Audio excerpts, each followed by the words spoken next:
Okay, I think I'm streaming.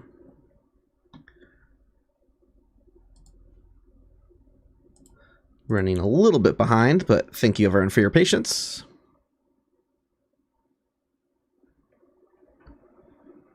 And as always, allow me a few moments to get everything set up here. Hopefully I should be getting faster at this. Figuring out ways to manage less things after I first launch.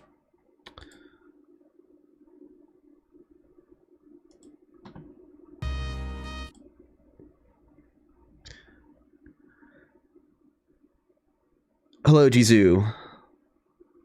Welcome, Bathazid. Sorry, not sure how to pronounce that, but welcome back. Hello, Kivi Code.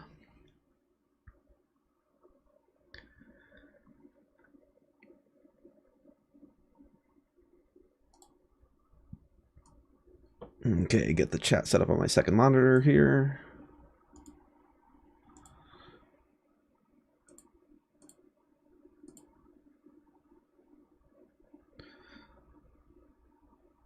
Oh, excellent. Hello, welcome, TJ90.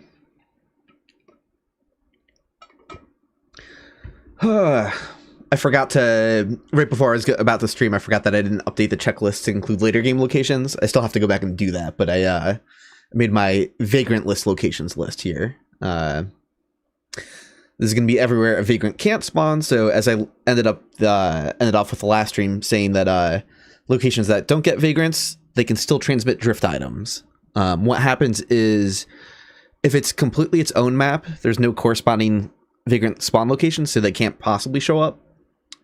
So a drift item bag that normally becomes a good Vagrant after 10 passes will just always stay in bag form, no matter how many passes it gets. So that's fun. So we can still send, although some of these other locations, to be honest, they are parts of other maps. And I don't know how they're zoned. They probably actually would turn into a Vagrant just like elsewhere in the level. Like the Abyss, I'm guessing that's not its own map. It has its own title card. And I figure, all right, any location that has its own title card will still do some drift item shenanigans in. But resulting good Vagrant would probably go to its nearest location in New Launder Ruins, I'm assuming. So maybe in the Valley of Drakes as well. I don't know, maybe if Hot Pocket Remix comes back today, we can have him check in on that, because I don't actually know what would happen. But I know for sure, like in Firelink Shrine, that is completely its own map. The resulting Vagrants would not wind up in the Undead Burg. I have tested that here, so. We'll get started in just another moment here. But yeah, it's been going very well. If anyone didn't catch the last stream, big improvement to the run was kind of having people try to spawn evil Vagrants while I was still working on good Vagrants. And coming up with routes where like I could just check the evil Vagrant location as well on the way. I might even like start, just for like peace of mind, like I've been sort of trying to spawn only one thing at a time, but like I probably could be losing bloodstains the same time I'm also dropping items. For what I've tested and debugged before, the game has no issue sending out the data for 2 different Vagrants at once, so I might start considering doing that. But yeah, I think this should be a bit quicker than spawning a full-on Vagrant. You know, it just depends on how lucky we get with actually targeting each other with drift item bags. Hello, welcome back, Stargazer.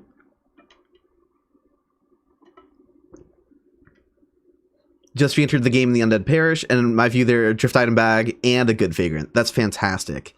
Yeah, if you last quit out the game from our last Vagrant streaming session, that means both of those things were in your Vagrant inbox when you last quit the game. If they were just like waiting for you instantly this time, which is fantastic.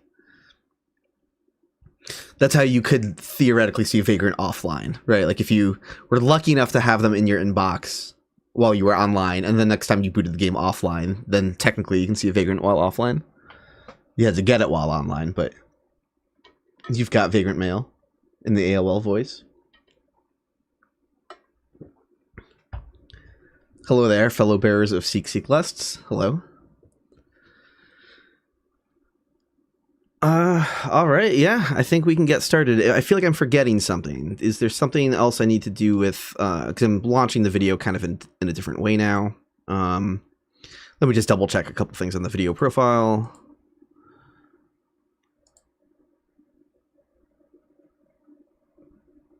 Like, does it know what game this is? If I go to edit video.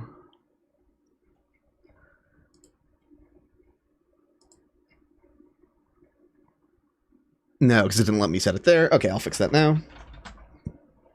This is Dark Souls Remastered.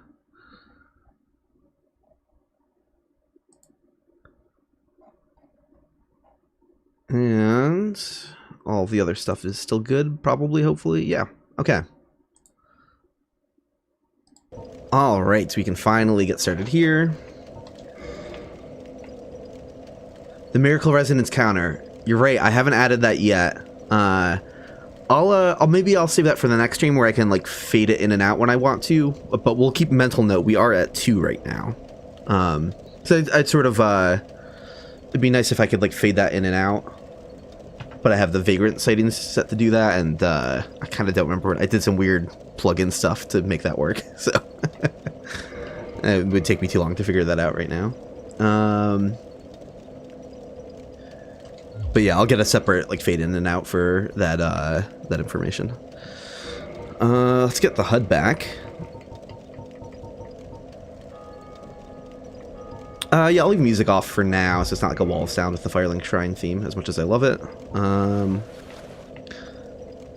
Could be a bit much to talk over. Alright, so yeah, we're going to start off with trying to force a drift item in Firelink Shrine. If you are here ready within drift item spawning thing, drop it anywhere. Anywhere that's kind of in view of the bonfire. I mean, I don't know. You drop it anywhere, really. Like, yes, the goal is for me to see it, but also putting them in funny places, like, would be kind of cool. Yeah, like...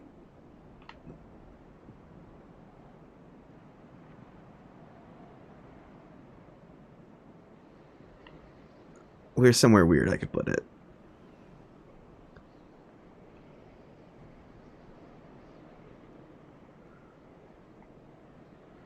Here we go. This is what I was thinking of. Oh yeah, wait. I'm gonna take off my stealth stuff for once. So finally, because I don't need it. I'm not gonna scare away a drift bag. Like, just imagine you're going to talk to Rhea and crew, and you see like a bag waiting up there. Like that would be pretty wild.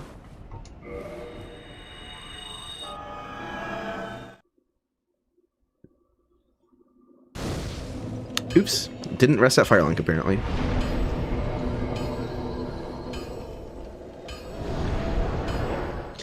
Vagrants have a variety of drops. Evil Vagrants always drop a humanity, or they drop a twin humanity if they're the red phantom version of an evil Vagrant. Guaranteed. But they only drop 100 souls. Like, the soul count is pitiful. And then good Vagrants have a variety of drops depending on what spawned them. If I do a search for... Because I don't have all the different good Vagrants memorized, but, let's see. Just doing a Google search for Vagrants, Wikidots. So all of the transient curses that we're dropping, the good Vagrant would in turn, it actually would drop a transient curse again, which is not a guarantee. They don't usually like drop what creates them. That's like that's a less common outcome. So when we drop it, I should go backwards. When we drop a transient curse, the actual bag that gets sent to other players' worlds would be carrying a Lloyd's Talisman if we picked it up. Which we don't want to pick up because that triggers the Vagrant cooldown. Then once it passes 10 times, it becomes a good Vagrant. That good Vagrant drops a transient curse. And then if it gets passed another 10 times, it becomes a red good Vagrant. And that would drop a Purging Stone. But there's a whole table of drops, like, for different... Purging Stone, Souvenirs of Reprisal, Transient Curse, Humanity in Item Form, and Twin Humanities all follow that same evolutionary table. They all result in drift items carrying Lloyd's Talismans, they all result in good Vagrants dropping Transient Curse, red good Vagrants dropping Purging Stone. Like, they all have that same metamorphosis. But the second you get to, like, Rubbish, Eye of Death, Silver Coin, Gold Coin, Copper Coin, Gold Pine Resin, Sunlight Metal, those all result in bags that carry Rubbish. Those can result in good Vagrants that drop a variety of items: Purple Moss Clump, Dung Pie, Charcoal Pine Resin. Like, it's a weird-ass table. Like, there's no... You just have to look at the wiki to, like, see the table of drops. It's way too much to remember. Yeah, I think I will focus. I'm going to alternate between here. Did I actually rest at the bonfire this time?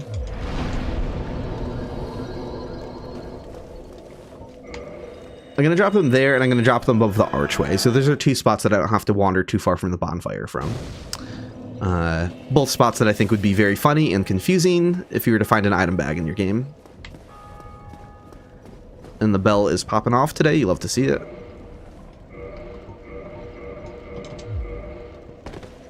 Yeah, like that would look ridiculous if you warped into Firelink Shrine and just found that there. So, hopefully we're blowing the minds of some strangers on the internet right now.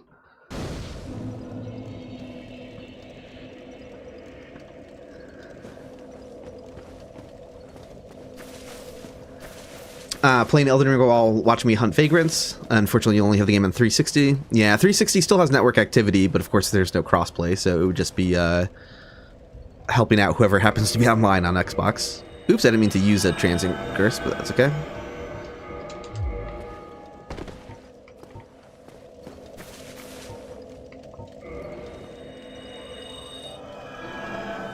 Did some solo vagrant hunting on Friday and managed to see the 3 that you hadn't already in the Dead Parish. That's fantastic. That's great. Keeping the run alive, because while you were working on that, you were, in turn, sending them out to, like, a bunch of strangers, you know? So, that's great.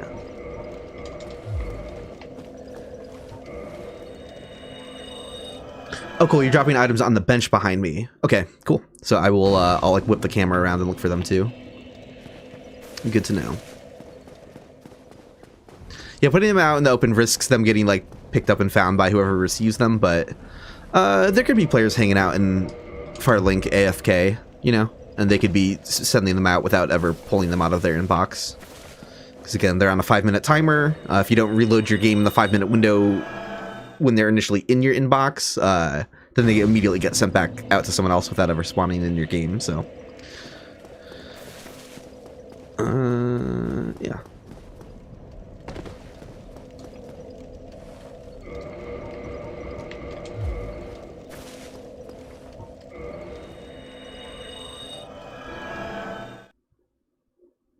Playing Inscription for the first time. You know, I've heard of it, but I don't know anything about it.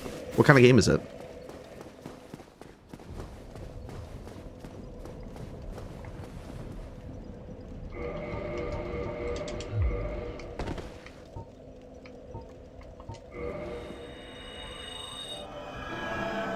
Hey, welcome, Spellfork. So we're doing a bit of a detour here, where we're in an area where we can't actually spawn vagrants. So these items... Normally, when we drop an item bag like this, and it gets passed around 10 times, it would normally turn into a good vagrant. But here that can't happen. So to be very thorough in this run, what we're doing is we're looking for it just in bag form, because the bags do transmit. So I wanted to include every area that can't spawn a vagrant, and we could basically see, like, proto-vagrant activity, I would call it. This is a failed vagrant that can never be. But at least this can be sent around, so.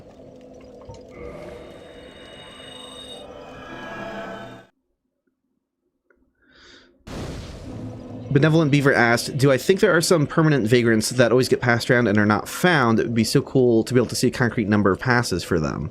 So the issue is we can't take debug online, and none of the net code stuff for the remaster, like really, it uses the old Prepare to Die edition netcode stuff in the debug interface, and like so a lot of that stuff doesn't work properly. So unfortunately, I would really have no idea how to analyze it in the remaster. Maybe there's someone who can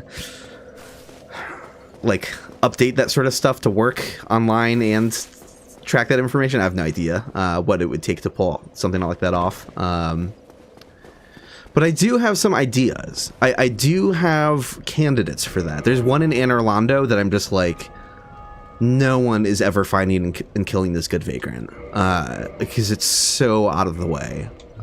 Maybe they are, because maybe it follows their sound, and maybe it goes out into the open and it gets killed, but there's some locations that I've just never seen anyone post a screenshot or video of, like, oh, got a vagrant, and it's like the really weird places I'm thinking of. Some places I've only ever documented myself, and I've never seen other people document them, so.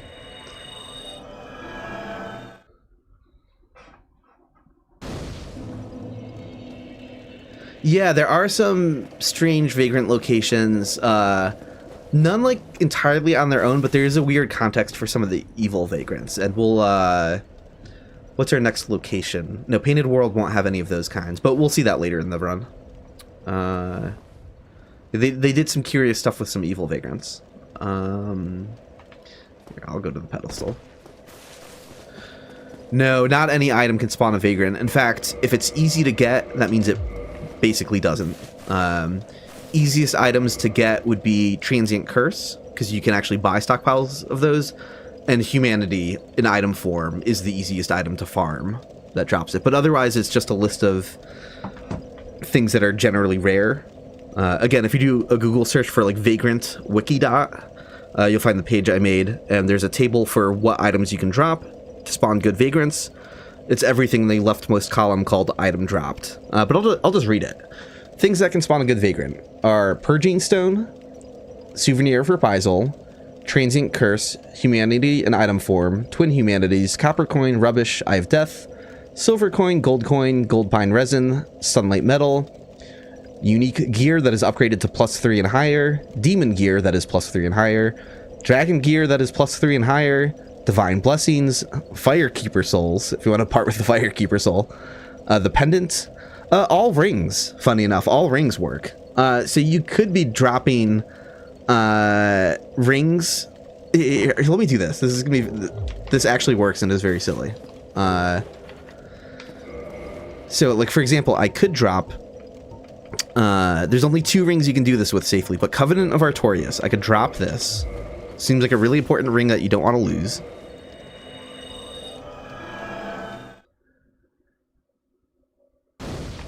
And because that's sort of a key item, not technically in the key items list, but, you know, whatever, honorary key item, it gets put into the Firelink chest anytime you drop it. So you could be if you don't have like stockpiles of these other items, you could just drop your Covenant of Artorias over and over and over again.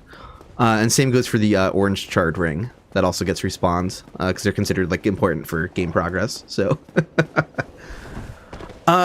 you know, Rings of Sacrifice, I believe they should work. I did say all rings in my document, so hopefully that information is correct.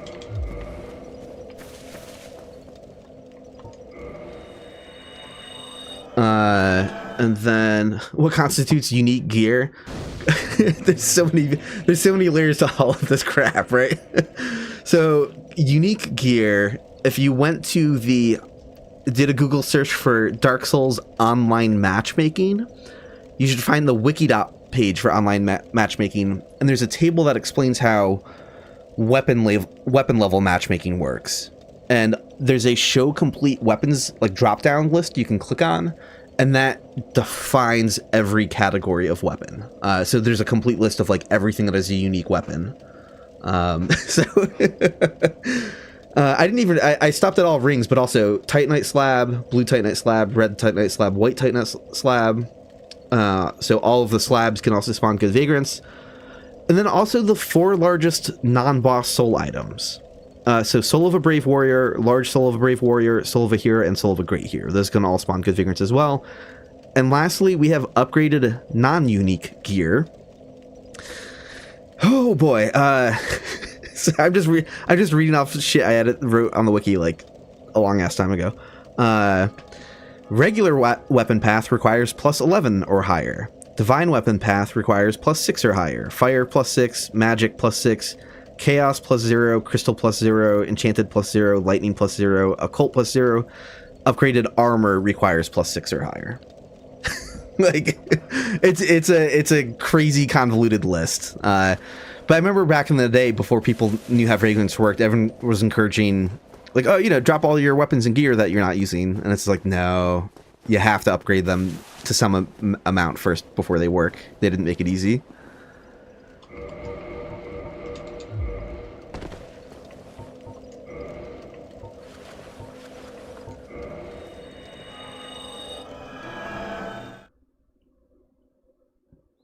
Will I make a video supercut of all locations after this run is complete? Possibly.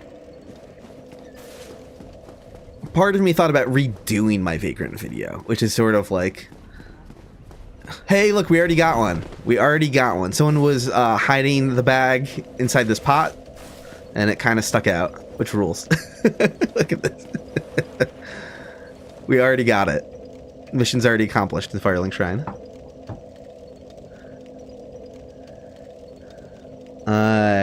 I'm not going to go through all of the Vagrant list locations in order, though, right now. I'm kind of going by map order, and this is the only thing to do in Firelink Shrine. So I think I'm going to clear this out, and then we're done with Vagrant list locations until we get back to the DLC. So let's check that off the list. That is Drift Item Firelink Shrine. And that is...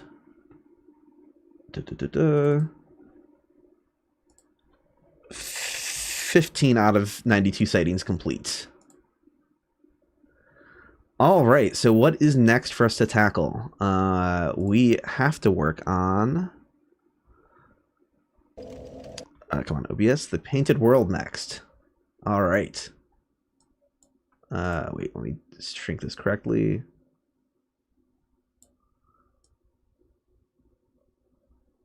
There we go. That looks good enough. Then I have OBS and chat window back up. And yeah, we are good to move on. What happens after being sent 10 times? They just keep being sent and the counter just keeps going up forever with nothing ever happening to it. Okay, there we go. Right, OBS, behave. There we go. Sorry, as the sound keeps cutting in and out as I fix that. Alright, stealth is going back on.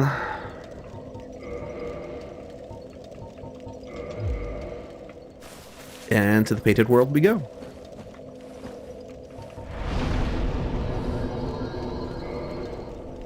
Yeah, that helps ensure that, like, yeah, the item bags will be found. So, yeah, if you drop this random crap in Firelink Shrine, you could really confuse other players online, which is fantastic. Is the sound weird for anyone else? High-pitched buzzing?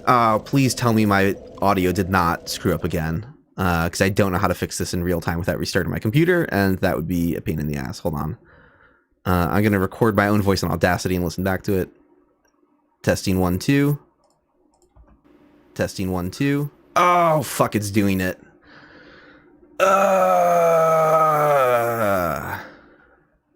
Shit. Well. Hold on. Hold on. Okay. What to do?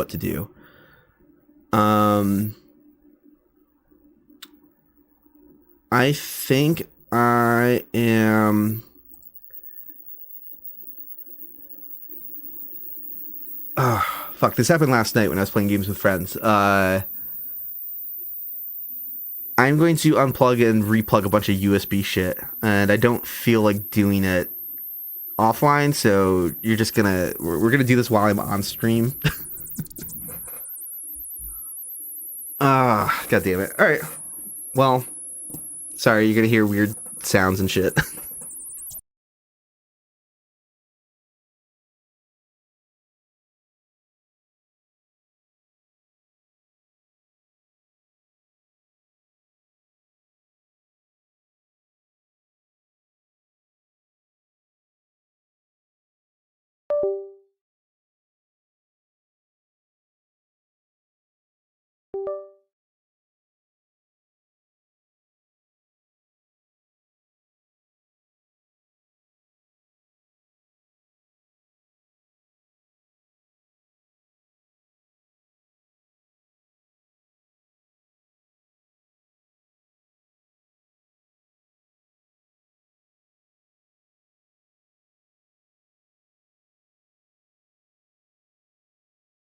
Okay, I unplugged it. Oh god, that seemed really loud for a second. I unplugged and replugged my audio interface. No idea if that fixed it yet.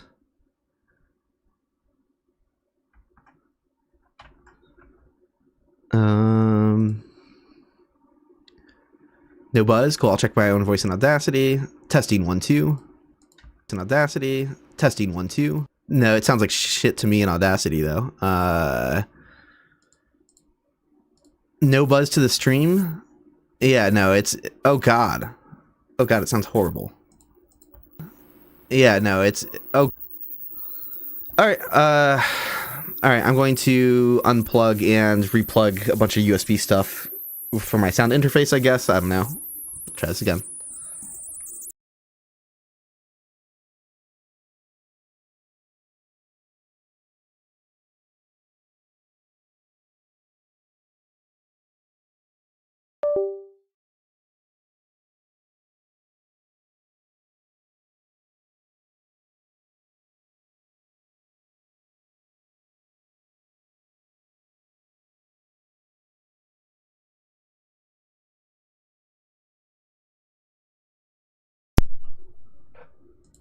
Testing microphone check 1 2. Audio check testing 1 2. Testing microphone check 1 2. Audio check testing 1. Still sounds kind of shit. It's not as bad as it was. What the what is happening? What is happening? Oh, now it's like really bad again. Yeah. Oh, now it's like god damn it. All right, BRB.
Any improvements, maybe? Let's try it this time.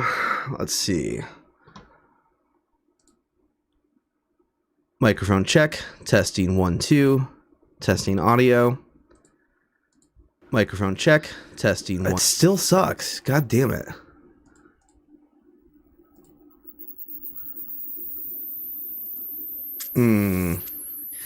Sorry, chat. Don't know what's going on here. This is a pain in the ass. What the fuck? Okay, well,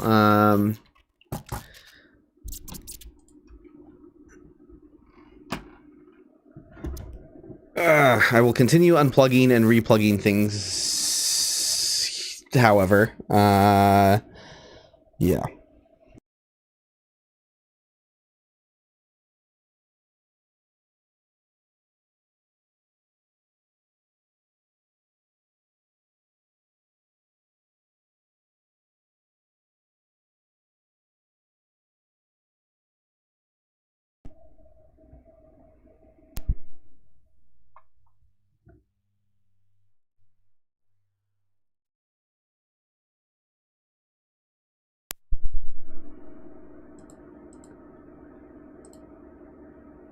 Testing audio. Testing audio. Nah, it's shit again.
Any improvements? Testing audio 1 2. Testing audio. Nope, still garbage. Yeah, I have no idea what it is. I've unplugged and replugged everything. Yeah, I don't know.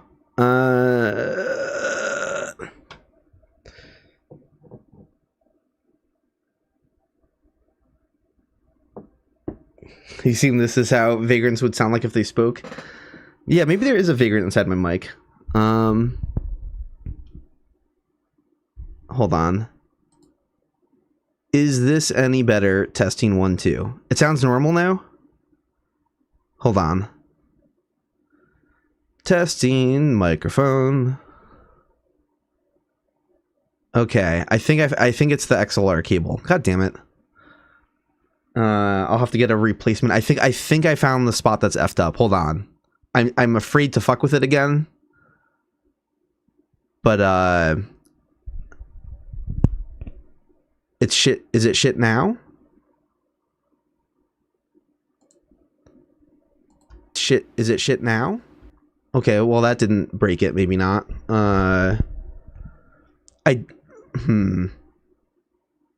Still good. Still good. Yeah, there was one part of the cable. I don't know what to call it. I have a Rode mic, and it's like this attachment at the end of the mic. It's like XLR, but it connects to it's like a dongle thing that connects to another XLR. So I think, and so there's like a thin part of that cable at the bottom of the mic, and it feels like if I there was a pop. Yeah, that was me like tugging on like a thin part of the cable, and I feel like maybe that part of the cable is fucked up. That's my hypothesis for now. At least like when I felt how it like felt a little weird, you know, that was my first guess as to what was wrong with it. And then sure enough, my like voice sounded better when I kind of like pushed it back in. So, all right, I think we're good enough for now. Thank God for chapters, right? So, and the stream VODs, you know, I don't usually add chapters like as soon as I'm done streaming, but usually within like a day, the VODs get chapters put up. So this will be easy to skip past for anyone to watch it later on. Just, you know, look at the timeline for the next part of the video chapter. Okay. Yeah, I can buy another cable if need be. That's not the end of the world. I also really need to buy another controller as well. The D-pad, the left D-pad button does not work on this controller very well. It's kind of a nightmare. Okay, get OBS pulled back up. Gets second chat on that screen back up. Yeah. I guess I could try resoldering. I don't have a lot of skill with that. I've soldered a couple things before, but usually with someone else watching. Okay.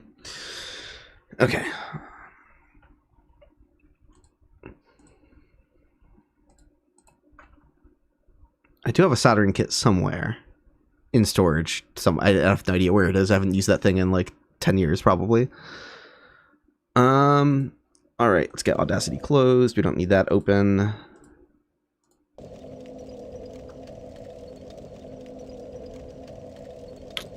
Okay.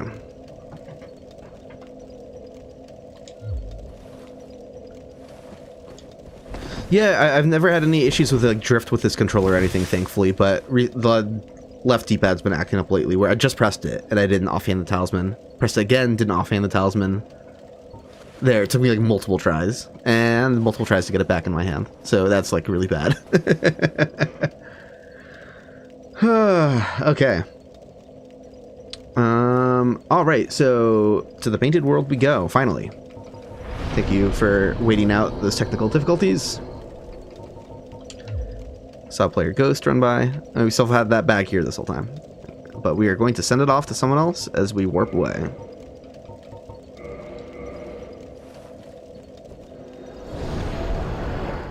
Can I send you a new controller through a drift item bag? That would be nice. Searching for world to invade. Wait, what? Oh, I put on the cat. I put on the cat ring. I didn't, that's very funny. I was very confused for a second. I was like, what? Huh? Okay. Wrong ring. Ring of Fog and Slumbering Dragon Crest.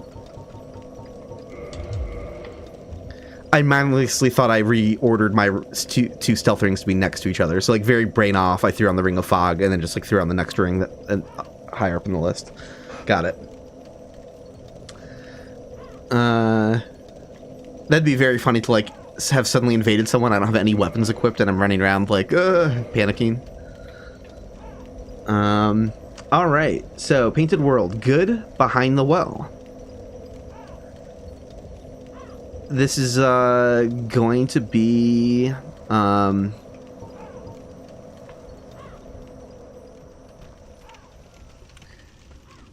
this good Vagrant can spawn. Pretty self-explanatory. Behind the well. I don't remember its exact spot. Like, is it here? Is it here? You know, I don't really remember exactly. What's a good place to hide the item bag? You know, I'm going to say directly on the opposite side of the well. That seems okay. How many people are going to explore thoroughly? Well, shit. Someone might go up there for the item. They're going to see an item bag. Not very well hidden. I think we can hide some there. I think another good place to put them will be in this nook back here on the left. Kind of a risky trade-off because there is a soul item corpse back here. So, like, people who know that that's back here will be checking back here. But, like, I imagine this is a very missed item in the level. So I think on this corpse is a perfectly acceptable place to hide item bags as well. So maybe I'll, like, alternate.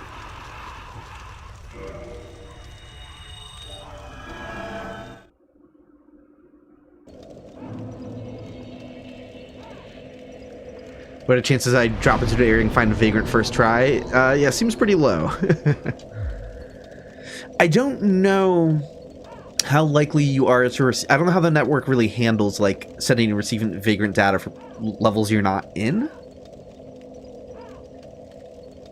Seems like it should hypothetically be possible, but I feel like the networking would prioritize players that are currently in the same area, probably. But adjacent areas, it could be a different story potentially. So I don't know. Because you have basically, like, all of, like, Blighttown preloaded when you're in almost the entirety of the depths. So, like, I wonder if you could send and receive stuff like that, just no problem.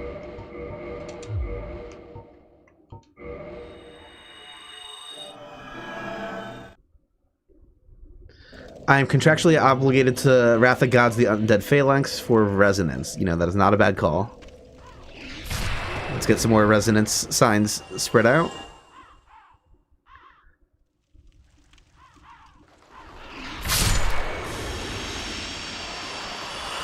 I actually got all of them with a single cast. Okay, that is not usually the expected outcome.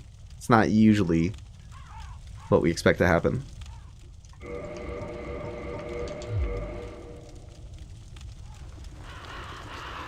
Okay, but evil, though. Evil. Yeah, see, this is a spot where, like, checking the evil Vagrant in the same run doesn't seem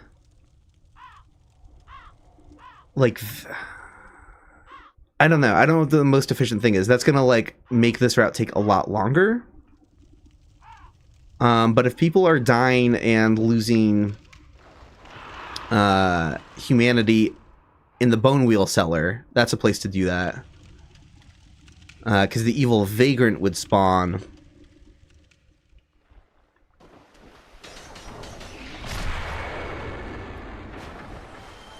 The evil Vagrant would spawn, like, in the back right corner of the room somewhere. Somewhere kind of, like, straight ahead where I'm looking now.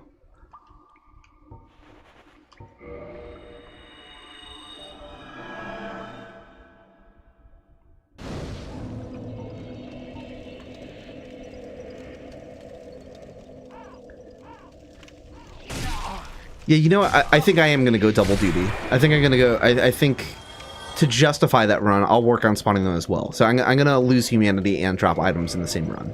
Let's just do that.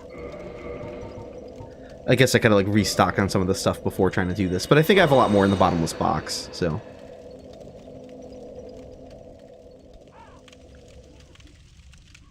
Yeah, thankfully it's easy to die down there.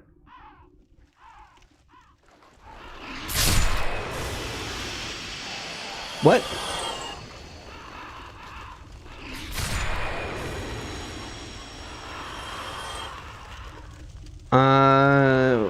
Yeah, I guess I'll continue dropping them back here. This does seem pretty well out of the way.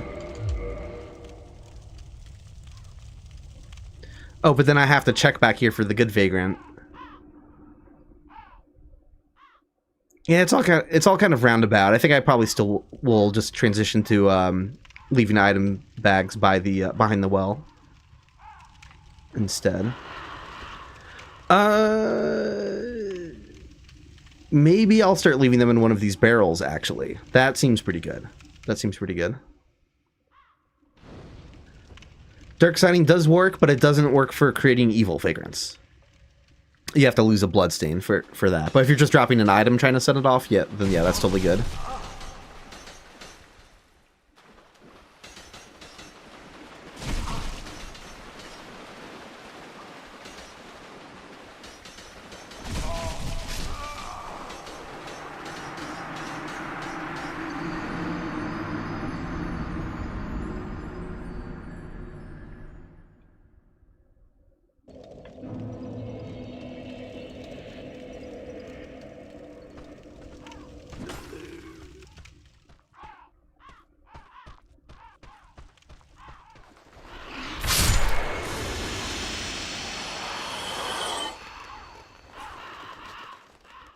So no Vagrants.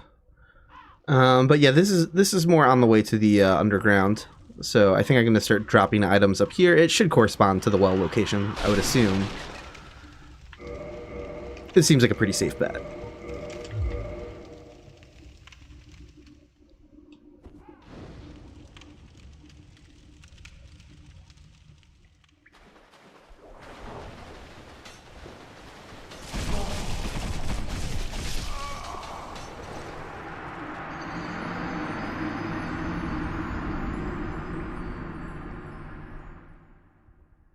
Oh, Vagrant counter's not on screen anymore. I'll get that fixed. Did I...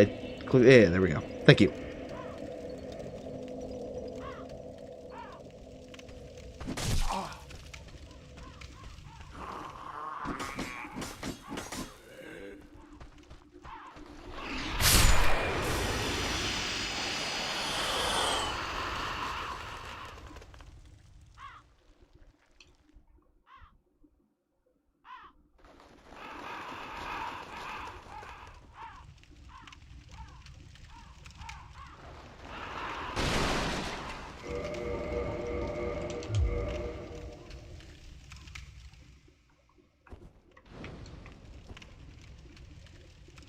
Oh, yeah.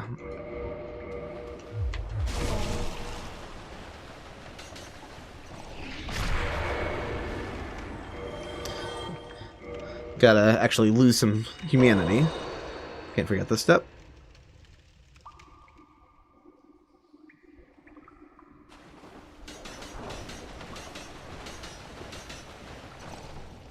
You just saw resonance at the phalanx? That's great. How did that guy not hit me? That was fun. Alright, let's go. That's more like it. Should just wake up more of them. There we go.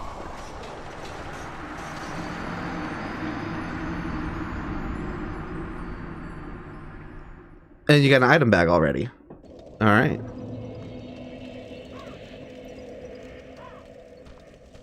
Huh.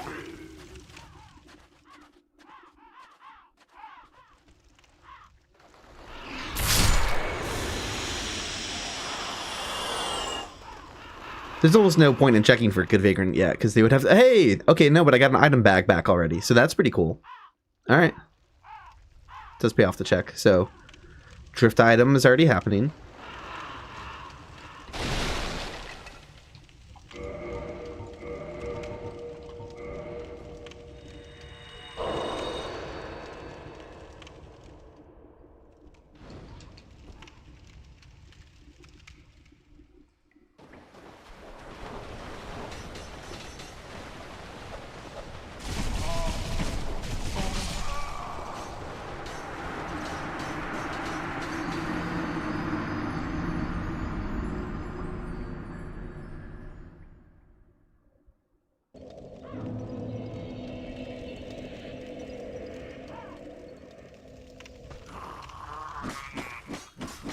Hey, resonance. So I will add a resonance counter to the stream eventually. So this is the 3rd resonance we've seen so far. So 3 resonance signs to 15 vagrant like events, not counting all. That's not counting the many repeated drift items and several repeated vagrants we've had. So that count would be way higher if we just count like any drift item.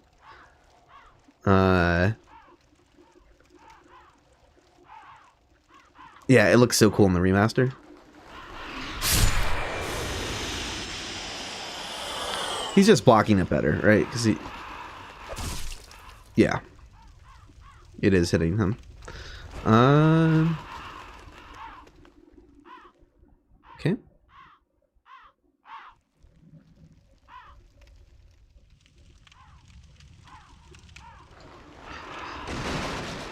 I had to double check myself though. Like I assumed he was blocking it, but I couldn't really notice the health bar drain, you know, among all the visual noise of all of the other phalanx getting killed. So part of me was like, was he just not getting hit? Hey, thank you, Waluigi.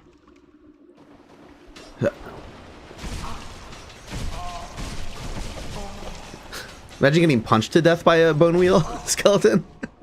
How often does that happen? Not today. Maybe. Maybe you want to punch? No.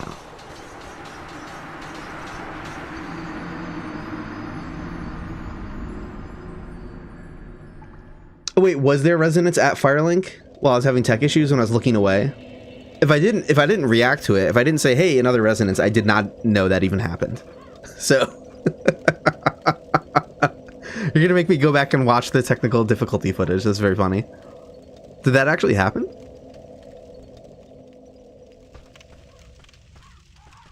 Oh, I forgot to drop a curse that one. You're right.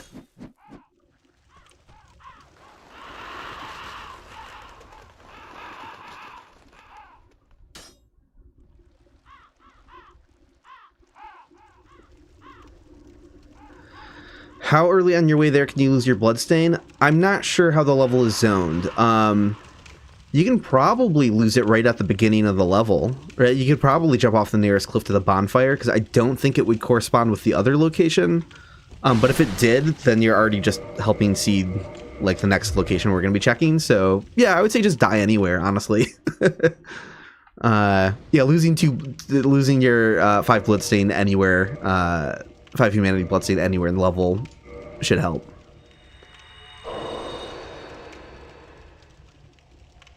Oh, New Game Plus bone wheels? Yeah. Scary. A lot of damage.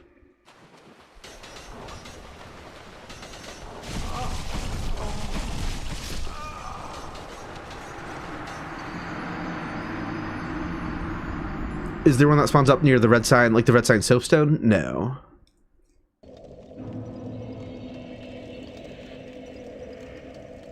Got 2 item bags at the same time? Alright. Things are happening.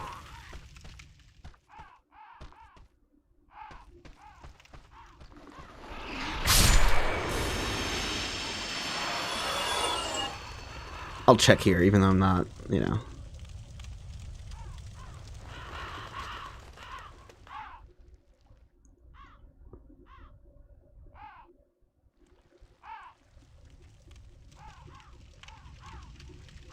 Yes, it is possible to get multiple vagrants at once.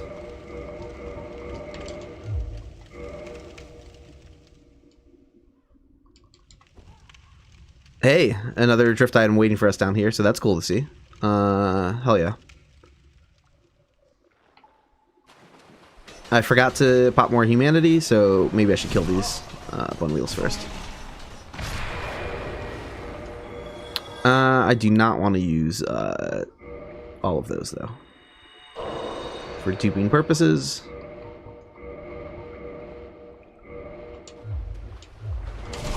Ow, stop.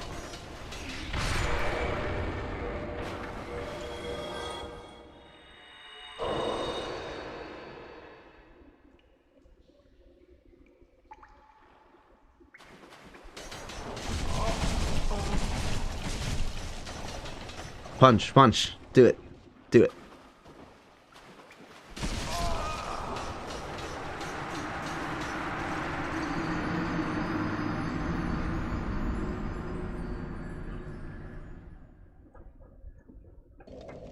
I wonder what the ratio of like deaths to bone wheels exists, you know, for dying from their rolling attack or their punch attack, right? Like, how common is the punch attack death?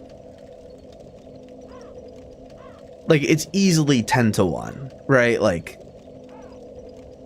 but is it something extreme like 100 to 1? I'm sometimes curious about stuff like that, where there's no way you could ever really know.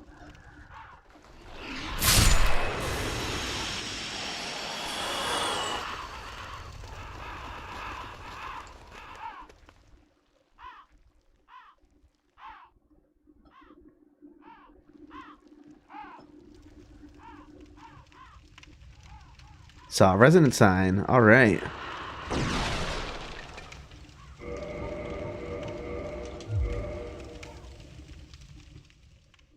I have a feeling things are a little more generous here because I feel like maybe it's a smaller pool of players because it's the Undead Burg, Lower Undead Burg, and Undead Parish are all one map. And when you consider like how many new players and like how much multiplayer activity is at the start of the game up through the Bell Gargoyles in particular, there's like a lot of players. Like, we're more dwarfed by the player base in a map like that. Here, optional late game area probably has a lot less activity, so we're probably more likely to like send stuff to each other. That seems possible to me. Again, I forgot to pop humanity. That's okay.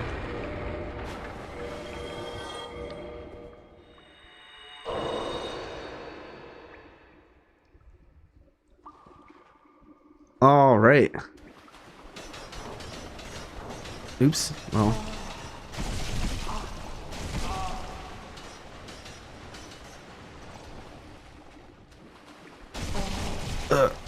All right. Yeah, by the Phalanx was always the best spot to potentially see resonance just because of how many people use Wrath of the Gods to farm them. And then now that, like, a few of us are presumably doing it here now, helps. That's great. That's true. Phalanx and Crows are pretty common farming spots as well, though. That is, yeah.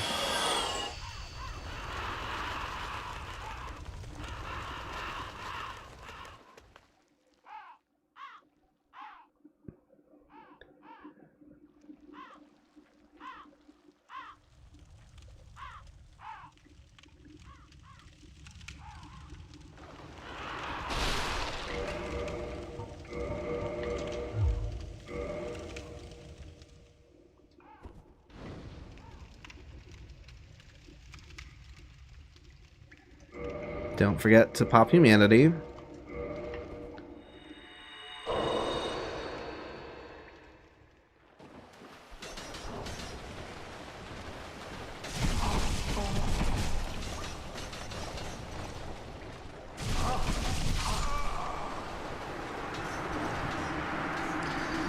I could do it on the Calamity Ring to die faster.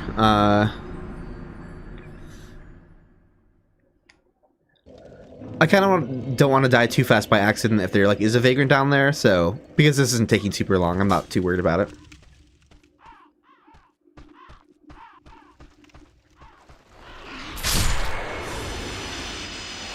Yep, drift item just right out in the open.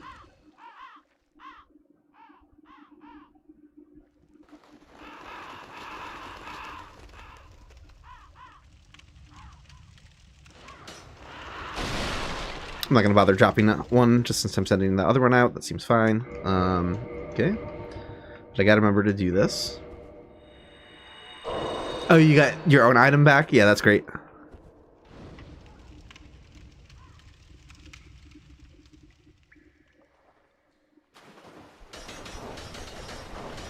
Yeah, I can show you, like, my recommended... I think I mentioned it in the Vagrant video. Like, if you really wanted to, like, hide an item bag somewhere... I think a really good spot would be at the beginning of the level. Yeah, we have these side paths that like people don't really interrogate too much. Like you could be dropping like an item bag behind this tree. It probably corresponds with the courtyard location. I'm just not 100% sure of that, which is why like I'm not doing that. You know what though? You know, let's get one into the mix in a weird out of the way location like this.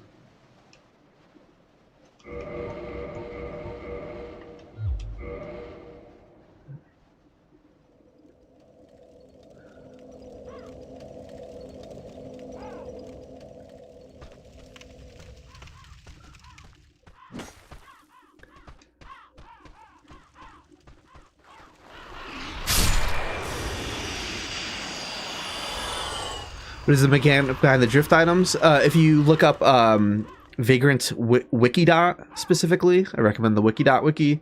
It tells you how to spawn the different kinds of vagrants. And the good vagrants in particular, leftmost column tells you what items you can drop, and then it's like a whole table showing like the metamorphosis they go through. Hey, another resonance sign. So I think we're at...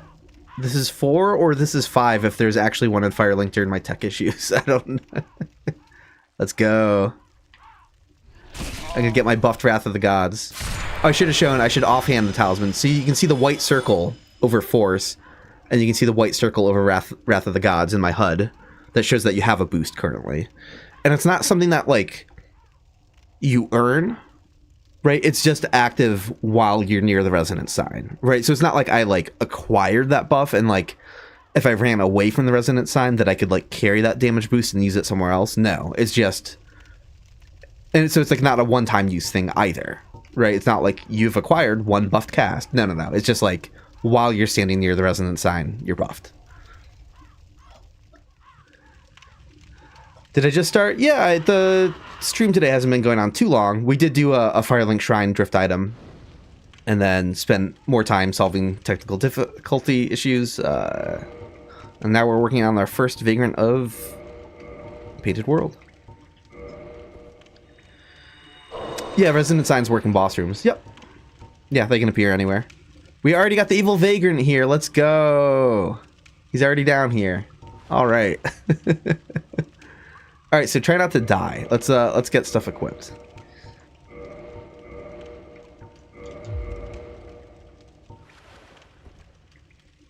Now, I should be using stealth to help myself here. I will because of the Vagrant. You know what? Who cares? Let's just see what happens. Let's see what happens. Let's say like you were down here. Oh no, if the Vagrant could hear me splashing around, it might come to me. Let's test that. That would be funny, actually. See, the bone wheels just turn to face sounds, but Vagrants should walk towards sounds, so I think the Vagrant's going to walk all the way over here.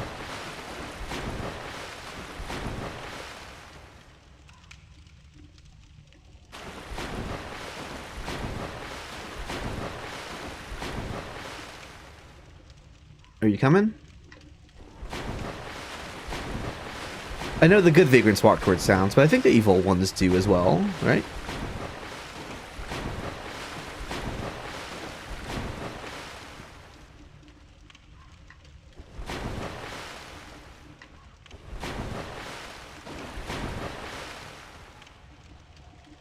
Oh, he's here. Stealth, put it back on, put it back on. He's gonna see me. He's gonna see me as soon as he comes around the corner. Yeah, he mad.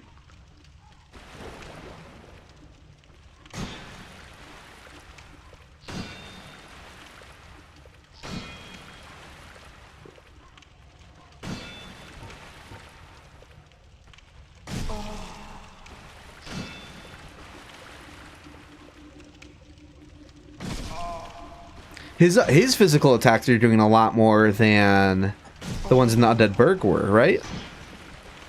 I never really looked into that too closely. It's probably just a different area multiplier effect. No,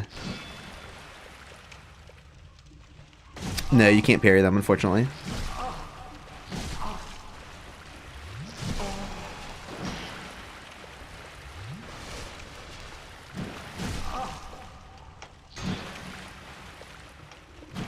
Too early.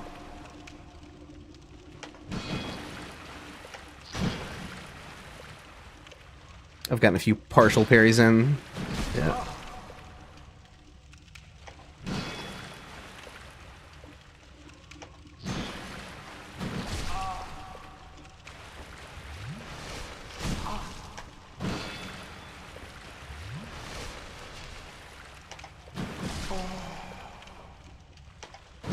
Yeah, no, I'm definitely nailing. If that was parryable, I'm nailing the timing on some of those.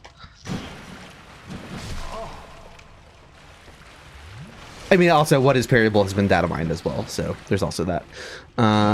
Yeah, alright, so we got the evil one taken care of here. I'm gonna climb up the ladder where it's safe and update that checklist.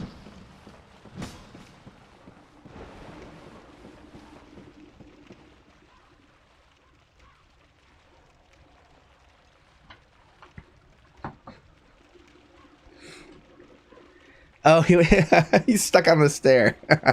He's trying to walk back to his spawn location, but he's stuck. Little goofy guy. All right, so that went very quickly. That was fantastic. So that is Evil Wheel Skeleton's Cellar. And we are at... where am I? In OBS, 16 out of 92.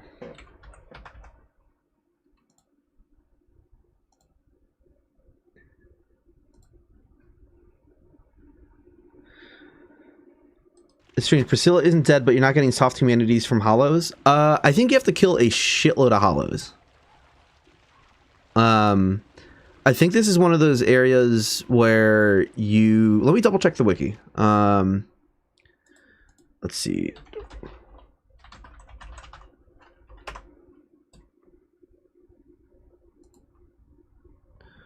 Let's see. So this is what type of area is the Painted World? Painted World is area type B. What does type B mean again? I gotta read. So you need 200 points to get the first point of soft humanity instead of 100. So twice as long. But what are the enemies in the Painted World that work? Hollow are only 2. Yeah, you would have to kill 100 hollows. Yeah, you'd have to kill 100 hollows to get a single point of soft humanity. The first one. The second one would take 105. The third one would take 110. The fourth one would take 120. So pretty dire situation.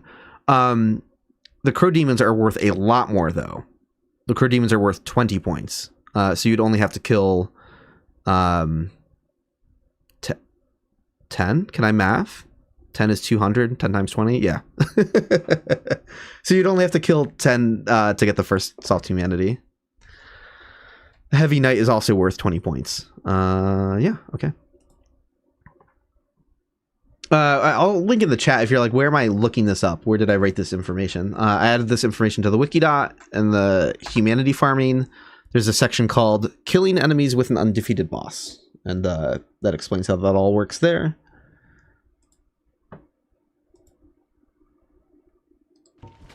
All right, so that Vagrant is out of the way, and we are going to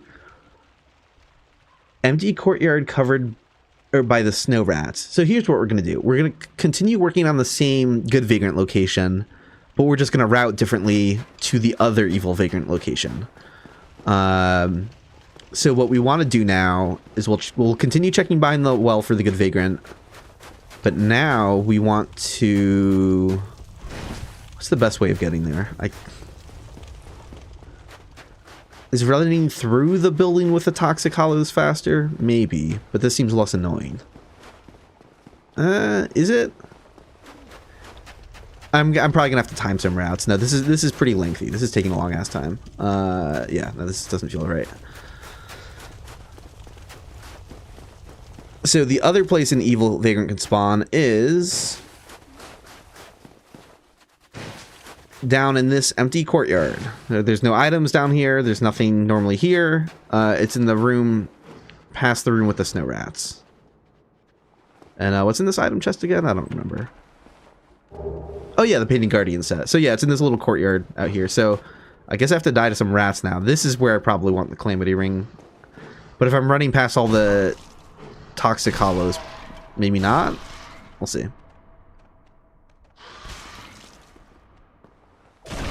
Vagrant cooldown is a problem if you kill them or pick up a drift item, but if you leave them alone and warp out of your world, then totally fine.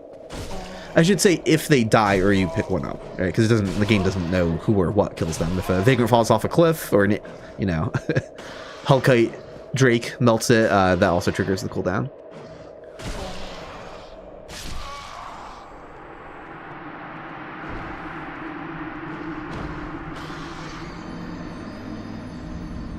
Oh, to answer your question, AG Wellen, so viewer participation is encouraged, and it definitely helps for people to be doing that. But even if I had no help at all, if I was persistent enough to be doing this, I would just spam the network with them. And even though I can't self-spawn vagrants, people who don't kill the vagrants they receive, in turn send them back out to other random players, and it could theoretically come back to me. So yeah, viewer participation is absolutely helping speed up this process a ton, though, which is great. I don't need to get cursed, because I could throw on, not only could I throw on the Calamity Ring, I could also have my HP with, like the Dust Crown Ring or whatever.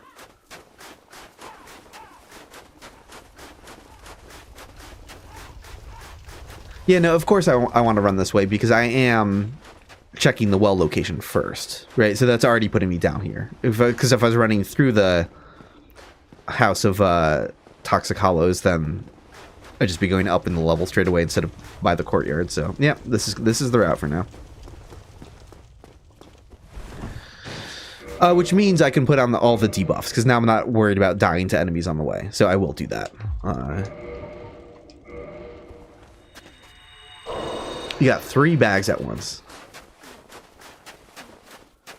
Oh, someone is put a drift item up in a tree by the well. that's great.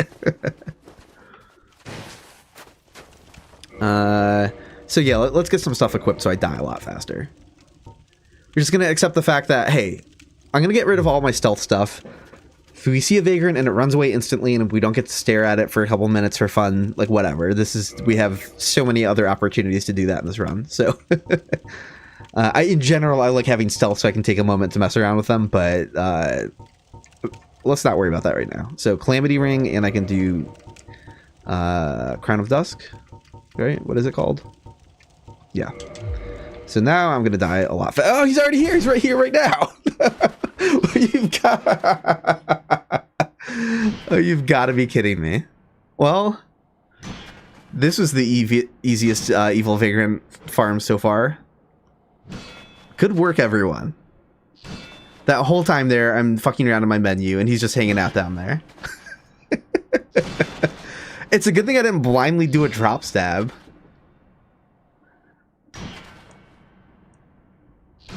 Well, this rolls.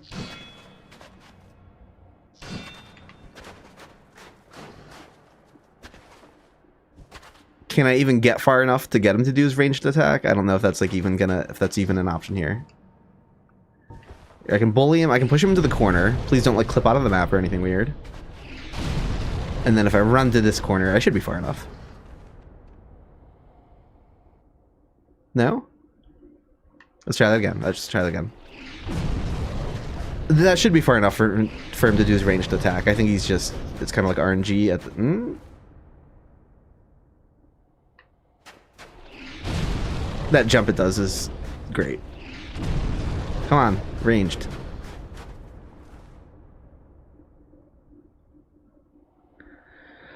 We're like right on the cutoff for the distance for him to do a ranged attack, possibly.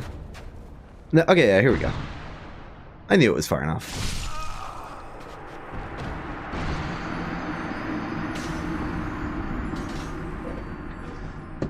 So, that rules. That was like... I wonder if that was like people getting ahead in the stream, just like dying creatively elsewhere in the level to kind of help set things up, or if we just got lucky. Like, that's the funny thing about this run is we have... No, like obviously the majority of vagrants we're going to see are because of us helping each other out, but we don't know when that isn't the case. And with seeing as many vagrants as we are, it seems likely at least a couple in this run are just going to be random ones that were already on the network, or, you know, like being caused by other players who have nothing to do with the stream, which is very funny. All right, so let's get the checklist updated. That was easy. Wild.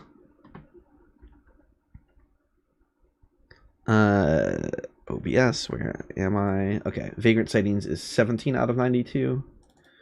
I gotta pay attention to this, because like hopefully I don't mess it up at any point. I forget where I am. I could always go back and check the complete list later on to make sure my count is correct, but all All right, so we're gonna just continue working on good vagrants now, and I don't have to worry about losing bloodstains or anything. Yeah, great. He's in your world now. Yeah, that rules, Graham. That's great. All right, so stealth rings go back on.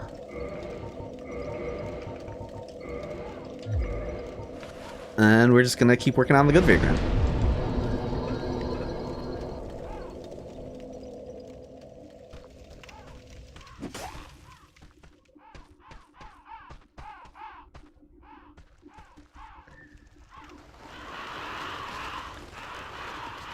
Look at that drift item already here. Like this is just been, the vagrant activity here has been wild. I seriously think this being like a less populous area than the Undead Burg and Undead Parish is probably helping us out a ton. Which kind of bodes well for the rest of the run, right? It's like, where else is that as active? Anne Orlando? Maybe the DLC. But most of the game has less activity than the beginning areas of the game, I would imagine. So yeah, I mean, I already have a drift item here, so just send it back out.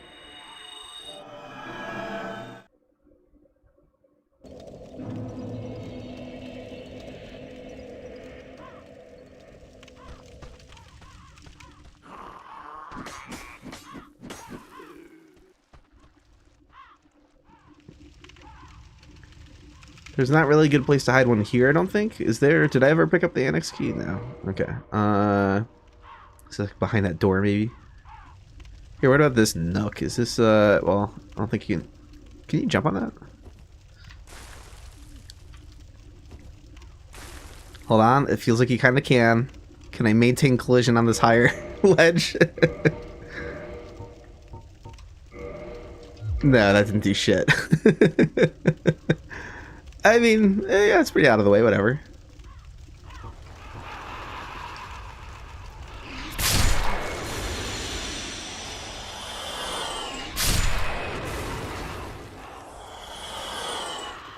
And there was, oh my god, there were already 2 drift items here at the same time. Okay. Chat is doing good work here. Hey, Jesus got the good vagrant. Congrats.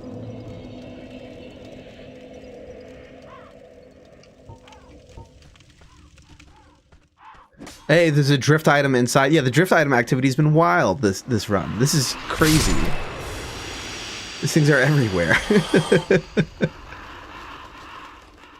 Ah, there's another drift item. Okay, yeah. This is awesome. This is awesome. The activity is way, like, this is huge.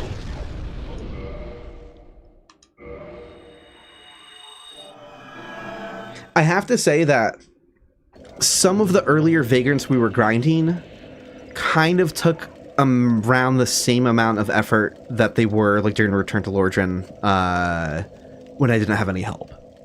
A couple of the earliest ones sort of felt that way. Now this is distinctly different than if I was just doing this without any help. This is clearly, chat is like making a big impact here, and I think it's with it has everything to do with this having less multiplayer activity overall. This rules. We're getting drift items like every single respawn. Like this is intense.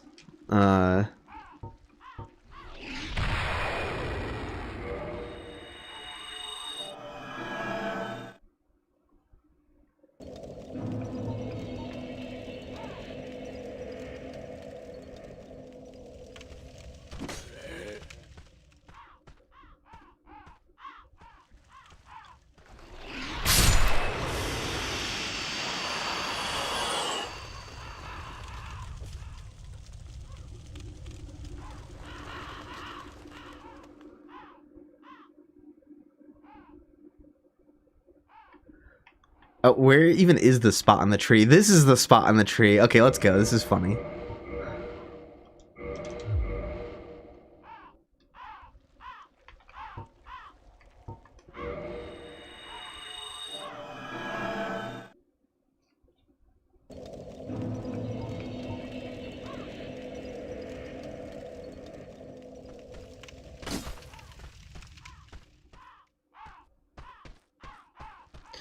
Oh, that's not a bad point, Grandpa Swood. You're absolutely right. There's probably a non-zero number of players here farming the phalanx, and they are constantly reloading the area. So any stuff they get, they're just like unloading and sending back out faster than like the average player would be reloading at like a different area of the game. That's a great point.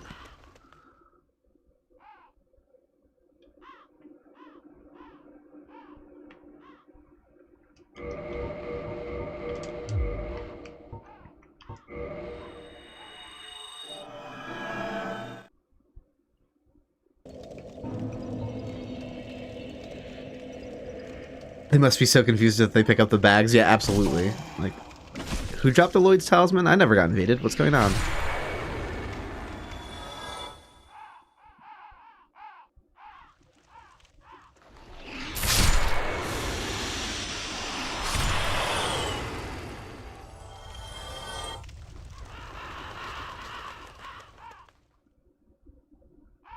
I forget where he is behind the well exactly. I want to say it's like right here. We'll see how wrong I am, but I'm gonna like draw a diagonal line between the tree and this well, and that's where I'm gonna. I gotta pick a spot every time. I gotta guess and then see how close my memory is to the location. Where will I drop an item?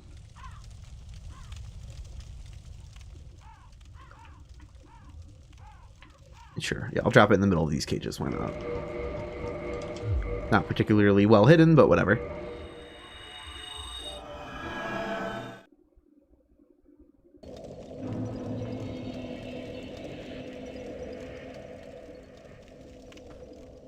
Is there something that determines how dark the footprint is in the snow? I don't think so in particular. It's probably just...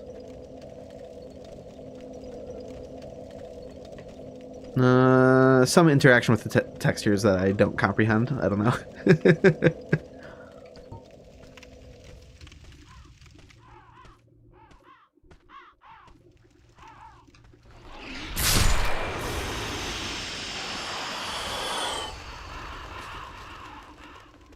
Yep, another drift item waiting for us.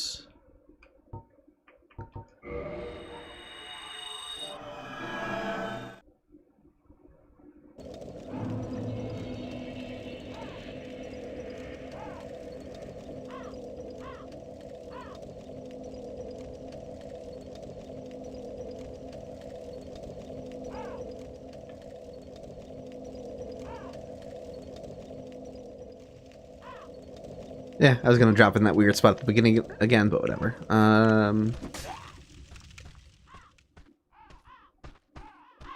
no, you can distract me. It's okay. I like messing around. Another drift item. Yeah, so many drift items. So many drift items getting passed around quickly.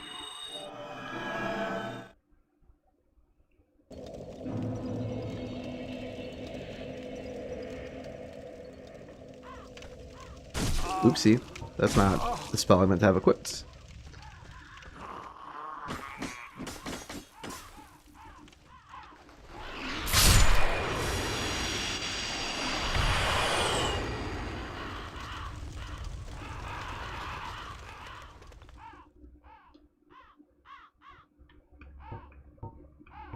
I still find it very funny that I fell onto the last Vagrant without expecting it to be there.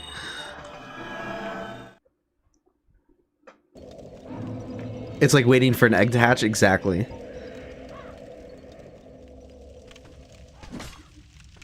Hey, thanks, Jesus. Thank you, Spellfork. I appreciate it. Hey, another resonance sign.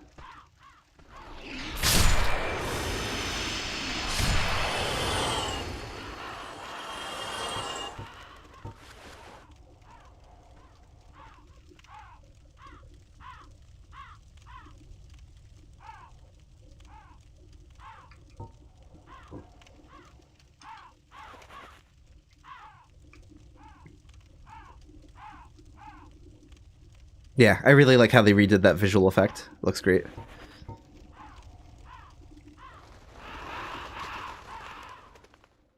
One of the visual effect changes between the original and remaster where I actually prefer what they did with the remaster. There is charm in the very weird, simple, like solid ring of light that the original has too. Like, don't get me wrong, I love resonant signs regardless. But like a rippling effect, it was just a really cool idea. Drop an item somewhere. Let's drop it back here.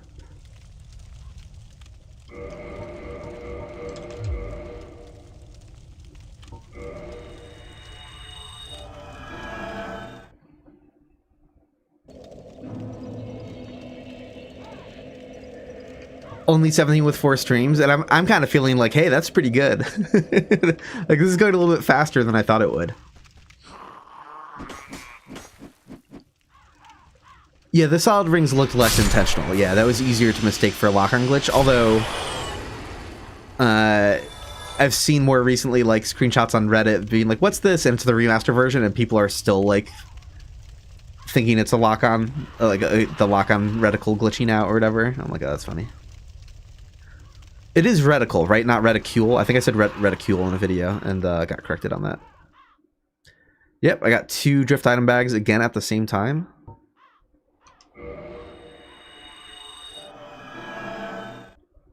Yeah, today's gone crazy fast, and that was with, yeah, the tech issues holding things up. Absolutely.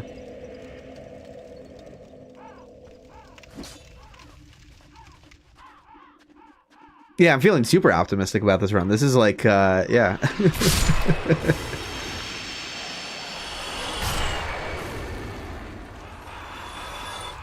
I'm curious to see, like, what is going to be the biggest pain in the ass in the whole run, though. Like, where is my luck going to be tested the most?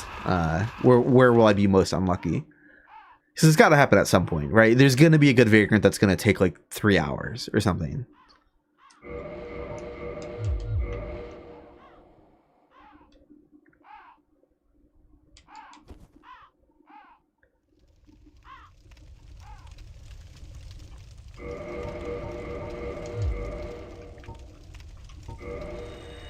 Hopefully I didn't jinx it, and like that's despite the there's no way it's gonna happen here in the painted world. Our luck can't get that bad this run here, can it?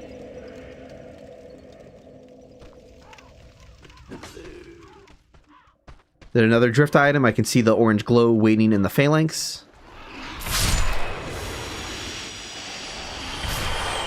I don't really care about the drops, right? Because it's always the spear or the leather shield, right? Again, 2 drift items at once.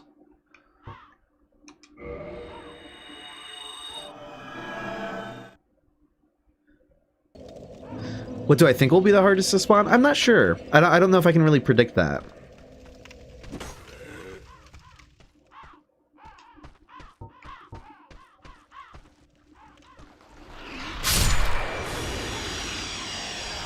Maybe one of the inner Londo locations will put up a fight.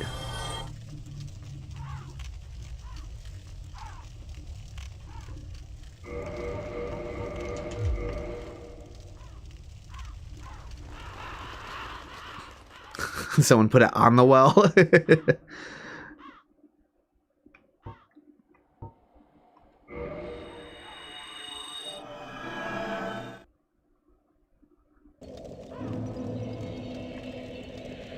Oh, that's right, Jess. You're working on your non-upgraded weapons, and you're also not leveling strength or dex, right?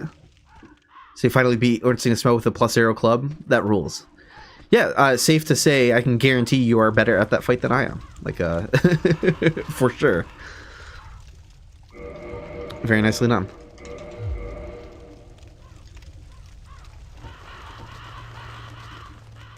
Alright, we're getting more good Vagrant sightings by the well, apparently. That's great.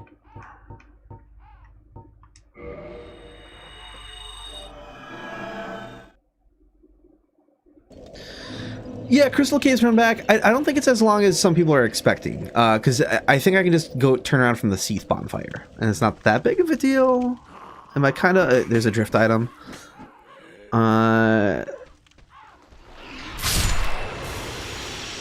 Like, it's a bit of a run back. I don't know that it's the worst run back.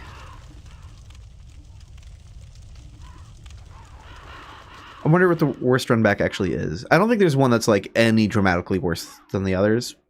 I mean, some are a lot easier than others, but like whatever the worst run back is, like the second worst is probably like 5 seconds quicker. You know, like.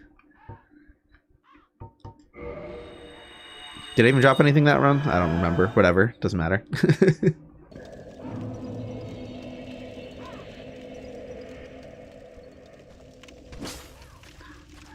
That Courtyard Evil Vagrant, though, that went comically fast. That was just... Didn't even try.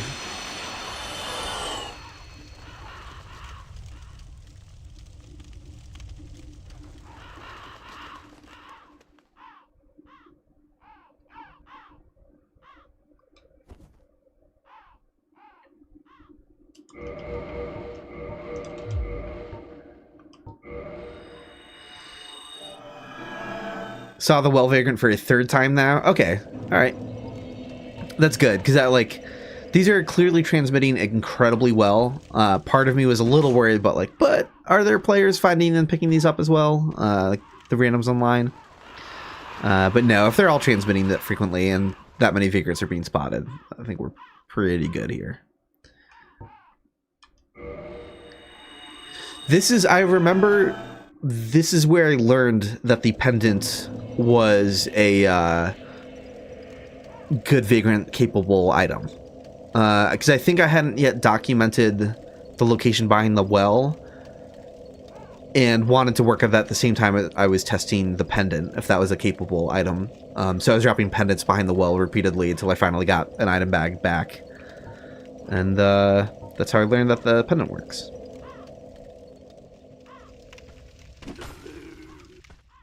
So I associate the pendant specifically with the painted world.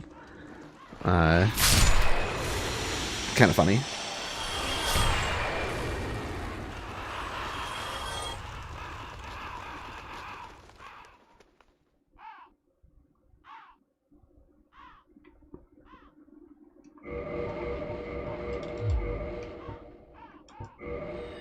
Fourth time seeing the Vagrant now? Ooh, oh, I'm getting jealous.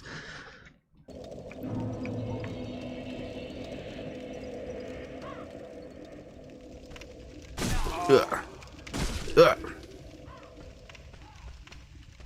Yeah, maybe we'll get another red good Vagrant today.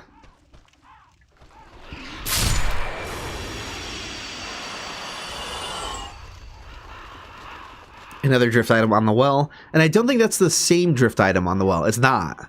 So it's whoever's been dropping it on the well. That's a different one because the other one was a little bit further to the left.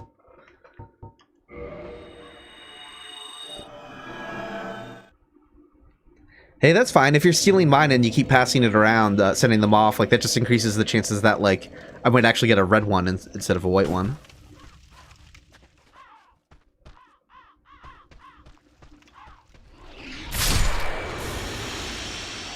El Rakatang also got good Vagrant by the well. Hell yeah. Ah, yep, he's finally here for me too. We did it. We finally did it. Let's kill some enemies. Oh no, they already de-aggroed, so who cares? Okay, that's pretty messed up. I did guess its location basically completely correctly. I drew. It's like 1 foot further to the left than where I was like kind of pitching. That's the location was. All right. There's something very funny about like, it looks like this is like nature documentary footage where I'm like peering through the trees, trying to not be spotted by the elusive Vagrant. We need like David Attenborough to like talk about the life cycle of a Vagrant.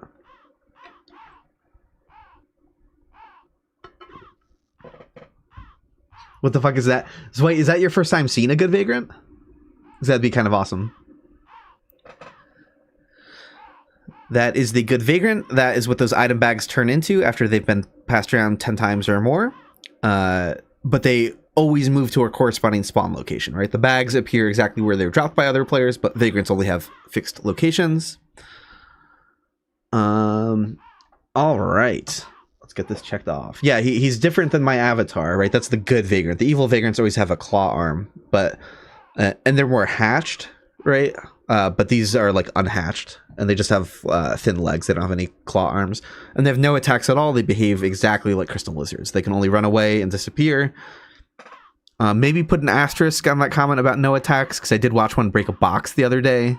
The same way enemies always attack objects when they try like routing through them. So that's kind of funny. I got to test like how is that implemented. It needs to be passed around 20 times to become the red version. 20 times from its first transition as an item bag. So we could also say it's 10 times to become the red version after it initially becomes a good Vagrant. Let's see. So we have good Vagrant behind the well checked off. And we have our master list, 18 out of 92.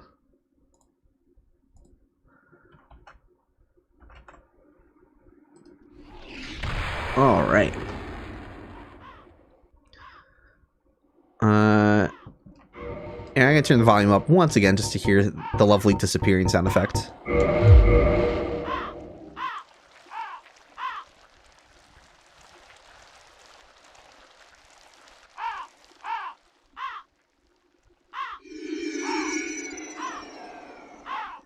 Goodbye. How did I find out these locations? So the Future Press guidebook, when the game came out, did list all of the Vagrant locations, but it had a couple mistakes, and some of them were just kind of worded a little bit vaguely. So I tested all of them. I tested all of them on PS3 back in the day before, without any modding or cheating tools at all. Just brute forcing the network until I could see them in my own game. And so yeah, if you look up a list of Vagrant spawn locations on the wiki, I'm the person who made all of the lists that everyone uses today.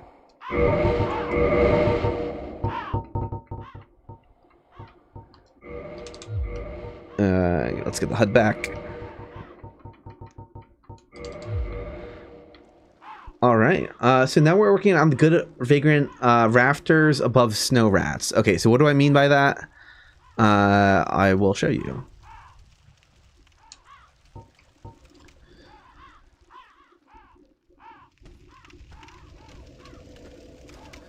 Yeah, if you look up Vagrant Wikidot, you'll find like the Wikidot page on Vagrants. I basically wrote that whole page. If you look up like much older revisions before I like completely overhauled the page, you'll find like earlier speculation that was like incorrect, and but I basically just like deleted and rewrote the whole page.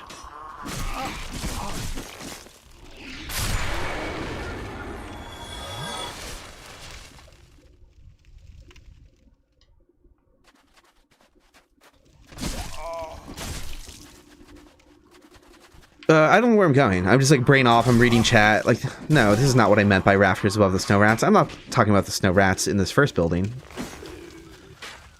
That's not what I meant at all. Okay. So, this other good Vagrant spawns over here. Maybe I will drop it in these barrels. Well, he doesn't spawn. He spawns one floor lower than where we are. Ow.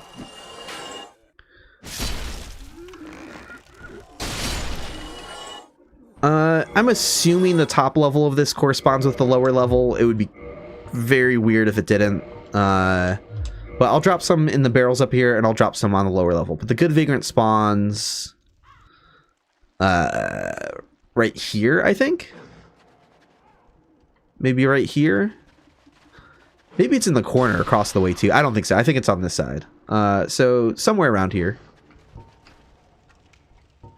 So some I'll drop in the breakable barrel, some I'll drop down and drop on this level, just to be extra safe in case the top level somehow corresponds with the courtyard. I doubt it, though.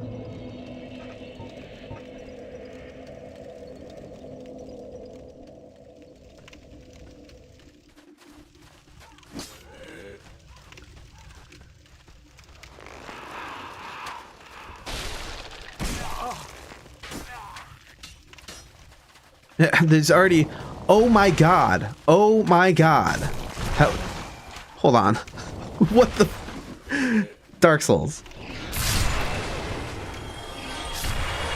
Hold on. There's at least 4 drift items in my world at once right now. What the hell? This rules. Can I backstab you? I'd like to backstab you.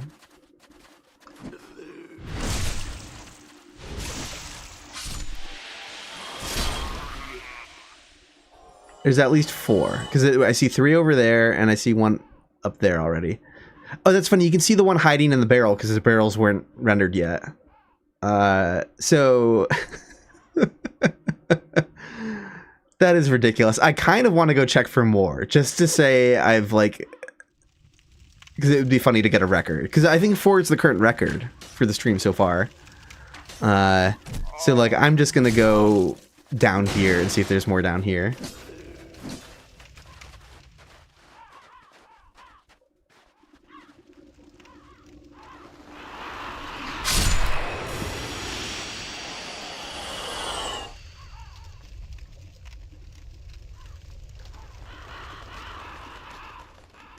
Five, 6, and a Vagrant.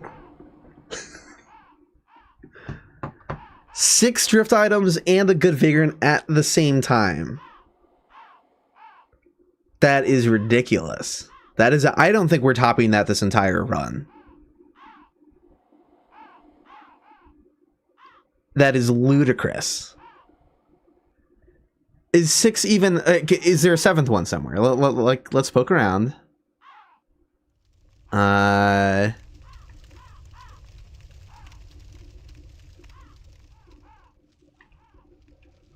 not going to run throughout like the entire level because that's a bit much, but I am going to like double check because we were getting some people were dropping them in the well area.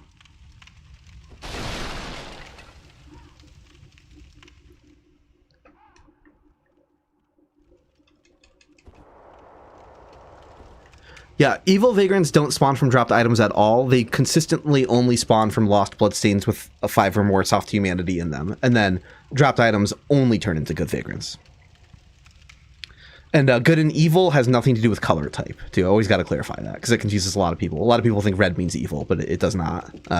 Evil means it has a claw arm and it attacks you. Good means it is the small round one we just saw, and it runs away and disappears like a crystal lizard. Completely unrelated to color. I'm happy with that count. I think, yeah, there was 7 and a good vagrant. Good lord. Well, you know, I didn't even check for the other good vagrant though. Let's finally do that before we warp out.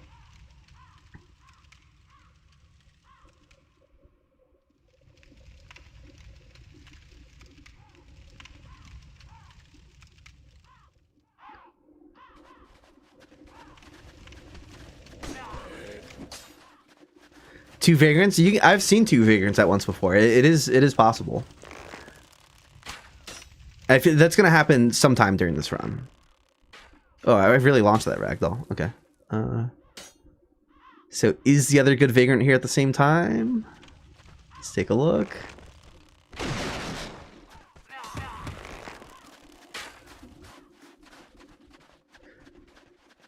Shout out in chat to whoever was dropping those item bags in like the weird annex side path area. Like, that's pretty cool. I have no idea what area that corresponds to. It probably corresponds to the one we're working on. I would assume so. That's just like seems like a pretty logical guess, but... Yeah, the good one, there's going to be... I should be checking by the well every now and again, because there's going to be red ones that I'm missing, probably, if I don't. We've already seen the red one in the runs so far, though, so...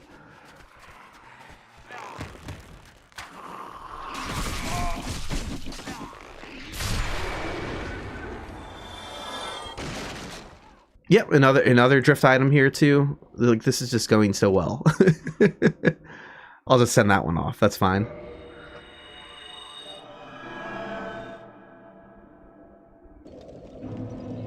You've seen that vagrant like 7 times now? That rules. That rules.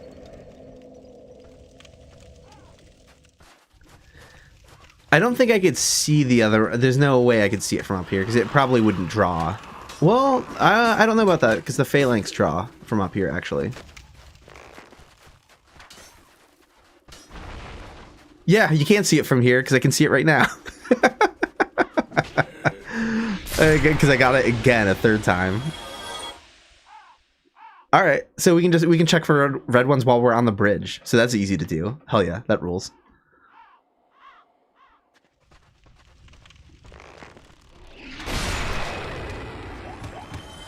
A Vagrant is a rare creature in Dark Souls that only spawns using multiplayer mechanics if people lose bloodstains with enough humanity or drop certain items. And each of those things creates a different type of Vagrant. It is a rare multiplayer activity that, rare-ish, I guess, that a lot of people don't know about.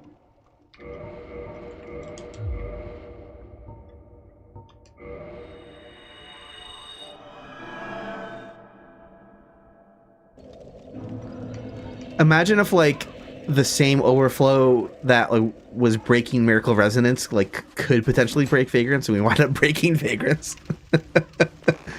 It's never been stress tested like this before, I don't think.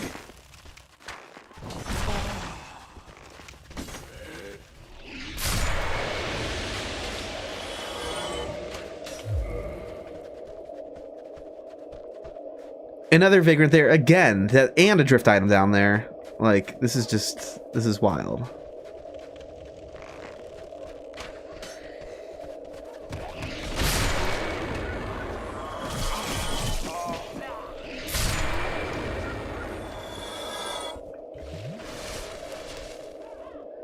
Yeah, I did dupe stuff for this run, so it'd be less tedious. Although, having farmed 99 Humanity and Twin Humanity on PS3 without cheats multiple times, like, it's not that hard to rack that up from the Humanity fandoms in the DLC.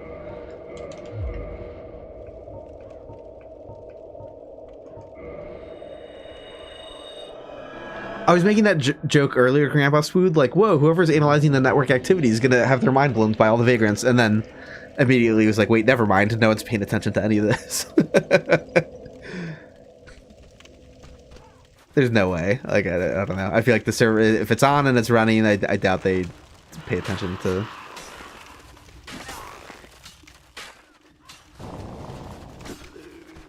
Yeah, after going glitchless for the mapless run, I immediately, for starting the Vagrant run, I was like, nope, I'm just gonna do it. I forgot to check for the good Vagrant down there. Let's take another look.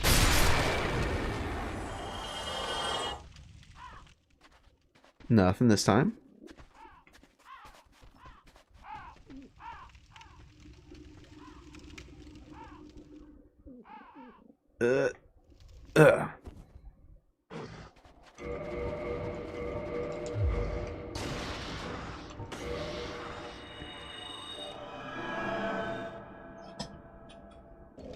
So yeah, if we get this next Vagrant relatively soon, we are absolutely powering on to the next area and trying to clear it out as well.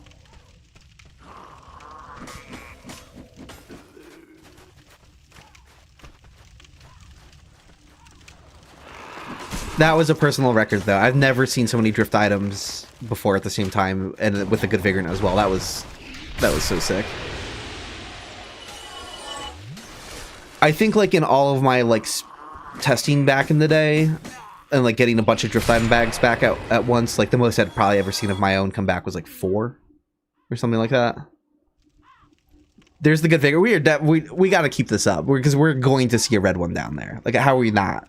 Like, they keep there's so many spawning down there, and they keep getting sent back out. Like,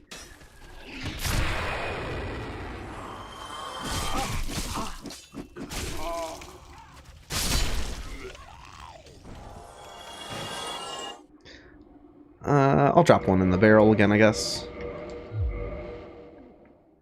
Oh no, he's here. He's across the way. I got him. Well, that was it. So he was on the other side of the platform. Okay. Okay. Well, GG. You know, I'll do a few more reloads just to see if we can get a red one. Because we've already seen one. It's not required that we see each color at every location. But I feel like it wouldn't hurt to spend like 15 minutes looking for a red one there. Because it's just like, that's got to happen pretty quickly, pretty soon. So let's get this checked off.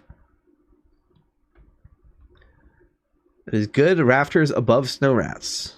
And then, if you can call those rafters, broken floor above snow rats. You know, don't know what the best way to describe. You know, that's part of why I felt pretty well equipped going into the mapless run of Dark Souls. Like, obviously, some parts of that run was hell. But it's not just that I played Dark Souls 1 a bunch. Like, how would I put it? And you know, spent a lot of time recording, and I made Illusion's layout. But like, the thing that like really got the layout of Dark Souls 1 very like precisely in my head on a granular level is that I made a list of all the Vagrant spawn locations in Dark Souls 1, for example, right? So I had to like try to think of the most concise way to be able to describe any very specific location in the game. You know, it means I've spent time thinking about like, how do I describe that platform in a sentence or two, right? Like that one corner of a certain room. Not only did I do that for Vagrants, I did that for all of the Gravelord Black Phantom locations in the game. I did that for all of the invasion spawn locations in the game. Not only saying all of the places you can invade from, but also the boundaries of all of those locations and like what's the most convenient place to spawn from them when like leaving a certain particular bonfire. So I've definitely spent like way too much time thinking about like, how do I talk about a specific platform, a specific room in the game, and like describe that to someone else. All right, we are at 19 out of 92. I gotta not forget to update that part.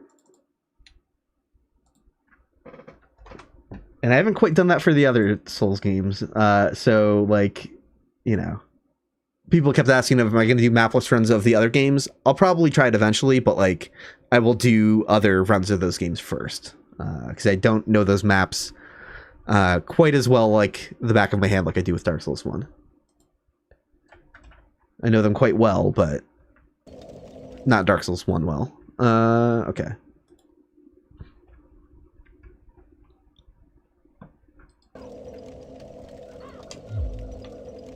Hey, thanks, exit statement. I appreciate that. Okay. Let's spend a little bit of time looking for red good vagrants down here, because it's gonna happen. Maybe this will be another situation where the whole time I was blabbering, we had one. Nope.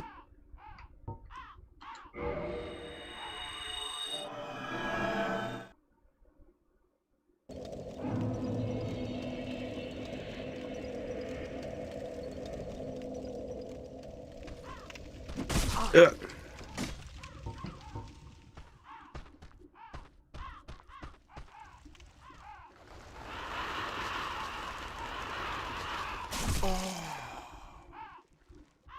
I also thinking about like other things where I had to like list out precise locations in the games and like describe it in a sentence or two. I also did that with all of the like hidden developer messages. So yeah, spent way too much time thinking about that sort of thing. Would the other Soul sequels be improved by adding vagrants? Yes. I'll go so far as to say even at the sacrifice of other, if that dev time like cut into some other mechanic and made it a little bit worse, worth it. Oh, we get to include a few less weapon arts because we added vagrants. Good, do it.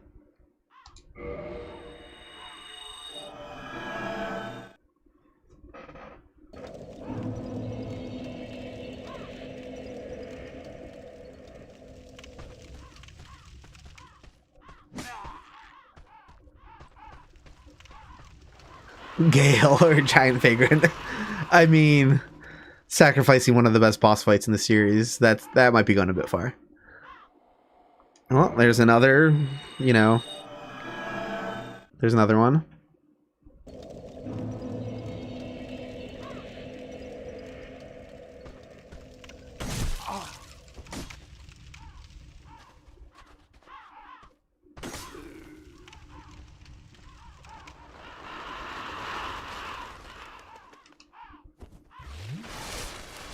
I remember when Dark Souls 2 came out and it was like brand new and I was like just like getting started trying to like do some testing to figure out soul memory. Someone told me that they saw a Vagrant in Dark Souls 2 and I was immediately skeptical and like... The weird part is, I don't remember who it was, so I don't feel bad for putting them on blast a little bit. It was someone who was like contributing to the Fexter Life wiki, who like wanted to like help figure out soul memory and was like willing to help test and stuff like that. But I'm just kind of like, I know everyone likes to rag on for Extra Life, and there are valid complaints about the wiki that I agree with. So it feels like a little unfair to like keep complaining in this context, but there's something very funny to me about like the wiki that has a bit of a reputation for being like very SEO driven and like not being too quick with accuracy. The fact that like one of my personal interactions with like an early contributor to that site is them lying about having seen a Vagrant. Maybe it was a genuine misunderstanding or like a genuine false positive. They were mistaken. They quickly died, thought they saw something out of the corner of their eye. But it is so funny. It is so funny that I'm like, part of it feels like, yeah, of course someone from for Extra Life would make up seeing a Vagrant in Dark Souls 2. Like that kind of tracks in a weird way. Bizarre.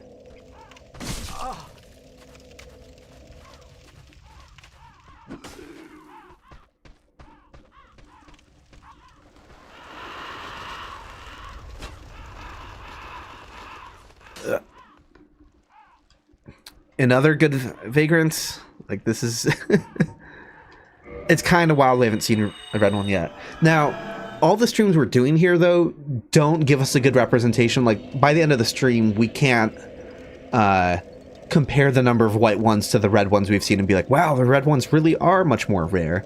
Because this is completely not representational of randomly getting a Vagrant normally, right? Because we're sending all of the stuff to each other and reloading the area frequently, that we are very likely to see them before they pass around 4 times. But in the wild, without looking for stuff being freshly dropped, the odds of them being red go up. Because, you know, they could be passing around between a couple AFK players and stuff like that, so I said in my video that the red ones are rarer, but, like, this is not representational of... Yeah.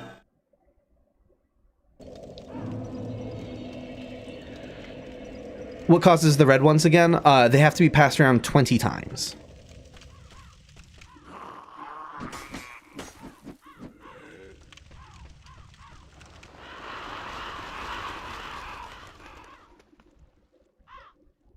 So many. It's just bad. It's just non-stop.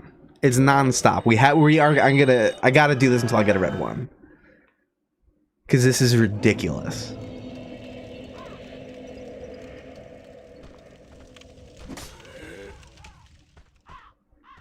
I'm just not even counting how many times I've seen this Vagrant in this location. Like, I don't know. It's been at least like 6 more, right? That seems like a conservative estimate at this point.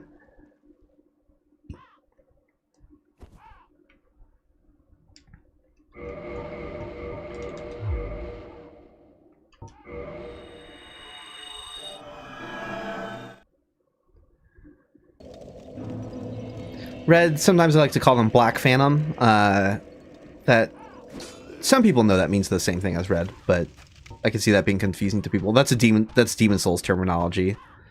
Red, like invaders or like the extra enemies that showed up with negative world tendency, were called Black Phantoms. So a little confusing if you're like, why are you calling a red thing black? But that is where that terminology comes from.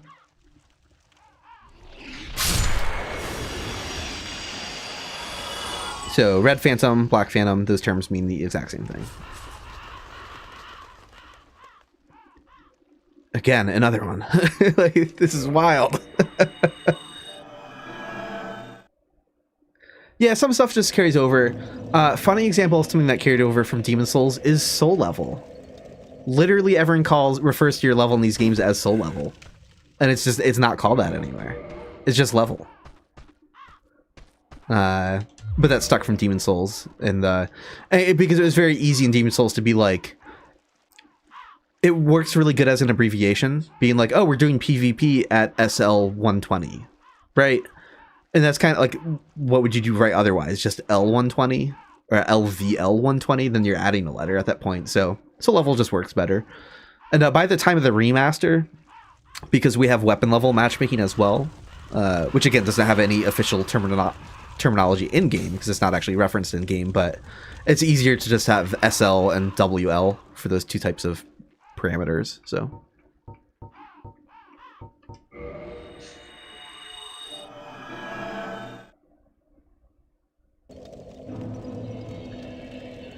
Why we're seeing so many more good Vagrants here specifically than in past locations. So my speculation earlier in the stream is that this place has far less multiplayer activity than the Undead Parish and Undead Burg. That's all one map. Upper Burg, Lower Burg, and Parish is just one large map file. So I feel like we were spread more thin. A lot of our stuff was being sent to a larger player base online of random people who weren't participating in the stream. I think there's just a lot less players in the painted world. And it could be someone else made the point that a random player who is here might be farming the Phalanx and warping back to the bonfire every time. And that's someone who's reloading the area a lot faster and a lot more frequently. Which also just helps with the process.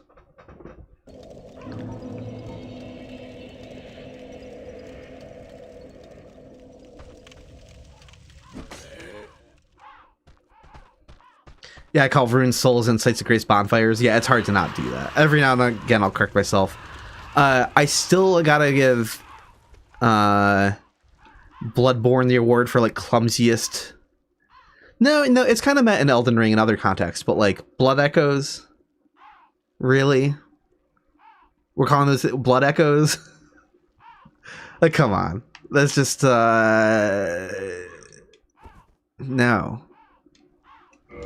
Souls. Just gonna call them souls. Although the flasks in Elden Ring get a bit much. What is it? Crimson Cerulean something? I don't know. I don't remember what the flasks in Elden Ring are called. Estus flask is just way more to the point. Yeah, most awkward terminology of something that already had a simpler and easier name compared to an earlier title. So Blood Echoes is the clumsiest renaming of Souls, but Elden Ring has the clumsiest renaming of... Hey, look, it's in the same spot as a bag.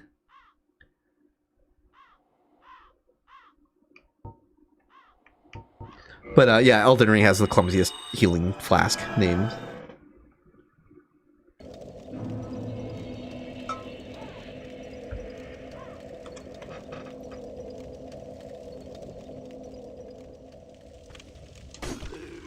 Hey, Resonance.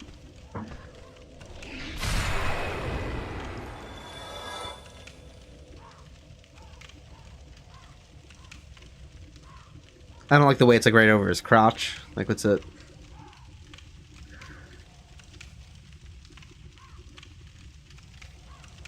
That's like...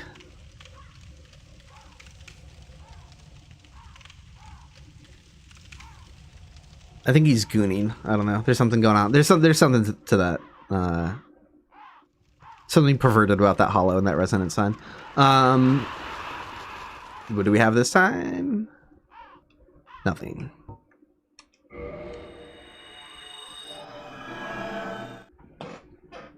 Has anyone seen a red one here yet themselves?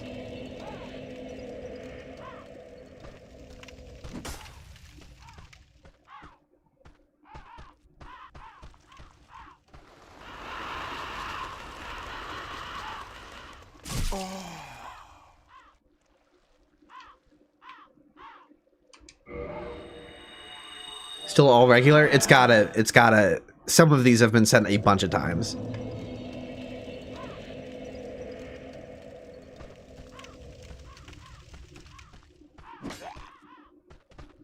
Got the red one now. Nice. Nice. Yeah, we were dropping items for a while, so some of these that we're seeing might like have only come into the world recently, but can't see this in Prepare to Die Edition. Just very unlikely. If you're playing Prepare to Die Edition on PC, you have to mod the game to go online. It's not like online by default. I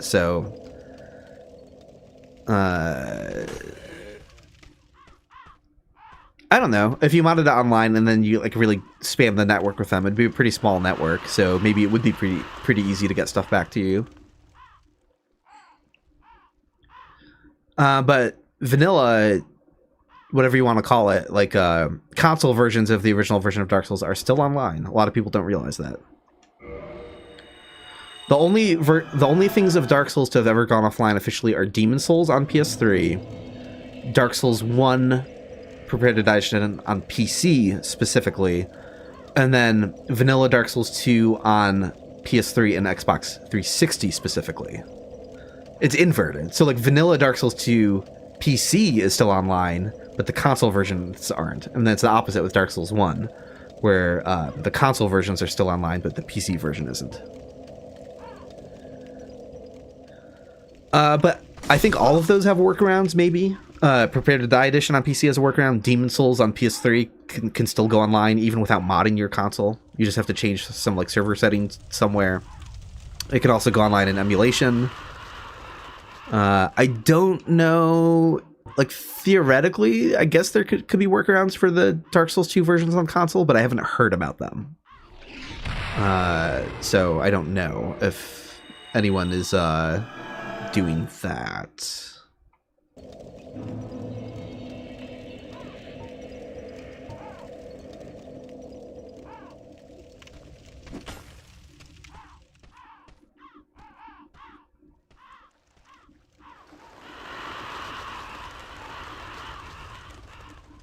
Yeah, Demon Souls PS3 just pointed at a fan server. I'm just kind of surprised like the PS3 has that functionality, but maybe that's not unusual. I don't know, that you can like set specific server settings for rather than just like PSN doing everything. I don't know anything about networking.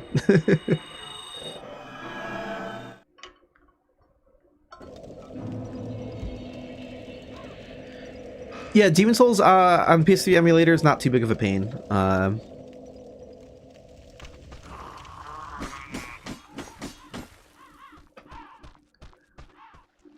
And they're good video tutorials for like settings, like what settings to tweak. It's still though, I don't know if there's an optimal setup. I haven't updated the emulator in forever, so I got to do that to see if it's any better now. There are a lot of audio issues still with Demon Souls in emulation.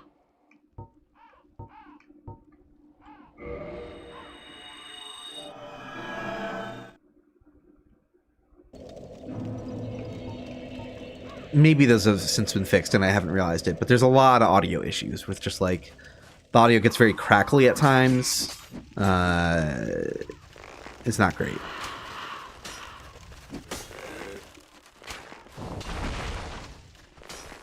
I don't know why I'm taking this long way around.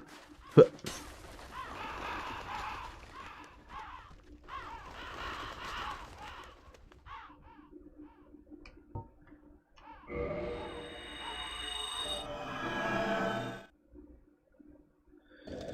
there was an update not that long ago that fixed a lot with our PCS3. Well, that's fantastic. Cool. Yeah, I'll have to look into that then. Unless you're possibly thinking about the one... There was one that fixed a lot with the PS4 emulator recently as well. So, maybe you're thinking of that. But if you are thinking of the PS3 emulator, then that would be fantastic. Because Demon Souls already ran pretty awesomely there. It's basically just audio, like you get the audio issues fixed and it's like it's great.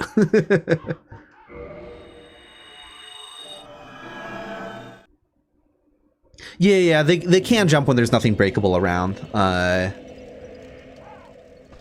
the idea of doing that intentionally to like break something in their way is pretty fascinating to me and something I didn't really think about until that last stream.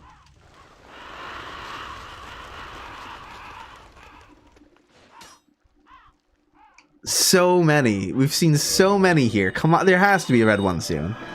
I gotta do this for like...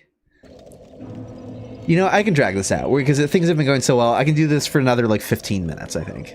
And then we'll move on. Oh, Scared Soul. So I'm not required to see both colors of every Vagrant type at every location. But we've been getting so many here so frequently that like I kind of want to see a red one again. Like, I've seen over 10 of them by now here, probably. I don't know. I've lost count.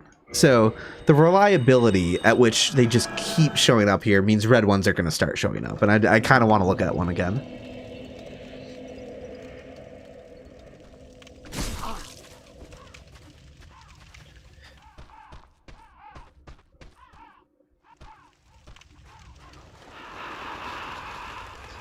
Yeah, not only is Dark Souls 1 on PS3 still online and everyone offline, Miracle of Resonance works again. My old video about the frozen location in the forest is outdated. That frozen location in the forest is dead and gone forever and will never come back. But now it means Miracle Resonance is just straight up working. Because they did a server reset at one point, and Miracle Resonance came back. Not because they went out of their way to finally fix it. That's not what happens. It's just that, like, anytime a major patch came out on PS3, Miracle Resonance would work for like a week. Or maybe less than that. But, like, clearly a server reset was, like, fixing some sort of overflow glitch. And then a surge of activity would re-glitch it at some point. And early on, before the DLC came out, some sort of overflow, like, caused a glitch where they could only show up in one specific spot of the catacombs. And then eventually, after the DLC came out, it re-glitched and switched over to the forest, where the only spot you could see Resonance on PS3 for over a decade was one spot in the Darkroot Forest. But they did a server reboot in, like, I don't know, 2024 or something, like, randomly. And as far as I know, it's still working. Right, because we don't know how that... Oh, we don't know anything about the nature of the overflow. That's just, speculation, but it's an incredibly reasonable guess, right? Like, because there's no patches that ever broke Resonance. Anytime they patched the game, it would work again for a little bit. Clearly, because the servers were down for a little bit, and it would re-break not when a recent patch happened. You know, it would be like a week after a patch or something like that. It's like, okay, something on the network just can't handle all of this activity, and it's re-glitching. So does that mean if the PS3 version stays online long enough, is it doomed to glitch out in the same way again? Is it eventually going to freeze to another location? Or does that type of overflow require some sort of concurrent amount of activity? Right? It might need, like, X amount of resonance to, like, be trying to be sent through the network at the same time. If that's the case, then it'll just never break again until the servers officially go offline, probably, because, like, it'll never have a ton of activity again.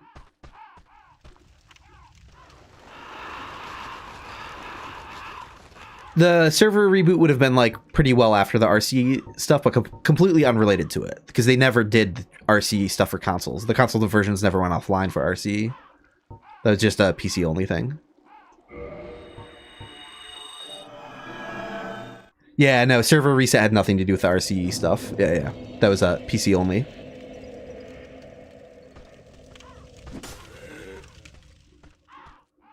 And this was more recent than that, too.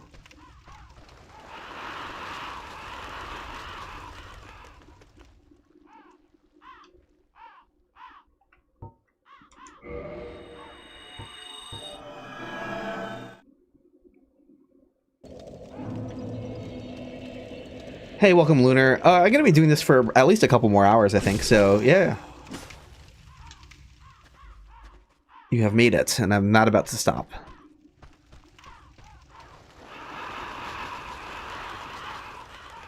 Do I have any FromSoft-inspired tattoos? I don't have any tattoos, but if I ever do get one... I've thought about this. You all already know what my first tattoo will be, right? I think it's a pretty obvious guess at this point. I've thought about it. If I do get a tattoo, obviously it's going to be an evil vagrant. I'm torn on getting one. I don't know if I want a tattoo or not. I think they would look awesome on other people. And I know where I'd get it on my body if I did get it. I would get it on, like, the underside of my forearm. Right? Kind of like, above the elbow kind of area, but, you know, not on the back of my arm, though, so, like, the underside. What's the underside of your elbow joint called? I don't know, I imagine it, like, an inch or two up from there is where I'd probably want it. It wouldn't be the first ever Vagrant tattoo, though. I think someone has gotten a Vagrant tattoo. I think I remember seeing one at some point, somewhere.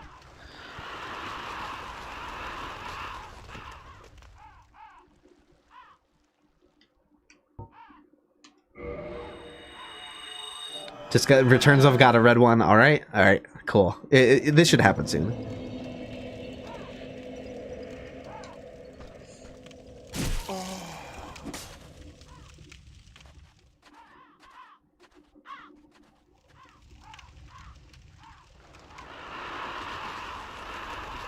Yeah, figuring out like vagrant mechanics, like discovering how they worked precisely was like a big thing, and I think one of the coolest things I did for testing stuff in Dark Souls. So that's like the most relevant Souls tattoo concept to me.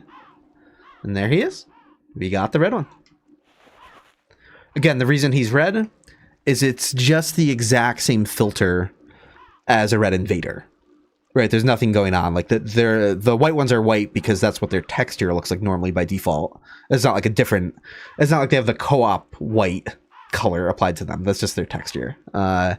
But this is the red filter that an invader has, and that a Gravelord Black Phantom has.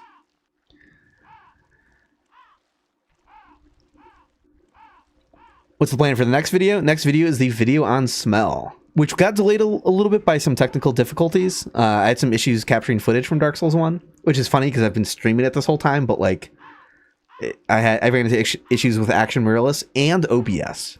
We were both fucking up like higher quality video capture, but that's all sorted now. And yeah, so that video still doesn't have an ETA, but it is happening. I'm voice is completely recorded and done and edited, and then now that's just in the timeline, and I'm at the stage of gathering and editing video to it. It's still a little early in that process, but yeah, it is happening.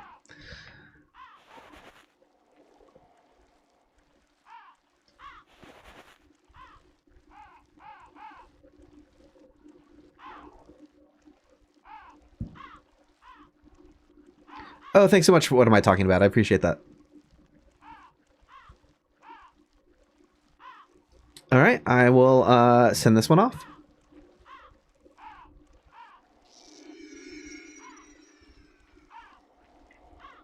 Cool. Now what? What is next? What are next? We have Darkroot Garden. Darkroot Garden. And let me fix this. Is going to be like a little not cropped correctly.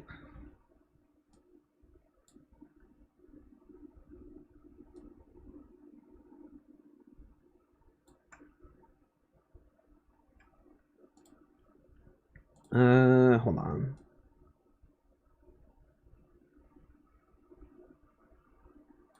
Yeah, looks good enough to me. All right, cool. So that was the second red. We haven't even seen a red evil one yet, though. We've only seen, which is actually a little less surprising because the evil one spawns so much more quickly. It's just like easier to get them sooner. It feels like so that might actually, in a normal average playthrough, a red good Vagrant would be like the rarest, hardest thing you could possibly get. But I'm not surprised that we've seen a couple of those now before the evil ones, just because of the nature of how we're like doing this together.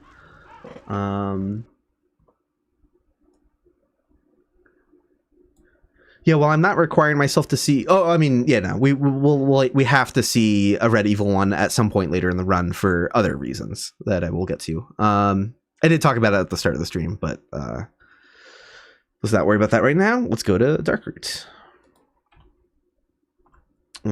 Wait, fix that, and there we go.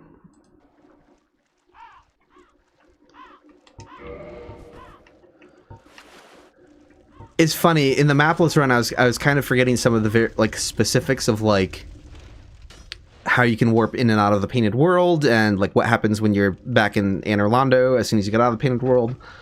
Stuff that could have like saved me some time, like when I could have just used a homeward and stuff like that. But I've forgotten all of those details, but like I have like a 12-year-old at least like Reddit post explaining the details of it. So like it's funny that like someone in chat was correctly like informing me of that stuff, but I myself have written about that before.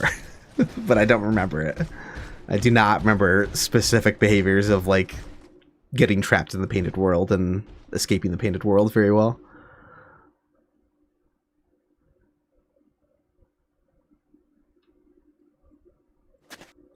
Like now that I'm here, I think this just sends me to the first Anor Londo bonfire. I don't think I'm going back to the Painted World. Okay, okay, cool. That bonfire is out. Oh no! Oh no!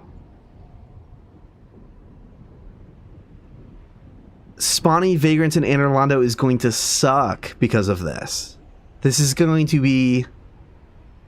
I think we'll do it, but part of me might consider like saving Anor Londo for last and just like going into New Game Plus and playing our way back here.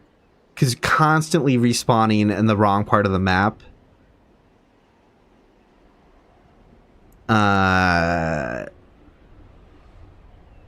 Yeah, I could use quit outs instead, maybe. Although we found constant quit outs to maybe not be the most desirable.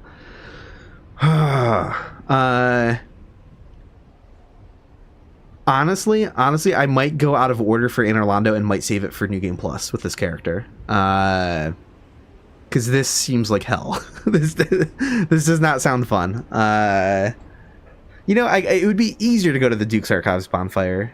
No, it wouldn't. Whatever. I can see now. The one's not easier than the other. Let's just, I prefer running back to the Sun's Fortress bonfire for whatever reason. Wait, so was there a nook here? There was a nook here, right? This is...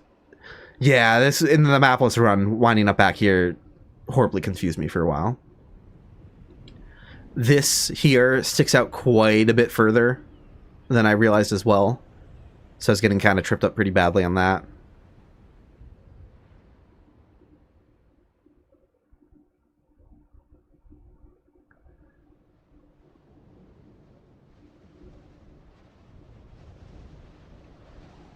Yeah, Anor Londo is dark because this is the same character that I used for the mapless run. I made a save backup before defeating Gwyn, so I reloaded that save so I could be at the end game, so it'd be easy to get around the whole world to spawn Vagrants. So I wouldn't have to do like a whole new run for that. But now I'm regretting that for Anor Londo specifically, so...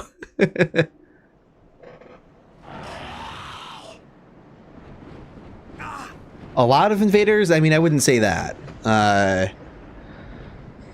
How active is Dark Moon? Well, making Anor Londo dark only opens you to Dark Moon invasions in Dark Anor Londo. It has nothing to do with getting invaded by Dark Moons throughout the entire game. Just two separate mechanics. You need points of sin that are accounted for in the Book of the Guilty. That opens you up to Blue Eye Orb invasions throughout the game. But you also need an area boss alive, and all of the bosses are dead. So I can't be invaded by Dark Moons anywhere. Although I think maybe I don't need a boss alive if they're not using the Blue Eye Orb and they're doing ring invasions. Maybe? No, I think I probably do need a boss alive for that. I don't know. I don't remember.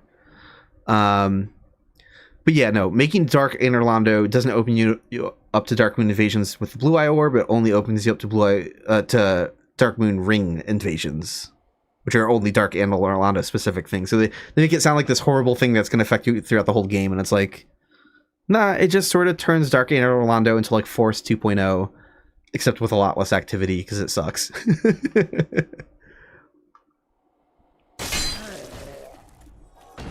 That ring is so poorly... The matchmaking for that is like garbage, too. Like, there's so many things wrong with the Dark Anor Londo PvP that...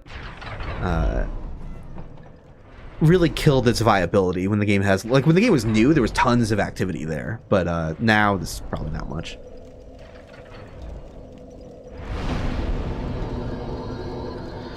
Okay, so Darkroot Garden is next, so let's just go to the parish. If I had to fight one Dark Souls boss IRL, which one would it be? Well, I would die to any of them. I don't think I've ever really been in a fight in my entire life. I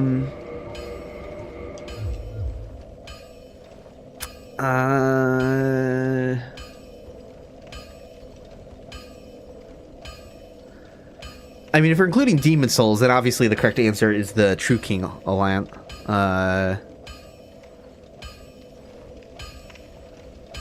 Priscilla, you could just talk to her.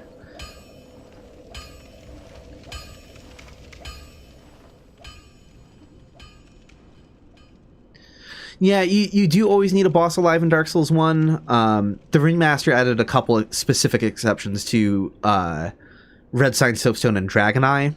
If you share a password with someone, you don't need a boss to use those two specific items. There was always something kind of funky in Anor Londo where, like, I think there's some order of operations shenanigans where you could get multiplayer activity with both bosses dead, but, like, it was maybe a glitch, or... I have vague memories of, like, I think seeing the Ornstein and Smough boss room open and Gwendolyn also dead, which is just, like, I don't know what specific condition would cause that exactly.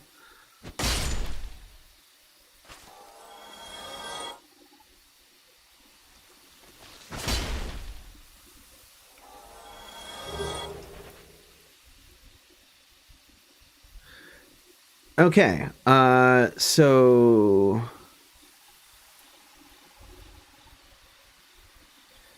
This is a pretty large level, and where we're going to be losing bloodstains is pretty much nowhere near... Oh, you know what? I forgot to... I should have restocked them. Whatever. I'll restock when I run out. We're close enough to the parish. It doesn't matter. I can just warp there. So... Yeah, we'll just continue. So we're going to work on... Evil Wolfring Cliff and good Frogray Cliff. So to do this, I think this should work no matter where we lose stuff in the Darkroot Garden, as long as we're not in the Sif, like, forest area. We're not in the Forest Hunter area, because that has different locations. And as long as we're not in the Basin, because that also has different locations. So... This is an annoying run back. This is a long run back. This is a long run. So someone could iterate faster, dropping item bags anywhere, like even up, like near closer to the bonfire, should correspond to this location again. Because as long as you're not in the forest area and as long as you're not in the basin, then there's only really one area it can be. But we are trying to look for good Vagrant in this dead end corner opposite of the Frogray trap.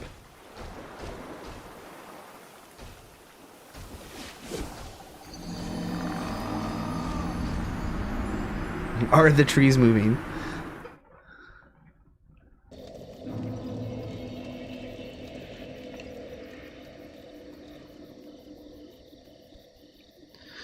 Wait, no, that was a long... Why did I run all the way around though? I'm not using my brain. I gotta... Okay, so smarter routing.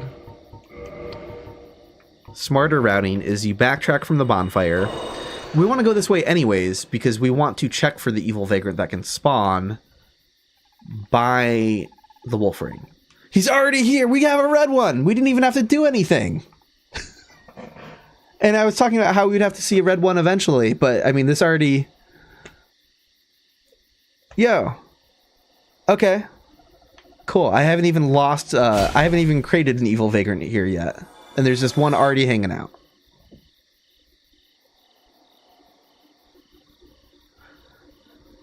I'm not going to get his attention because I'm very afraid of him falling off the cliff and dying. So, okay. Cool. Like, hey, man. And it's red. It just... I've got a red evil vagrant instantly without even trying. That's even luckier than what happened in the Painted World.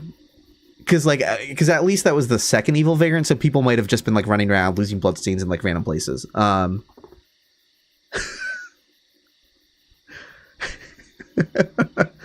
Yeah, if people want to get ahead on other evil vagrant types, just walk into the forest. I call it the forest. I'm talking about the Forest Hunter area. Like, walk down the steps like you're going towards Alvina. Make sure you're in there for at least 10 seconds so your bloodstain, like, winds up firmly in that area, and then just jump off a cliff. And we'll get started on evil vagrants on cliff before Sif. So, but we've got a while before we get there because it's gonna take a lot of work to get this next good vagrant, I think. But yeah, let's get this guy checked off. Evil Wolfring Cliff. The luck has been wild today.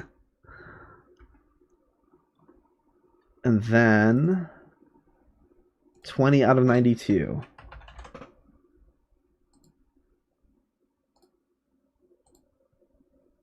Yeah, crazy, crazy luck today.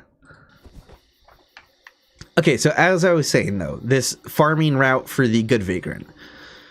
You turn around from the bonfire and you go towards this area, and as soon as you get to this rock wall, you drop off. You go too far down, closer to this rock, this item, then the fall of the height becomes lethal. But yeah, you just hug this rock. And the fall is survivable. So that way we don't have to run through that. This drops us closer to this location. We don't have to run around through the other chunk of the garden.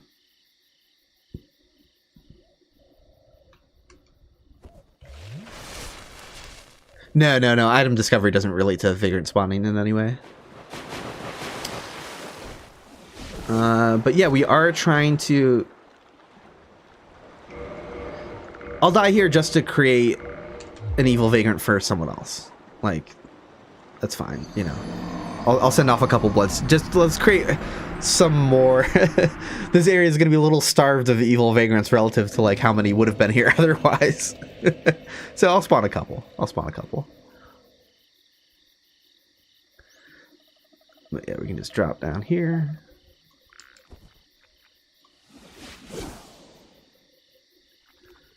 And in this case, I'm just dropping the item bag where the good Vagrant spawns, because that seems pretty damn out of the way. Like, maybe there's other places we could be hiding item bags in the garden, but like, this is just totally on the way.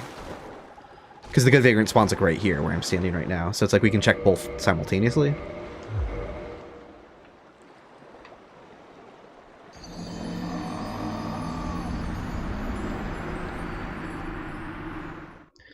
Yeah, the really large trees don't respawn.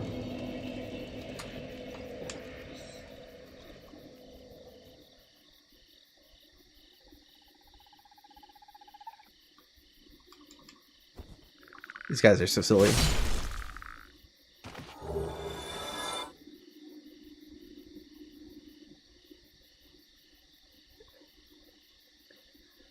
Which Trump soft boss do you think would be able to be talked down from a fight? Libra from Elden Ring Night Rain. Already have a drift item here. Okay. I really do think the base game having much more population is like why that took so much longer. I think it's just going to go faster in other areas. This rules.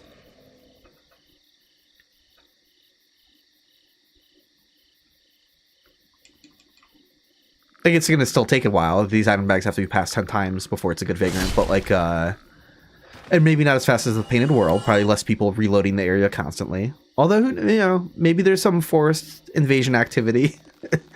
The forest is not like it used to be, though, at all. It's sad. It used to be able to just get back-to-back invasions constantly.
Frog Ray.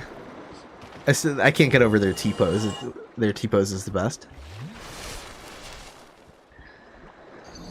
Technically not a T-pose, but you know what I mean. It's anything that's a like the non-animation default. It's a T-pose for a lot of enemies in the game, but for some enemies, like it's an A-pose or some other equivalent. But those all fit under the umbrella of what we would consider a T-pose in Dark Souls, I guess.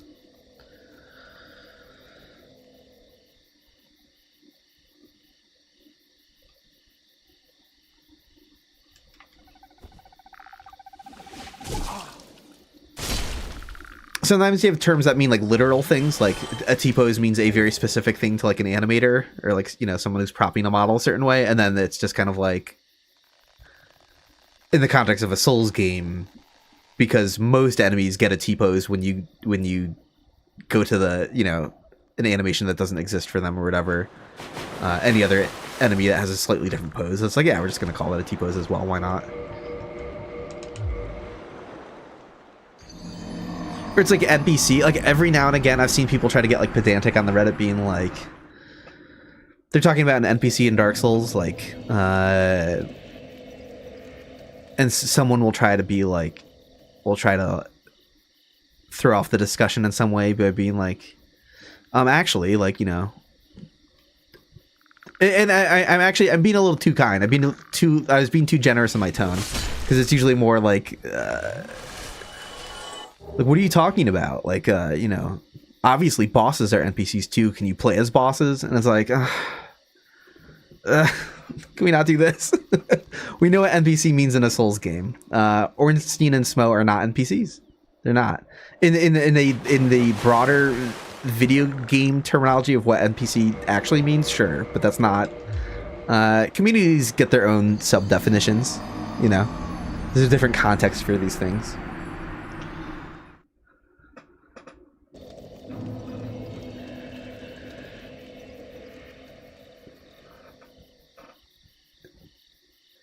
Are they literally non-playable characters? Yes. Does NPC mean something more specific in a Souls game? Also yes.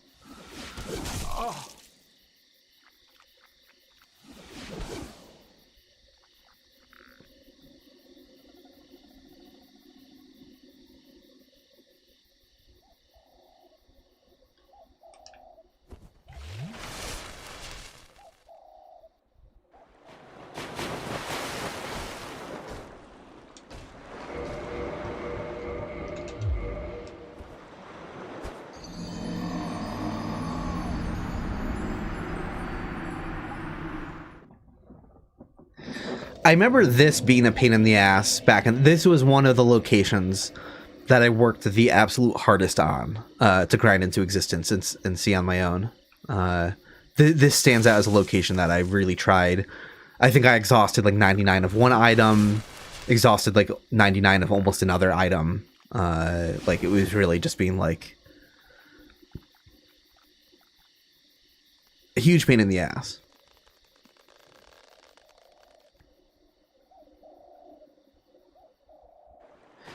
Yeah, there is a fine that you could go more granular. You could definitely talk about the Undead Merchant being a different type of NPC as Cellar. Like they're definitely both NPCs, but there's not really a good way to refer to Cellar.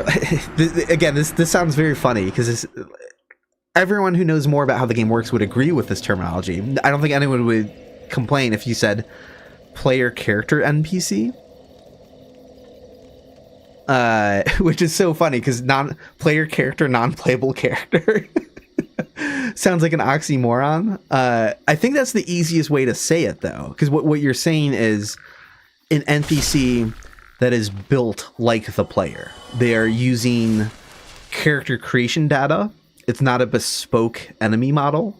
All of their animations and the armor they wear, they actually wear the armor. They actually have this Zweihander or whatever equipped. You know, like there's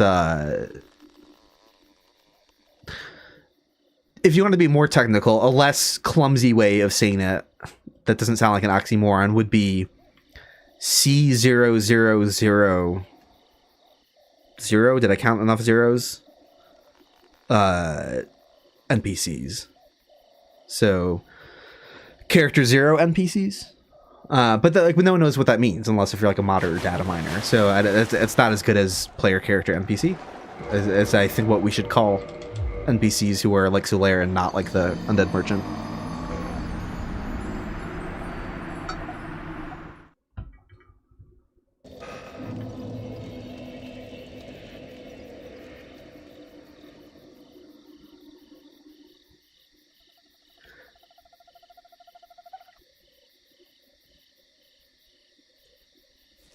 I don't know why I'm just running further into the level. That's where I will die, dropping off.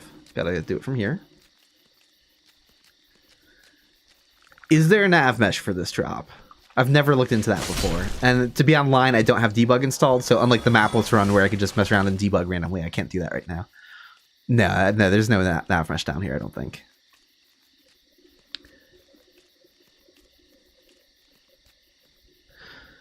Human NPCs is tricky. I guess you could, but like... no, because Chester... People might think that includes Chester, because like he's kind of a human, right? But he's actually not built like, you know, he's got those like sweeping leg attacks. Like that's not he's not a player character NPC. He's not built with player character data or character creation data is the way I should word that. Yeah, human's a little too broad. People might think the Undead Merchant is a human, even though he's hollow. But like, you know. Yeah, Chester throws off everything. Yeah, that's why you have to be specific to, I think, like, player character NPCs, because you're specifying ones that are built like the player character. It's very clumsy, and not what the words literally mean, but, I mean...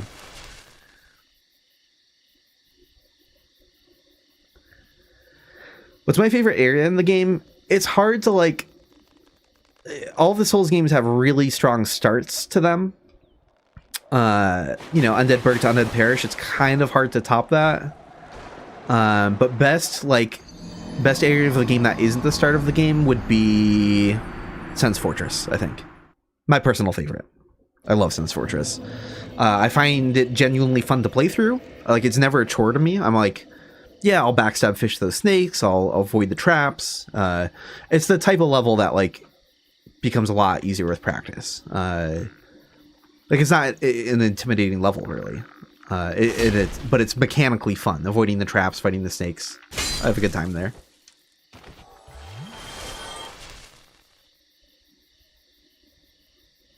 Oh, you got assist from someone kindling. Nice. I don't think we've seen that yet this run, but I could have easily not been paying attention. You just got evil by the wolf ring. Awesome.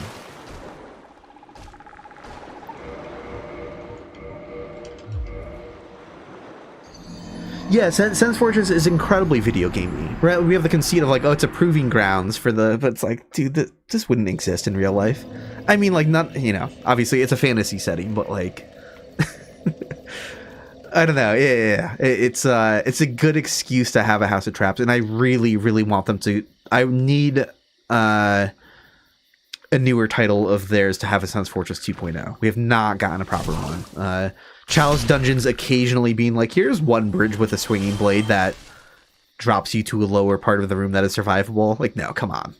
That is, it's fun as a brief homage, but not nearly as cool.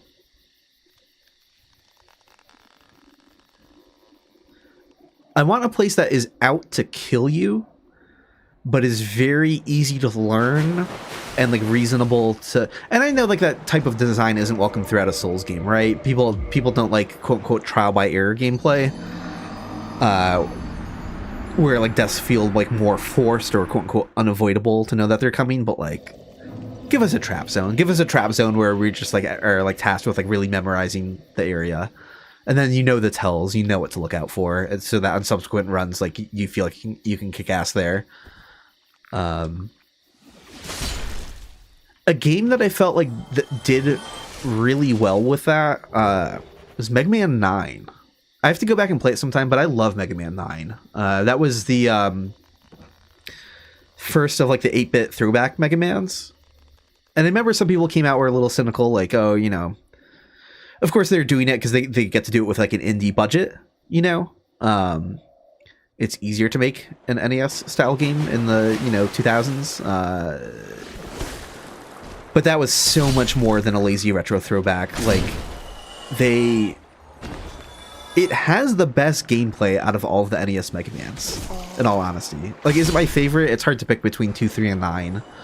But the cool part about Mega Man 9 is that it was genuinely even more out to kill you in some ways than the original NES Mega Mans were, but was easier to master. The challenge was so well balanced. Like, right, they didn't just copy and paste the NES Mega Man games and just kind of shrugged. Like, they really cared and really thought about the gameplay of the original Mega Man.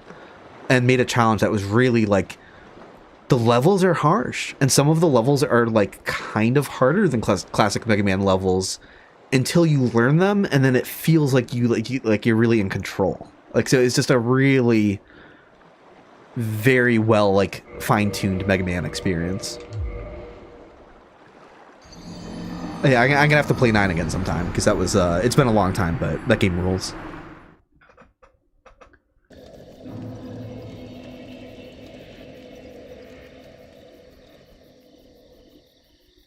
Mega Man 9 kind of had some of the most like useful boss weapons as tools as well.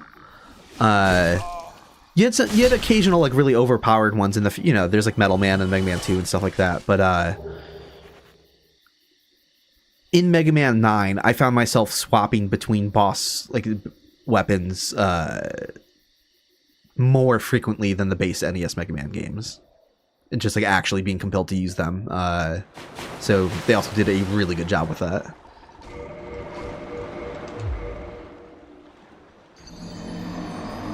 Oh yeah, 9 is great, Carl. 9 is fantastic. So good. Can you musk your smell? I have the feeling you meant to ask mask your smell, but you can definitely musk your smell for sure. That is some people prefer that. No, but no, you can't mask your smell. There's nothing to hide. If an enemy can smell you, there's nothing you can do to avoid it. 9 soundtrack is great. I mean, like, do I like it more than 2 or something? I don't think so. Or even 3, but it's also up there though. It's also incredibly good. I remember not being as into 10 as 9, but 10 did have a few bangers. And one of the cool things about 10 is they brought back even more classic Mega Man composers, and like it was some of the underdogs that crushed it. Like, not that the people who did like Mega Man 2 and Mega Man 3 soundtracks didn't come back to do good work as well, but like the people who did my favorite Mega Man soundtracks back in the day weren't the people who made my favorite tracks when they came back for 10.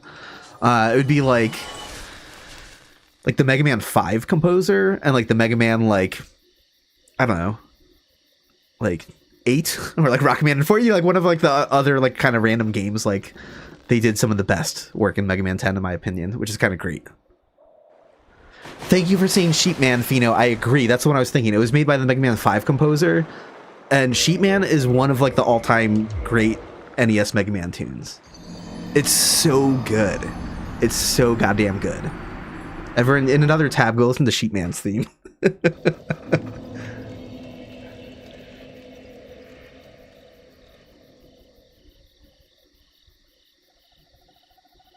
Maybe I'll throw it on. I won't get demonetized, right? I mean, it's like, that's gameplay music. People have gameplay footage of Mega Man without getting demonetized, right? Whatever. It's one live stream. I can learn the hard way. I'm firing it up. What I like about Sheepman is it's a little bit more on like the somber side of like a Mega Man tune. Or like, so the melody has something kind of like, I would describe as like longing to it. Just a really cool vibe. It also has a really cool noise sweep in it, which I will explain or point out when it happens. Basically, just a noise in the drums that's like a, and it's just like, I don't know what that equivalent would be on a real drum set. Like, is that a cymbal? It doesn't really sound like a cymbal. It's more like a sound effect. But it's like a percussive sound effect that's really cool. Doing pitch bends in the noise channel is neat. Do we have like a 10 hours of like arrangement?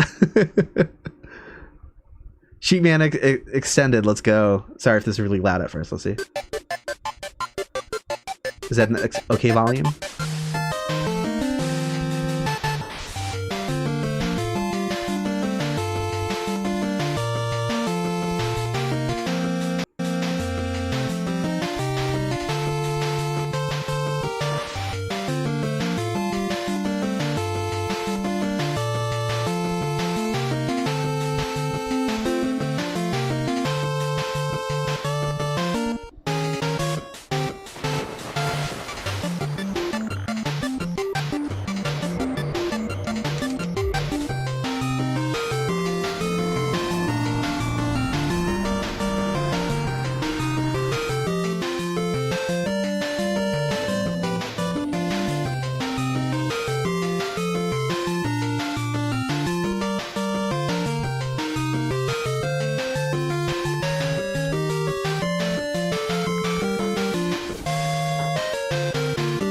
noise sweep.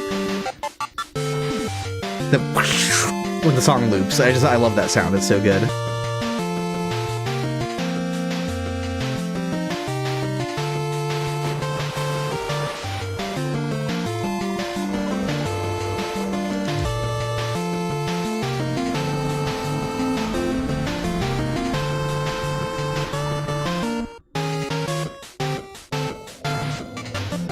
Yes, the Vagrant will spawn where I'm leaving the item in this location.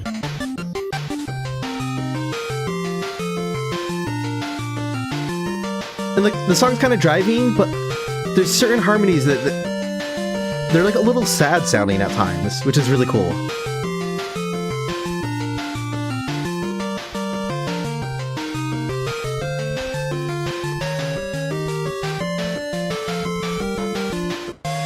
Hey, there's a drift item. And another drift item, alright.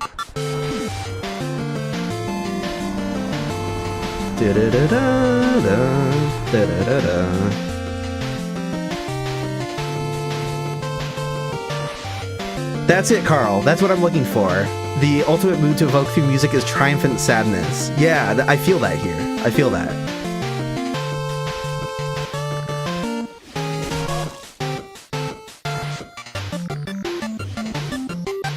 I should ask Zuli for dancing animation. That's not a bad idea.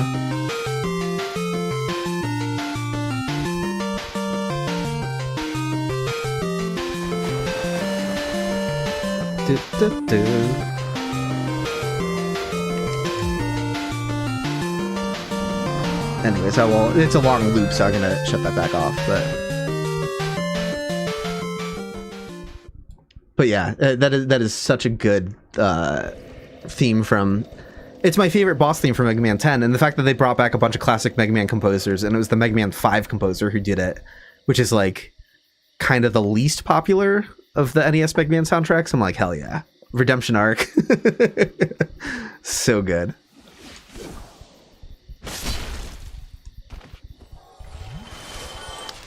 The frog rays clip through the environment all the damn time.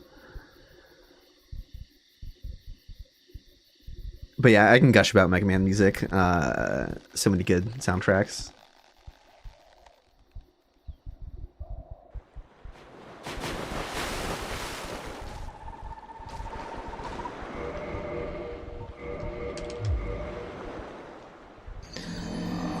I feel like the NES probably isn't on a lot of people's minds for like a console that demonstrated like a really huge generational leap, but I do feel like there's such a giant gap between something like the Atari and the NES.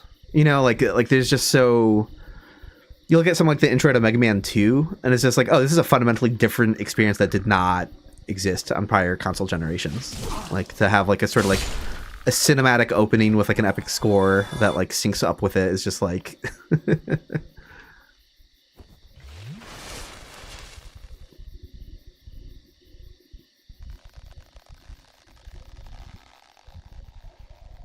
How about that Solstice title theme? Hell yeah. Hell yeah. Yeah, Tim Fallon is great. Tim Fallon's legendary. My underrated Tim Fallon gems shout out would go to Treasure Master. Treasure Master does some unhinged stuff in its sound design that is just like so... I get that Silver Surfer is like kind of like... There's a reason that's sort of the standout most popular one, because it's just... constantly shreds in a really catchy way, but of course he goes all out in Pictionary, Solstice, does a bunch of cool stuff in a lot of his soundtracks, but Treasure Master just goes weird. Treasure Master is the only NES soundtrack I can think of that has a crossfade within a single track of music, right? There's part of the music where like some of the voices start fading out and other voices start fading in over it, and it's just like no one else ever did that. I don't think. I don't think there's a single other NES or Famicom tune you can find that has that happen. And to make it even more ridiculous, what's being crossfaded in is music that's in a different time signature. So it's just like, it's like so, like you're listening to a prog rock album in that moment. Like this is only something that exists in a prog rock. Like he was clearly listening to Yes or something. It is just not normal video game music. This is such a weird thing to do.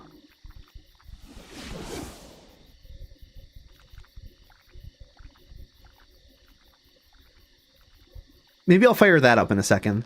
I don't know Yes's discography very well, but I remember hearing some of it, and there is a drum beat that he clearly riffed that he took from Yes in that track. And I couldn't tell you what song it was, unfortunately. Yeah, let me fire that up. Let me fire that up.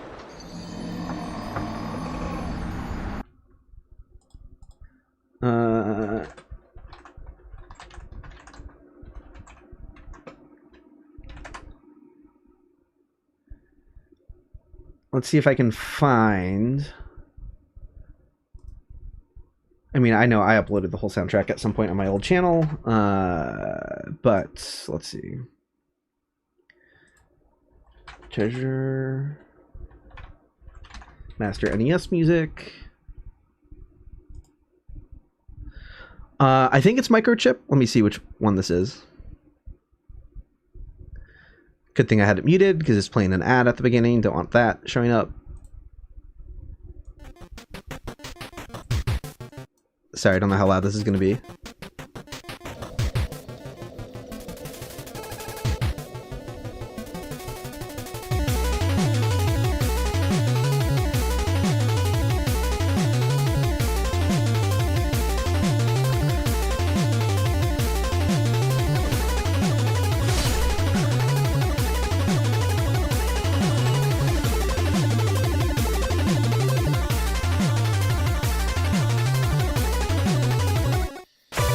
So it's going to start fading out one section. Oh, not just yet. Not just yet.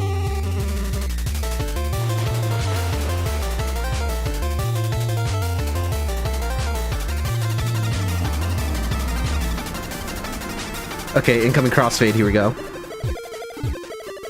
One part fading out, one part fading in. And this beat is ripped from Yes, and it is such a good beat.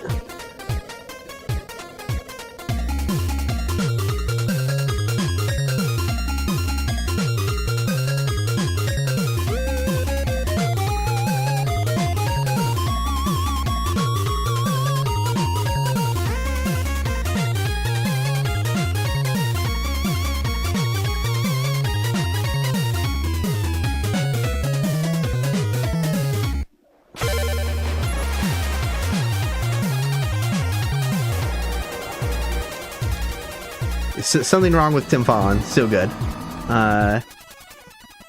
Hold on, I'm gonna go turn on the light in my office because I keep forgetting to do that, and I'm not sure if the boyfriend stepped out yet. So because I like to not play drums when he's in the house. It's a small house. It's very noisy. But if I do have a place to myself, I'm gonna play that beat.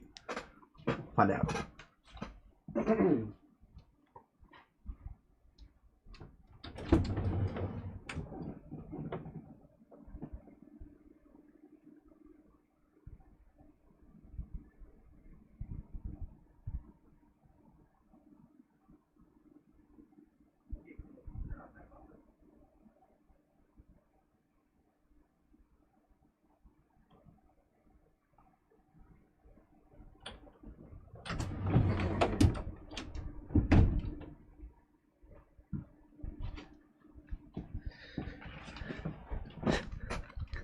He is napping, so that would be the absolute worst possible time to play the drums. So, not doing that.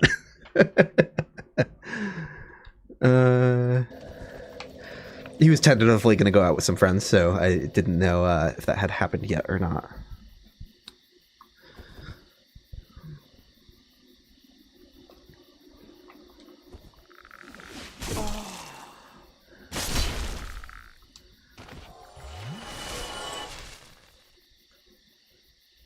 But yeah, no, that drum beat rules. At some point when I can, I'll play it.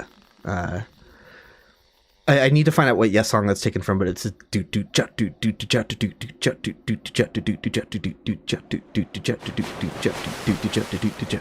even know what time signature it is. It's not in 4/4, that's for sure.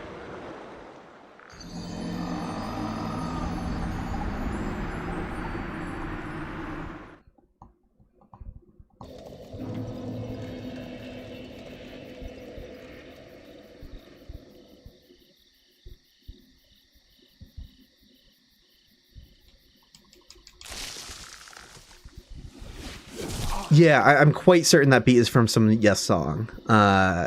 So I gotta find out what it is.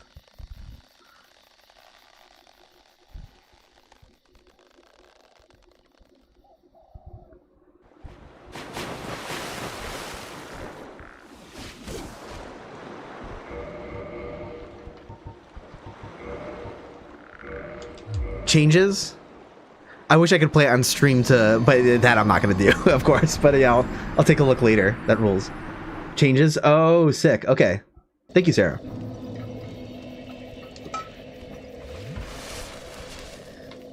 Yeah, I gotta listen to more Yes, because I think I would dig it. I like a fair amount of prog rock. I have to admit though, like a lot of that like classic rock, prog rock is stuff that I've never really done like a proper deep dive on. There's a lot of stuff that I hear, I'm like, oh, that's cool. But I like, I don't know.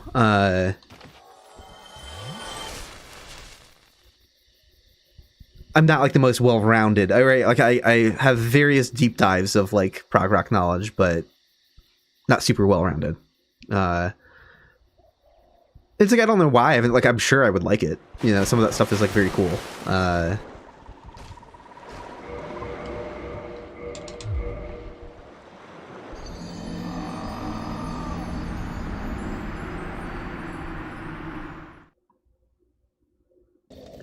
You know what? I haven't listened to Motoi Sakuraba's prog albums yet.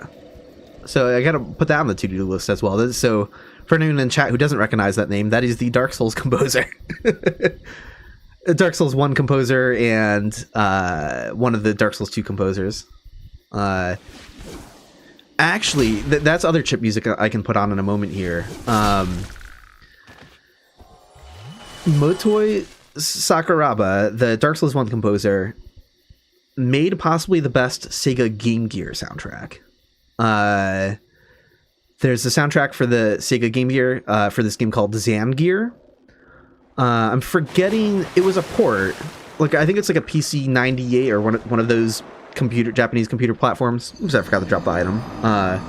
There's another version of that game that has a higher quality soundtrack, so it's not like the source, the original version of the soundtrack, but they did a stripped down version of it for the Sega Game Gear. And the music is so good. And you can hear like why he would be the right person for the job for like a Dark Souls soundtrack. Even in 8-bit form. Because it's not him doing like the most typical version of like a classic video game soundtrack. It feels like there's more like orchestral aspirations. The songs are very long and kind of have like a through composed vibe. Right, like they'll have repeating sections and stuff, but it's not just like, oh, this is like a short like 1 minute loop with like the verse chorus or whatever. It's just like no, there's like many sections to the songs, and they kind of just flow and go for a long amount of time. Incredibly well written. I'll pop that on in a moment. Oh, I'm out of transient curse though, so let's go get that sorted. Put some respect on his name, that Mario Golf 64 composer. Ooh, so Dark Lord's getting a good amount of drift items. So what do I have? Okay, so we don't have to restock anything yet. Let's just pull everything out of the bottomless box, and then we'll worry about duping stuff when we're actually out of stuff. You know, so let me pull up Zangear. So this is the same guy who did the music for Dark Souls 1, same guy who wrote Gwyn's theme. Absolutely ripped on the Game Gear.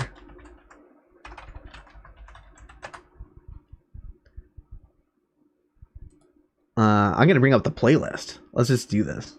This music is so good. You gotta have the best. Ad. Stop it.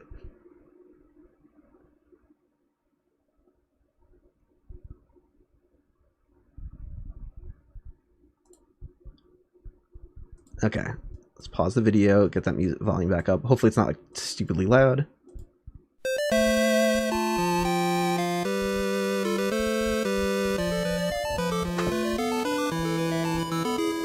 Let me know if it's too loud. It's a very harsh kind of chiptune sound, but...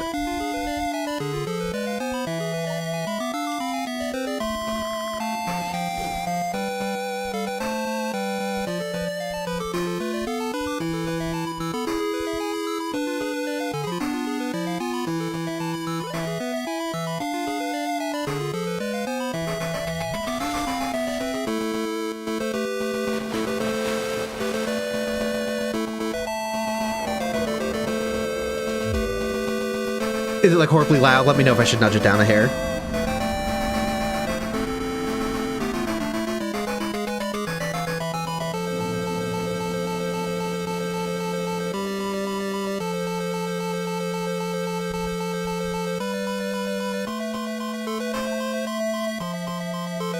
Five hairs. Will do. But yeah, the way the song flows, right? It's not like a Mega Man tune where it's like quick verse chorus. It flows like a piece of classical music.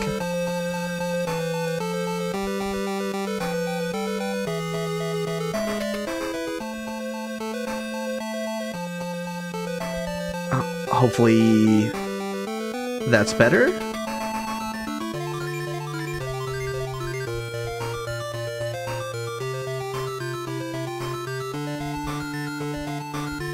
This music is so good. It's just like, yeah, no shit, this guy was the right guy to do the Dark Souls soundtrack. This music rules.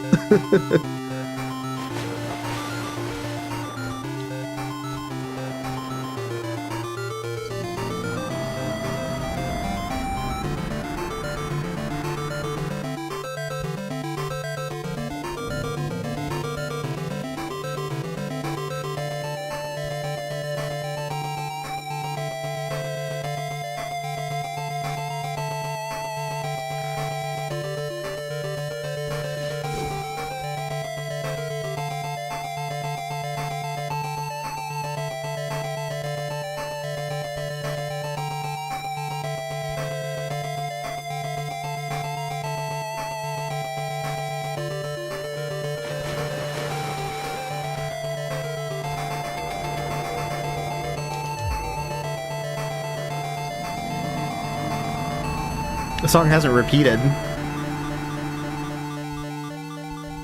Like, what a proper-ass composition. Like...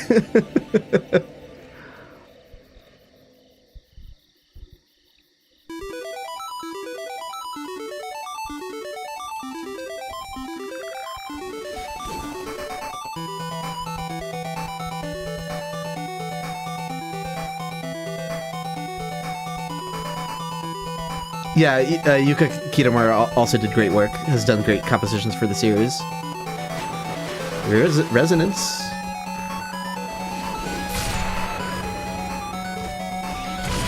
I haven't been casting, I gotta start I'll start doing that.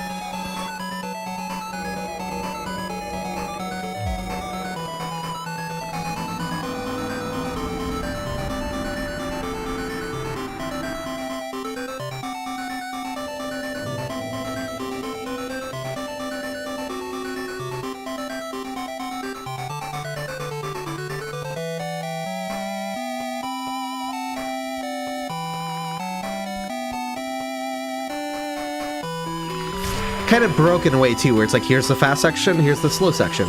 Like...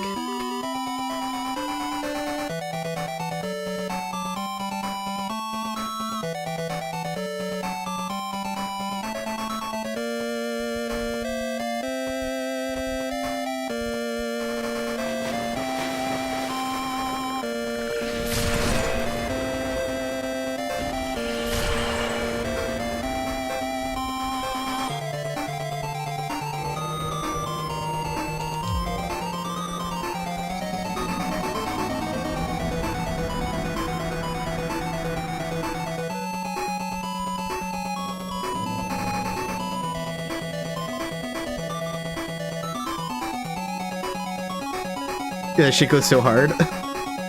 I have a great reverb there.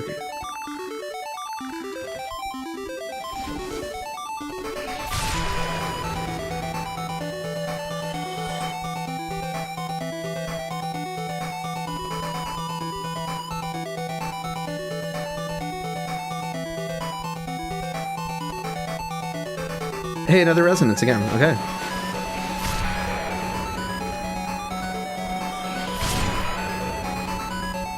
Oh, that's the ghost casting them.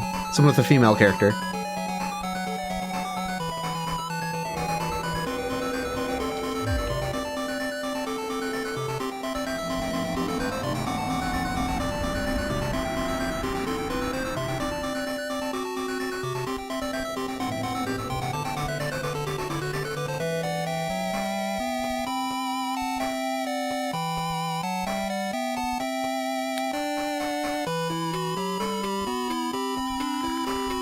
Oh, it's you casting that? Jaden Nass? Awesome.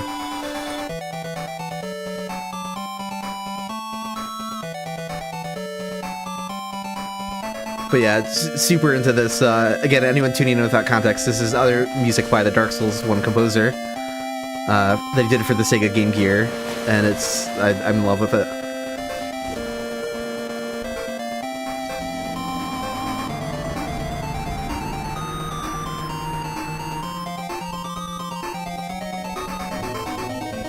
I didn't even realize he was the Dark Souls composer at first. Like, I think I didn't pay super close attention to that when the game came out, because I was already a fan of this at the time, this music back then. And then I was like, oh, yeah, wait, the guy who wrote the beautiful Gwyn's theme also did this. Okay, that makes sense to me.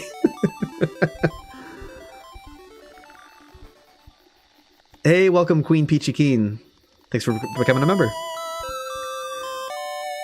Recurring motifs, right? This was like a melody that happened earlier, but now like the context is a little bit different.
Yeah, just super talented composer. When you're making chiptunes that rule and like full orchestrations that rule, it's like, hell yeah, man.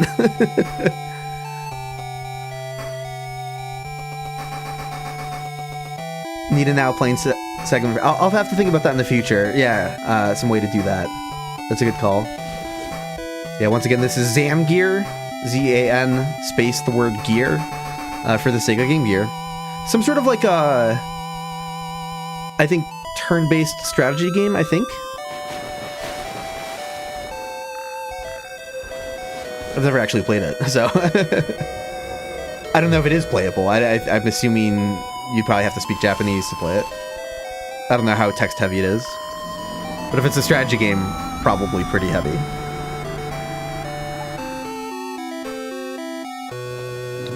Here, I'll go back to music list for a moment. Get that space again. But yeah, incredible soundtrack. What sound chip did Game Gear use? It used PSG, which is very funny because PSG is like the most generic. It just means programmable sound generator. But I mean, it is a specific sound set though. Like that doesn't, you know. It is. I believe it's 3 sound channels. No, 4. 4 sound channels. Wait, why am I blanking on this? 3 or 4. Well, either way, unlike the NES, it is only capable of square waves. So there are no rectangle waves. There's no triangle waves. That's all square waves. So that's why it's like very like nasally. It doesn't have like a warmer, lower pitch sound for triangle like the NES. And then it can do noise as well. And it's basically the same sound set that the Mr. Gimmick sound expansion used. So when you're listening to Mr. Gimmick, you're basically duct taping a Sega Game Gear to an NES, and like that's what you're listening to. it's run a little bit different. Like the clock speed is like doubled, so it's like in a different octave, or like there's like some subtle differences. But it's a modified PSG that's in the Mr. Gimmick sound expansion.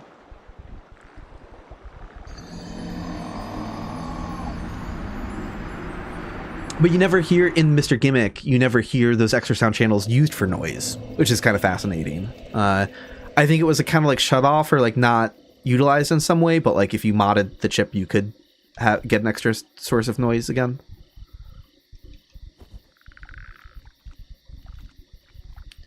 But yeah, the NES, for anyone who's wondering, people will often talk about like the quote unquote square waves of the NES, and that's like can be somewhat of a misnomer, because a better name for them is pulse waves, or rectangle waves. Which, I mean, no one really calls them rectangle waves. They just pulse waves is like the actual name.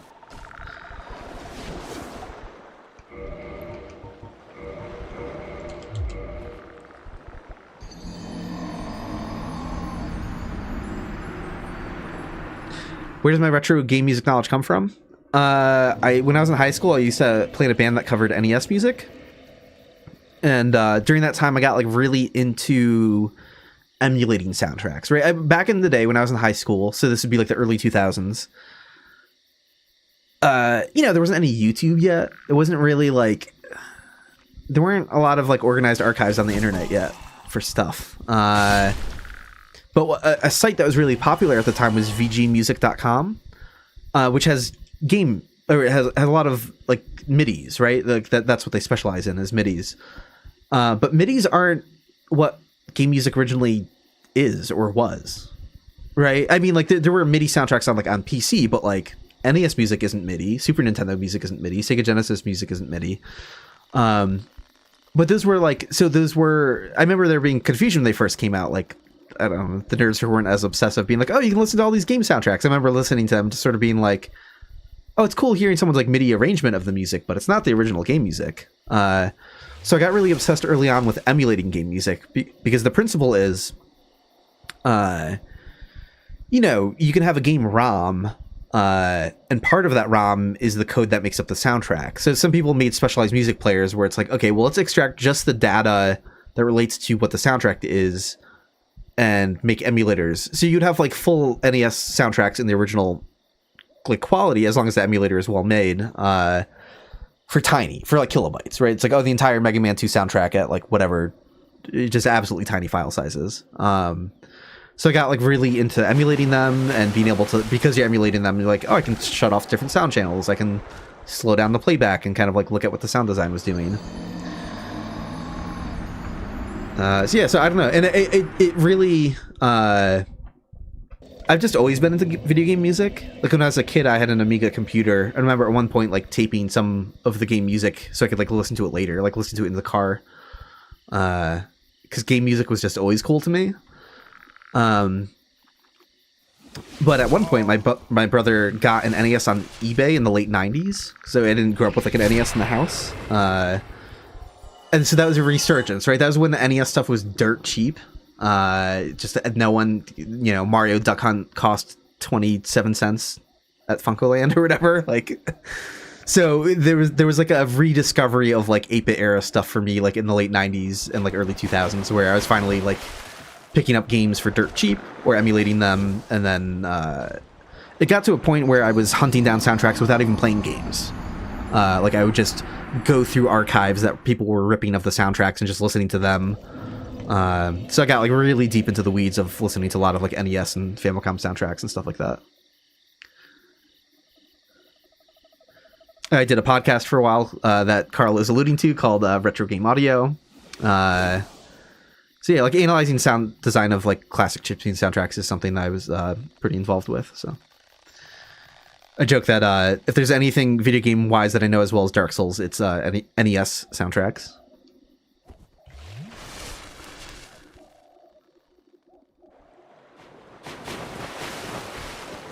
Yep, another drift item.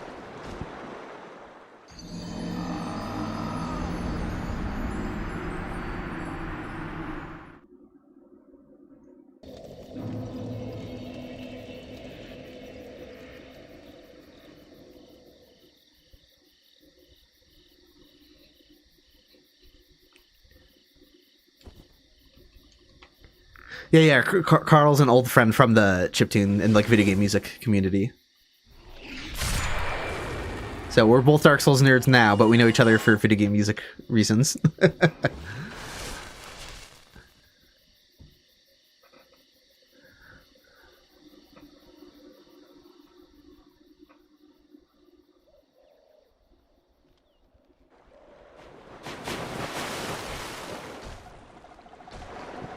But yeah, I'm just kind of like an old head of like the the modern chip music community. What I mean by that is like demo scene was happening in Europe like the whole time.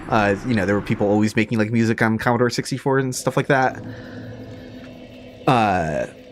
But there was a modern wave of chiptune that started in the early 2000s. You know, because I don't think people were really commonly calling it chip music or chip tunes. It was just kind of like demo scene or like computer music prior to that. But the tools came out for like making music on the Game Boy, then like software come out for making music like for the NES and stuff like that.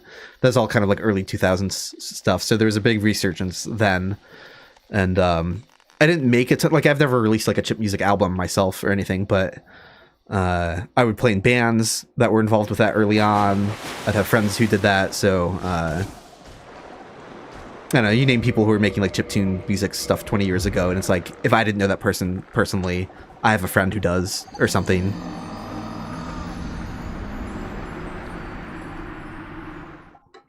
I like to drop that I played drums for Anna Managuchi once. That's a fun one. My claim to fame.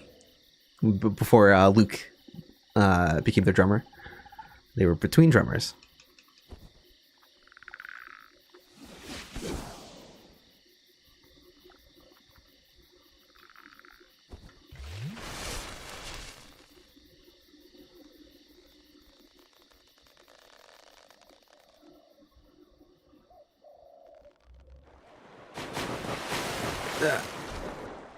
Getting a lot of drift items, so hopefully this picks up soon. Oh, you met Pete at the Philly show. That's great. Yeah. Yes. We talked about this in the past stream, so I don't know if you're referencing that, Diogenes, but yeah, I do have mild tinnitus, whatever. That's also a reoccurring discussion. Like, what's the people like to pronounce it different ways. It's not bad though. I could have took much worse care of my hearing than I did. I'm glad that I did wear earplugs most of the time. Keyword being most of the time, though. So it hasn't impacted my hearing in an obvious way. I'm not like quote unquote hard of hearing that I'm aware of. It's been a while since I've had a hearing test, but it's never did poorly at them. Every now and again, though, it's not super common, but my ear might like randomly pop. And then I'll hear like a high-pitched string for a little while. And then every now and again, like if I really focus on it, like if it's really quiet, I can maybe hear a little bit of a high-pitched hum. But I cannot complain. I really can't. It is at a level for me where it is extremely ignorable and not an issue. But I did enough drumming without hearing protection. Honestly... Did enough like rock shows and plane shows without enough hearing protection cause it? Maybe, but honestly, I might put marching band first on the list as being the problem. When I did marching band in high school, all of those rim shots on the snare drum, bad, very bad. Those probably did it, honestly.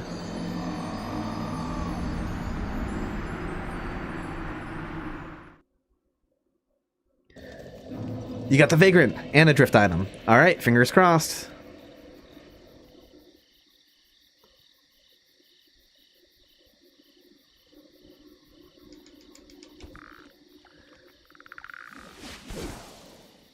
It was a funny small world thing with Anna Managuchi because I talked to my friend Katie, an old friend of mine who used to play in my NES music cover band.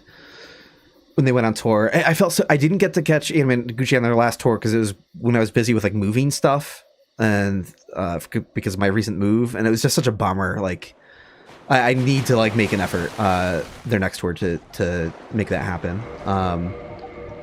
But she had messaged me and she's like, "Oh, do you remember like the guys from Anna Managuchi and everything?" And I was like, "Oh yeah, of course." And small world thing. I don't think she has been super active as of late playing in bands either, but it's the type of thing where the band that was touring with Anna Managuchi was apparently some of people that I knew from back in the day that I played shows with and stuff. Like, it's all like a connected circle. And she played keyboard for them for at least some songs or something. I don't remember what the exact setup was because I wasn't at the show. And Pete from Anna Managuchi also played with them. So she just like sent me a random picture out of the blue of like her on stage with like Pete from anime, you know, just like, oh, what? In front of like a pretty big audience and everything. I'm just like, oh, that's so fucking cool. Of course, she of all people, just like out of the blue, being like, oh, like didn't even like try to set this up as a thing that would happen, but it just does.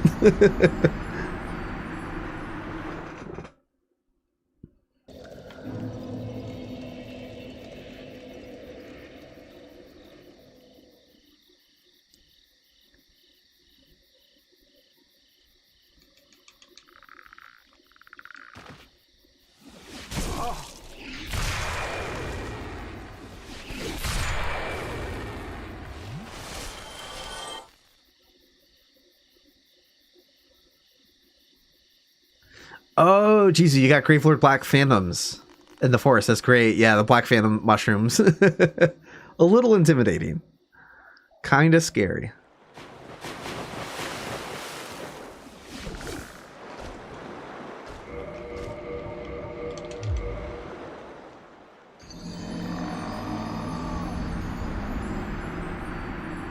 Yeah, if nobody kills a Vagrant, it will just be sent between people forever. I mean, technically, I don't know if the count glitches or if it loops at some point. I've never seen what happens to the counter when it goes above 99 passes.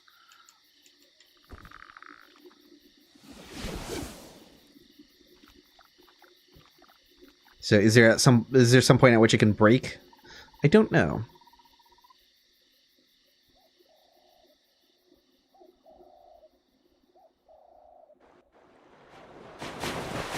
Hey, got him. Got him. He's finally here. All right. We did it.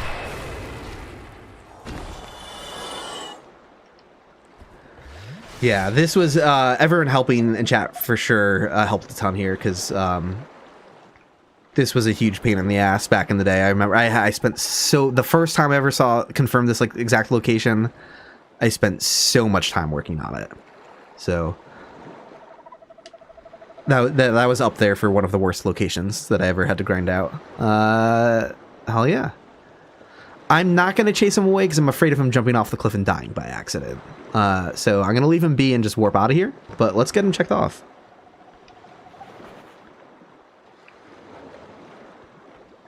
I kind of want to see what that message says now, though. Saw it disappeared when you're far from it. You know what? Let me look that up right now. I don't know what the range is without Ring of Fog, without stealth, but I can find out. This is going to take a moment. I'll get him checked off afterwards. I want to say they can probably see you from 40 meters away, which is pretty dang far, but maybe it's less than that. I showed it at the end of another stream. I don't need to re-enable it in OBS right now. It's okay. I'm only going to be in here in a minute. This is param editor. I'm looking for the think params for Vagrants. It's like 4,000 something. 4,9. Can I find... Maybe we can search for Vagrant. Yeah, Vagrant aggressive. Oh no, 3491. Okay, I had the number wrong. Oh, it's actually only 20 meters. But you know what? 20 meters is quite far, though, still. That is, you know, what, that's like 60 feet almost, roughly, somewhere in that ballpark. So, pretty far.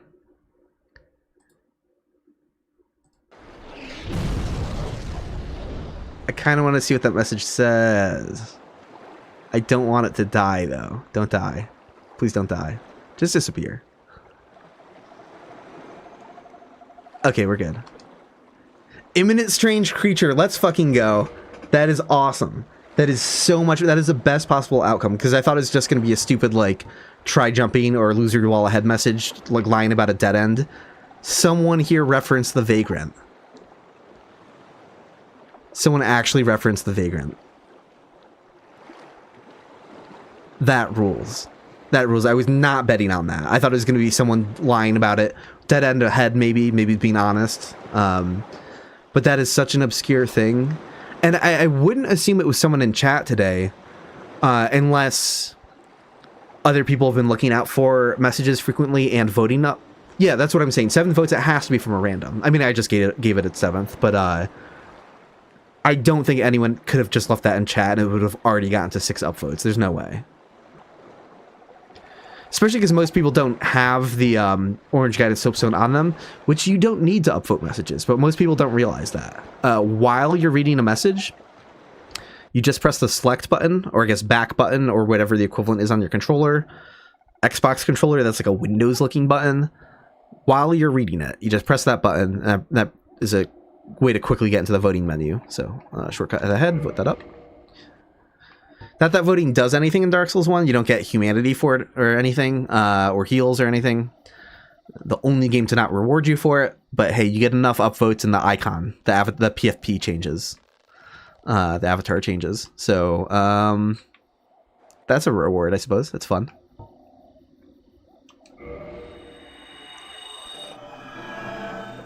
Okay, well, someone in chat did say Grandpa Sweet said you upvoted it at like 2 or 3. So maybe it did. Maybe you upvoted it when it was at 0.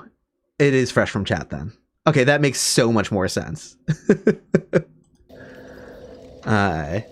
Some people are going to think a random player online is going to see that and think it's lying, which is funny. They're going to be like, strange creature, what are they talking about? Oh, wait, I forgot to check it off. Okay, hold on. Dereliction of duties. Distracted by data mining. So we have Good Fragre Cliff checked off. So now we're going to move into the forest. And we will do both of these at the same time now. This is a run where we're going to do both at the same time. So I don't know what the chapters, how I'm going to title these chapters, but whatever, I'll figure it out. So I got that, and I need to do the OBS text list. We have 21 out of 92.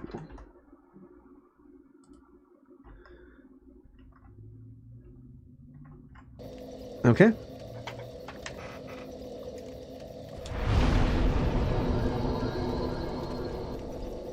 Hey, literally just grass. Also got a good Vagrant there finally. Awesome. Am I still a forest hunter? Did I leave the forest? What's going on here? I am a forest hunter. All right, I don't have to worry about any of these clowns.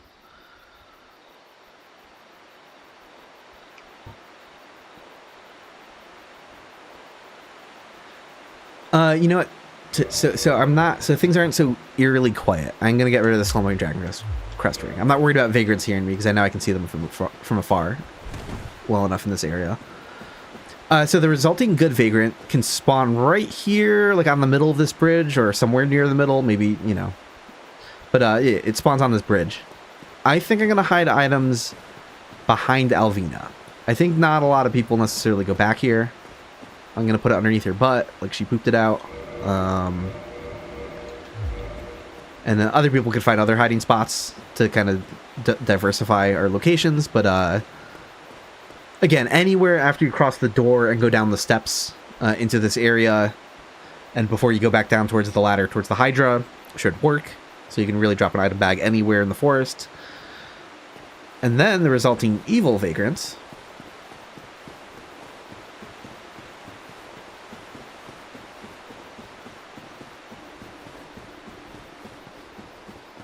This is a bit of a trek. But we'd be able to see him from here if he was already here. This I'm a lot more nebulous on his exact location. Is he right here? No, I think he's further to the left. I think he's closer to the cliff wall. I think he's like right here. So either way, he's somewhere by the cliff, looking towards the bridge to Sif, not super far from the wall here. So somewhere in this general vicinity is the evil vagrant's location. Yeah, so I think I'm just going to let's change the order here.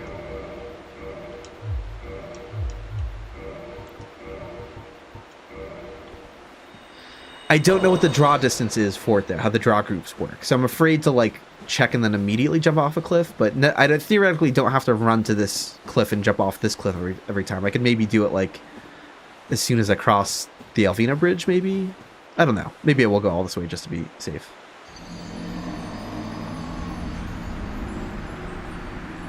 Oh, you've been trying to spawn this guy since you got here and haven't seen one yet. Gotcha, but that's good. That gives us a head start.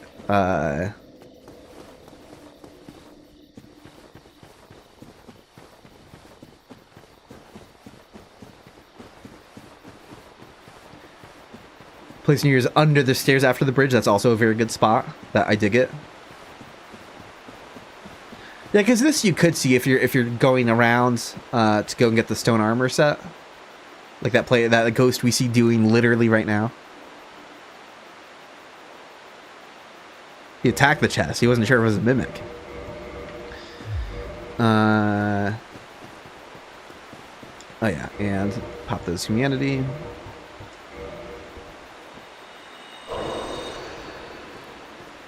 Yeah, I was getting a little tired of the eerie dead silence of wearing the Soulbearing Dragon Crest ring, so happy to have it back off for a time.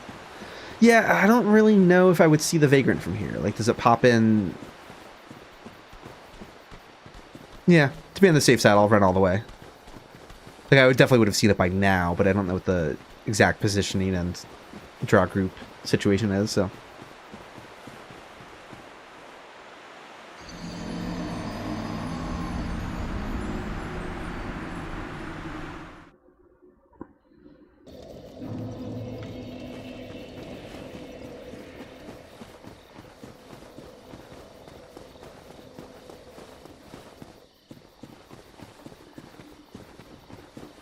Oh yeah, Carl, by the way, did you want to hop on? I didn't even, are you back home and everything?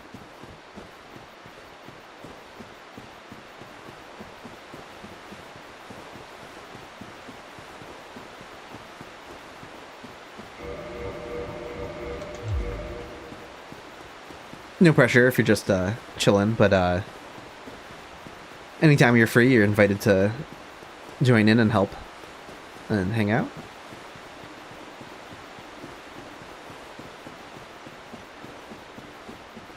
You're exhausted. And it seemed like the most recent update I saw on Fish is that he or she is like hungry and eating and seems to be doing okay.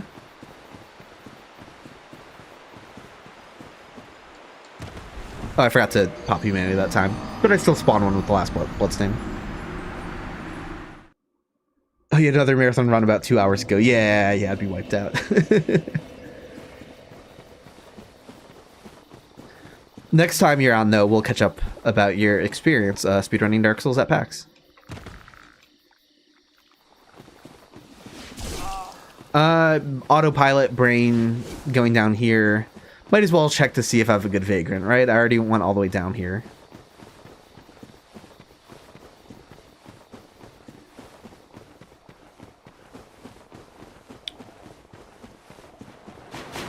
Oh, that's great to hear, Carl. Hey, we did have a drift item.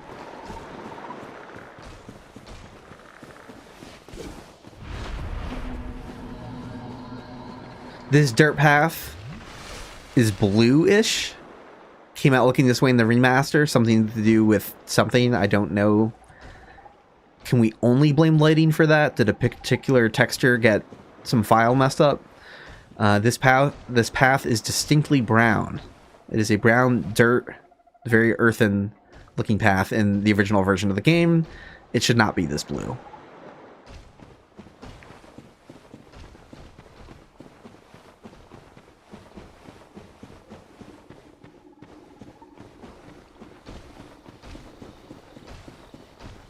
Huh. Pretty sure I made that jump in the mapless run. Kind of showing off at that point.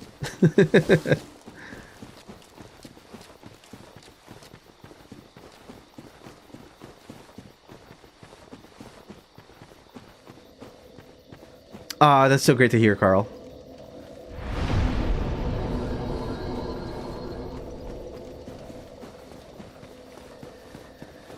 Alright, let's try this again. Don't forget to pop humanity.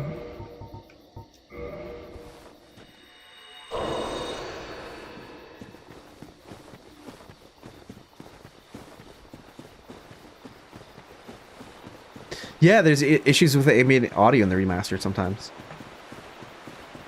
Yeah, it's frustrating. I wish it wasn't so rushed, and I wish it had post-launch support. I do not hold Q-Lock responsible. I hold Bandai Namco responsible. I think Q-Lock, what they did was actually really impressive. And there are things that people are unhappy with how things look differently, but I don't know. I feel like with more time and a bigger budget, there could have been more.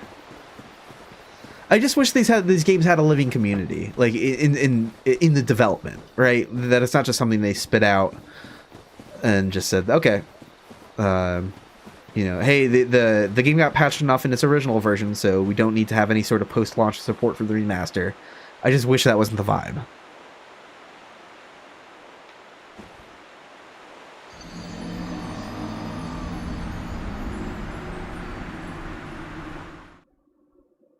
It really does perform so much better. And maybe to some people that doesn't matter, but like it's not and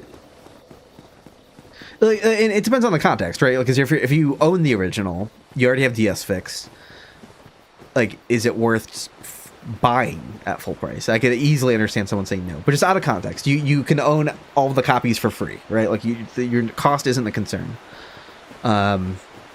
In terms of like moment to moment feel and steadiness and frame rate, this is so much better than DS Fix. Not that DS Fix wasn't a godsend. Like, holy shit, he released DS Fix like within half an hour of Dark Souls 1 coming out, and fixed the frame rate and resolution control, and like offered all these options that the game should have offered. So just a legendary piece of work. But there's only so much something like that could do. There were like deeper structural issues that needed to be sorted out. And Q-Lock did a really good job with fixing the performance of the game. It doesn't matter how powerful your computer is. It doesn't, like, you're not getting a steady... Oops, I forgot to pop humanity again. You're not getting steady 60 FPS. Do we know if the DS Fix creator was an insider? It's still a rumor. I never even heard that rumor, to be honest. I don't think he was an insider. He had a very logical explanation for why he was able to release DS Fix so quickly. I remember he said that because he knew something broadly about some kind of... like, obviously, like, nothing was really known about the Dark Souls engine at that point, but he still had some sort of reason to know how the video rendering worked somehow. There's a drift item. Basically, the way he explained it was he kind of knew, like, what needed to be made for it before the game came out, so that, like, over 90% of the work that went into that mod he did before the game came out. And then it was like when the game came out that allowed him to like finalize a few things to like get it actually working. So he was able to like whip it together really quickly, not because he made it in less than an hour, but because the final steps took less than an hour.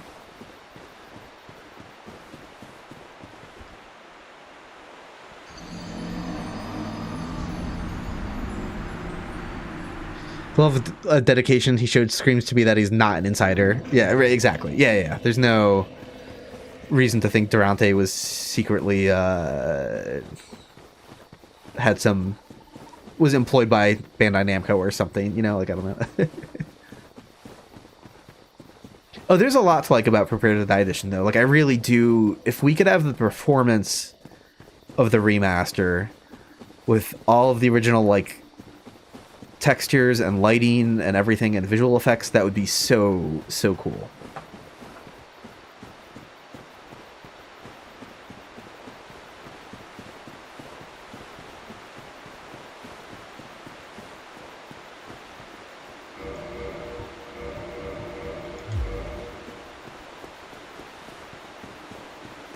Was he consulted before Dark Souls 2 release? Now that doesn't surprise me. Yeah. After like that would be, if he had a contact and hook up with Bandai Namco after DS Fix happened, that makes a ton of sense.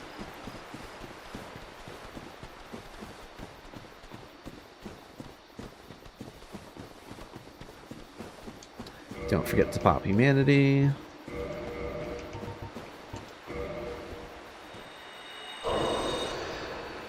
I haven't really looked into path tracing for Dark Souls 1, but I know it's taking off now for Dark Souls 2. There's a lot of crazy stuff happening with the Dark Souls 2 lighting engine. It looks so cool.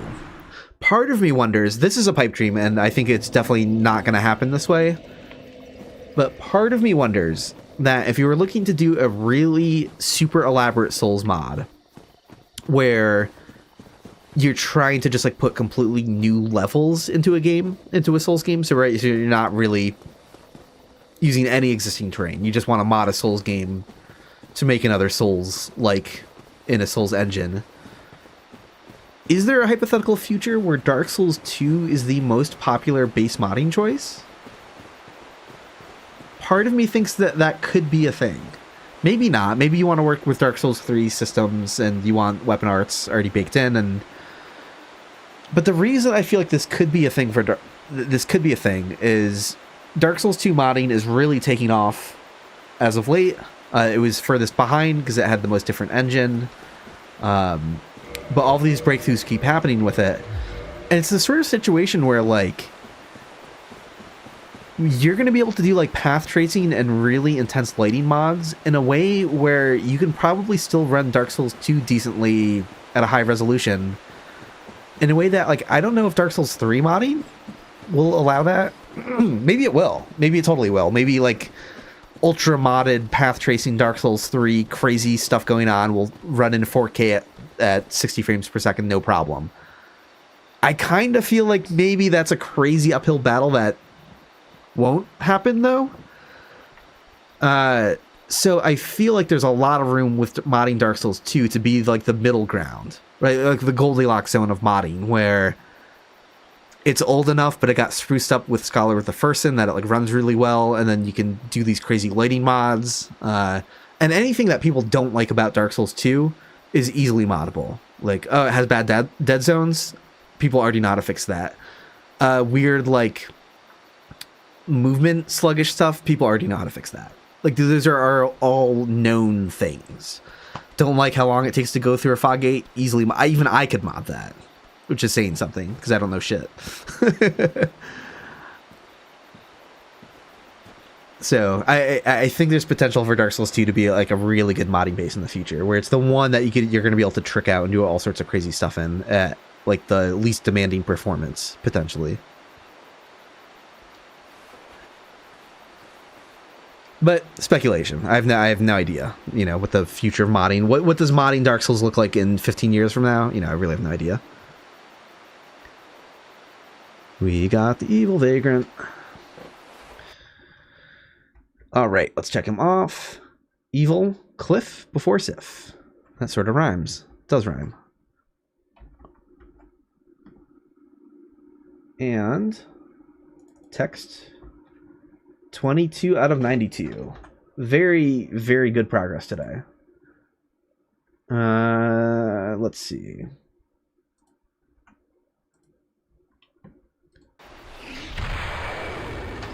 So we're going to leave him be and just warp out of here. Now we can focus on the good Vagrants.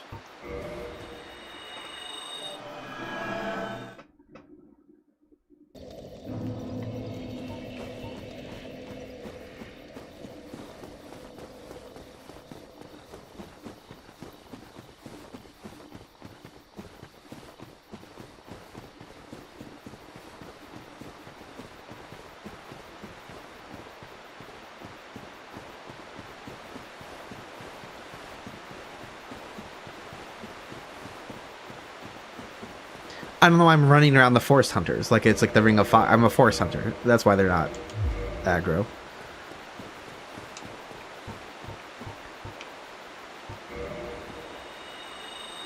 How long is the Vagrant cooldown timer? It should be 40 minutes. But that's according to my memory.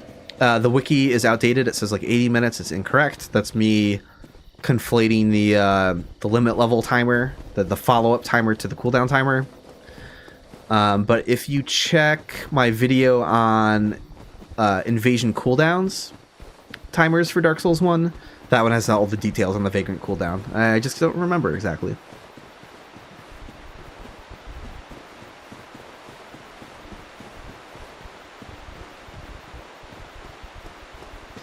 And don't want to have Wrath of the Gods equipped. Right, I might as well just keep Homeward on.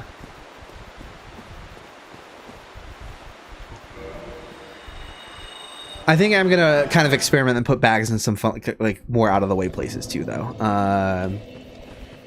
Like that feels like a pretty good location that the average player wouldn't check. But like, what else can I do?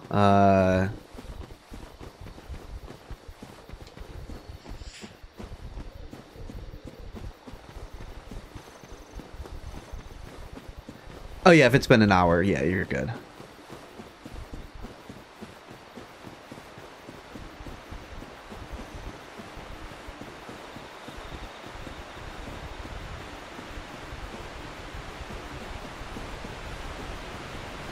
Like, oh, Cat Hill. Let's put one on Cat Hill. No one ever goes up there. Although I might spend a long ass time getting up there. So I did already kill all the cats in the mapless run. Forgot about that. This is, I'm really bad at this though. Or I don't know if it's good if it's capable to be good at this. Maybe it is. Someone that has like a perfected angle down. I don't know what this looks like. It might be right here. Oh, okay. Hold on.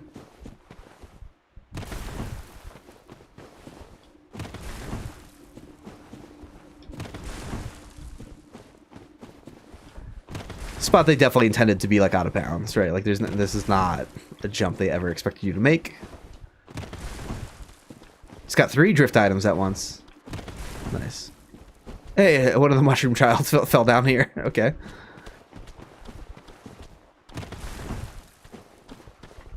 What's up with your routing?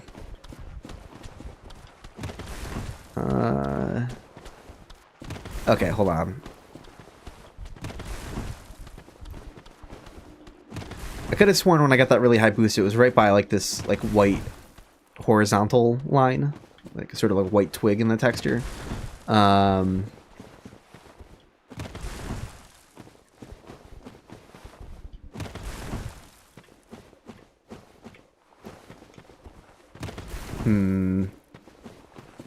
Might bail if this takes too long, but it would be fun to drop one up there because that basically guarantees no one will ever pick up that bag. Ugh. Okay, hold on. That's it, but I have to like aim to the right slightly more so I can actually land on something.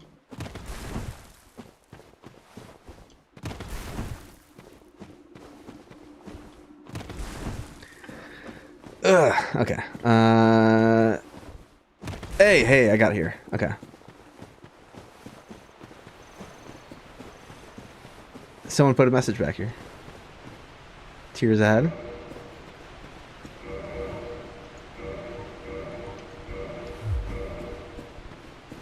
You should be able to send more than one at a time. I don't normally do it just to be safe, but like, let's, while we're up here.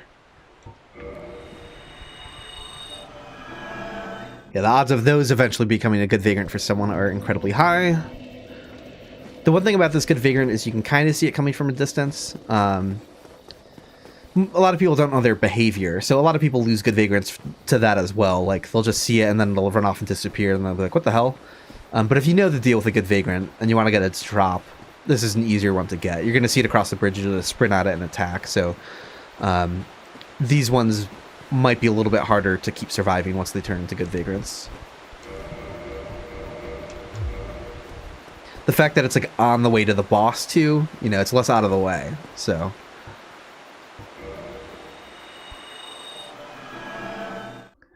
You just saw one on the bridge and it was red already. That's cool. That feels like it was probably just a random one from the network then. Probably unrelated to what we're doing. Unless if someone early on spawning evil Vagrants out here was also like dropping item bags, then maybe.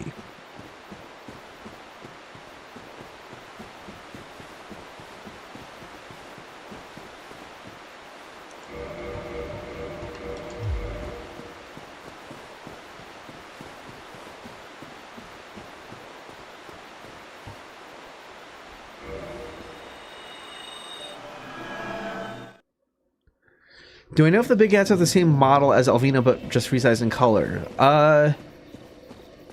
I don't actually know. I feel like it might be a resize. The face certainly looks like the same.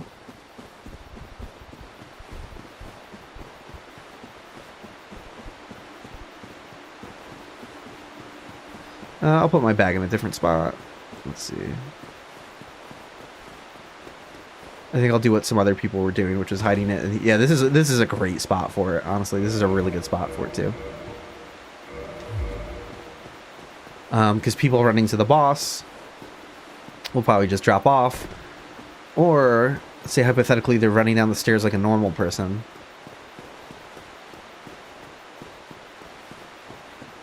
Yeah, probably won't see it if they're not just like whipping the camera around in random directions.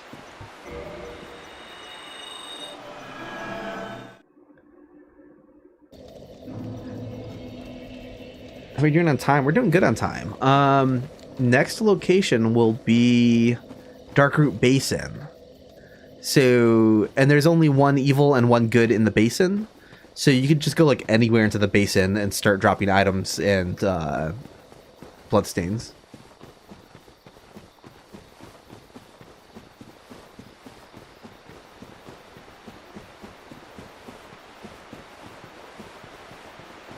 Prior to this run, do you think I've spawned all the Vagrants before, even individually? Not in the same run. Yes and no. Sort of. I've broadly seen every spawn location. There's a few locations where we have to get white and red evil Vagrants, and I don't think I've done that at the 6 locations where I have to do that. Because there's a few places where the red version of the evil Vagrant is placed slightly different than the white version. And I wasn't aware of that back in the day. And that's not something we've encountered yet in this run, but it's going to happen. I forget the first location and the order of the maps where that happens, though. Hey, another drift item.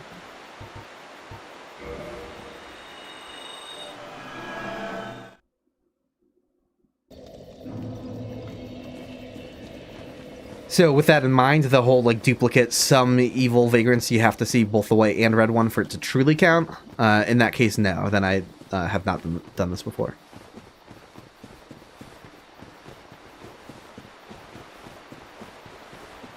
The joys of trying to identify which end of a cat you're looking at in the few first seconds of joining the stream, or the stream loading. I like my spot outside, but I think I do got to join in and with leaving some more over here as well. This is a really good spot.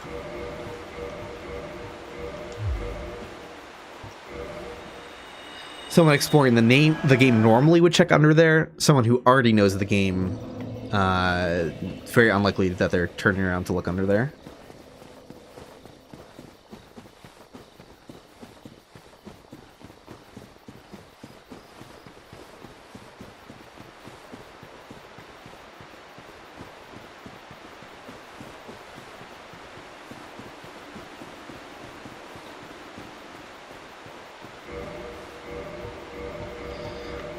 This spot here on Alvina's Bridge is a spot where I've seen a good Vagrant without grinding one into existence. So this is just one of the spots where I've just got them doing a bunch of forced invasions back in the day.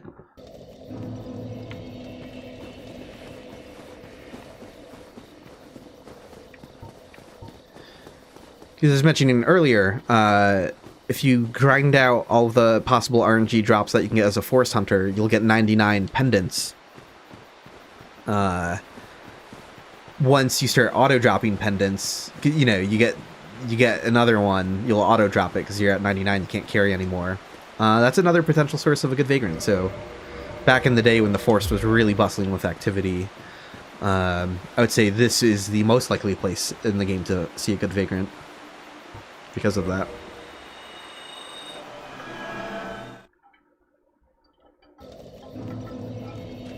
Now, though, the Forest is pretty dead. There's no one doing so many Forest invasions that they're getting more than 99 pendants. I'm not going to say no one, but, like, that would be happening to a decent number of people back in the day. It clips into the ground. That's a good point. I forgot about that. I did notice that during the last return to Lordran. This is one of the spots where I just kind of hung out and did this for a while. I should really focus on doing that, because then it's much better hidden. Yeah, look at this. Okay, well, that one didn't clip into the ground in the same way, but if you just run back here, then it's quite hidden. Until you go all the way around to the stone armor set, then it wouldn't be. But some can clip. I should be trying to get that to happen. I forgot to check the bridge, but whatever.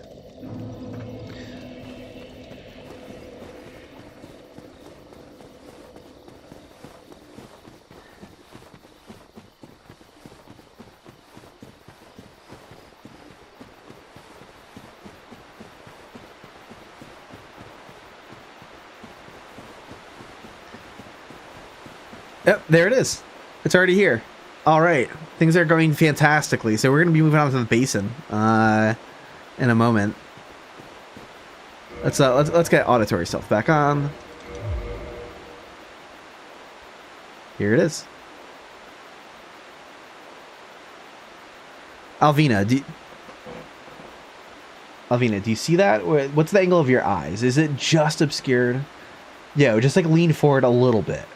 Just like, trust me, just lean forward a little bit. You want to look to your left. I don't know if you've ever seen this before. You've been around since Artorias, so you know what? You probably know, you of all people, you probably know what a Vagrant is.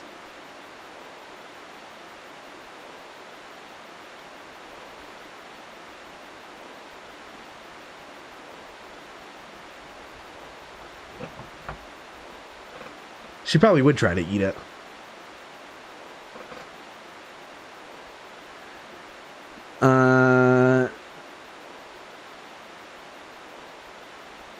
Yeah, I think you need to bust out your Apple Pencil and draw her eating a good Vagrant. That'd be great. Let's get this checked off the list. Yeah, she's one of the few people in Dark Souls who knows what a Vagrant is. All the forest hunting that's going on. She knows what's up. Okay, so got that checked off, and now we're at 23 out of 92. This is coming along. And the goal is to get 2 more done tonight, I think. Yeah, that sounds good. Hey, and we'll end on an even 5. The only odd number I don't mind ending up on. Now, if I have to end on an odd number, it's not the end of the world, but, yeah. Oops, get the chat back up, and here we are. Oh, it's a good thing I didn't have Wrath of the Gods equipped, because I would have just attacked Alvina. I gotta remember to alt-tab back into the game, not click back into the window. I always forget that.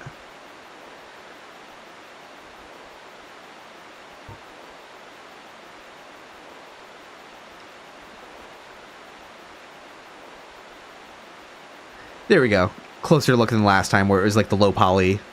The tendrils on top were like a lot blockier, more triangular.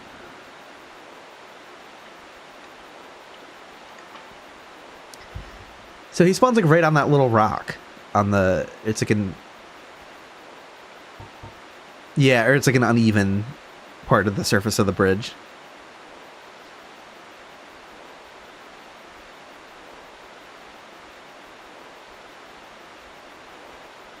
Yeah, he's a little past the halfway point of the bridge.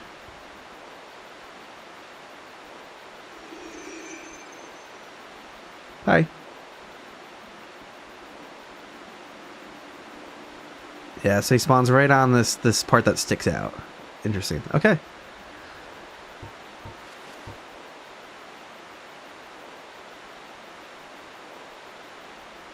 Yeah, this has been going super fantastically. Like I said, I think most of the run is going to be a lot easier than the Undead Parish and Berg were. I think these areas have less players in them. And so it's a smaller pool of players, meaning everyone participating in this, like we're getting stuff to each other more quickly, rather than also sending stuff to random players. I mean, of course, we're still sending stuff to random players, but not as many random players. So it's easier for stuff to come back to us participating. So yeah, I don't need to dupe stuff yet. Let's just continue to the Basin. Let's get the checklist swapped over.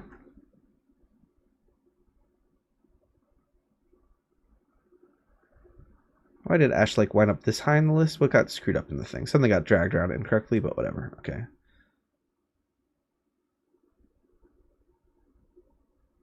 Blighttown is 14. Where's the catacombs? What happened to my stuff? Got like messed up with my checklist, kind of. Okay, no, but at least that's still there. All right, Basin. Let's get this fixed. Oh no, it's still showing Ash Lake. Good. All right.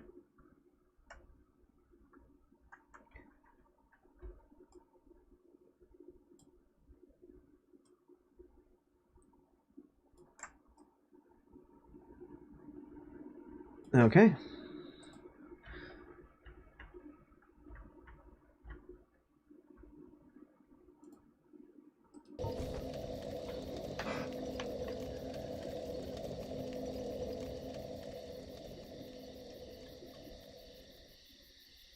So again, we're going to work on 2 at a time here. I get something fixed in OBS behind. It's stuff that you can't see, but it's like my OCD bothers me about like how I left off the window. Is like a thing's highlighted in red, like I clicked on a certain element. And I'm just like, I don't like how that looks out of the corner of my eye. So this might be an annoying run back. Maybe I should rest at the... Yeah, I think I'm going to rest at the Basin bonfire.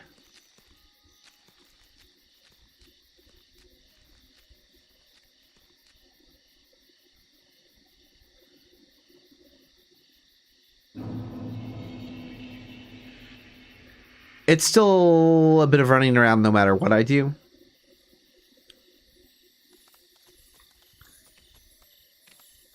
So the good Vagrant is described as being able to spawn underneath the hunter set. Wait, is that right? Under the hunter armor's set. I think maybe I thought this was the platform with the hunter armor, because there is no under. Under would be just the whole path, the main path down there, and that's not right. Right? Where does he spawn? Okay, so this is like the least prepared I've been. Every Vagrant so far basically known like exactly where they're gonna spawn or within a couple feet. I want to say he spawns like right here or right here, because I remember it being weirdly on the edge of a platform that you had to like drop down to. And in my head, I was thinking maybe the hunter armor was like one platform higher. I think I might have worded that incorrectly, because I don't think he's down here. Because this is just the path. He's up on the ledge, but not up on the quote-unquote main path. So yeah, I think he's on the same platform as the Hunter Armor's set. So, I guess that would be a good spot to leave an item as well. There's not a lot of great places to hide item bags in the Basin, I feel like. A lot of narrow cliffside stuff, but people would... A lot of people will run by this without getting the item, or they already got the item so they don't need to go there on a second run. So I'm just going to drop stuff like really just out of the way in the corner where you can't see it unless if you drop on this platform. I don't think there's any way you'd be able to... Yeah, there's no way you could see this.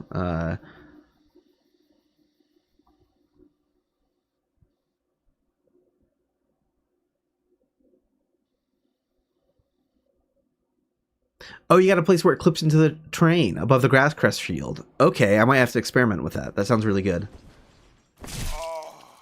Yeah, I guess I'll take care of this guy now. Ow. Ow. Ow. I'm better at parrying without the map, apparently. Okay.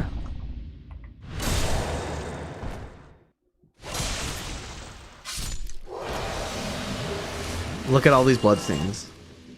Love to see it.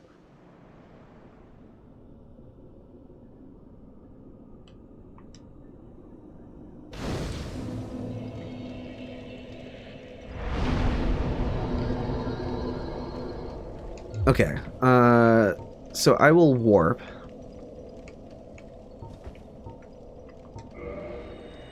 Just to send out the item bag I've already sent out, but I will work on evil vagrants at the same time. I might just lose a few bloodstains here. Maybe I should check. Maybe someone's already been spawning them. So I'll check the evil vagrant location a couple times, but maybe I'll do a few runs where I don't bother checking. Just to create some more quickly, because again, this is a great place to spawn them. Because again, we can lose bloodstains anywhere in this area. I would fully exit. I don't recall where it switches to being considered Valley of the Drakes map data. So I would make sure your bloodstain is like fully outside of this cave, just to be extra certain. So like don't run too quickly from the bonfire. But the actual vagrant is by the waterfall. So I will run up here. Yeah, I mean, I do want to drop the item bag. Although, again, you said they had a spot for that by the grass crest shield. I should try to investigate that in a second.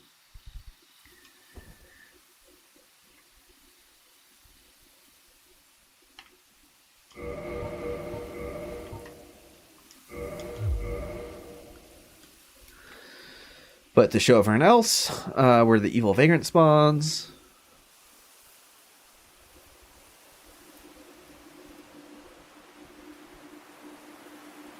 What if they're called fragrance? What would they smell like? The vagrant fragrant?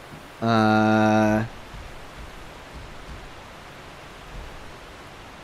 don't know. Do they smell delicious like crab?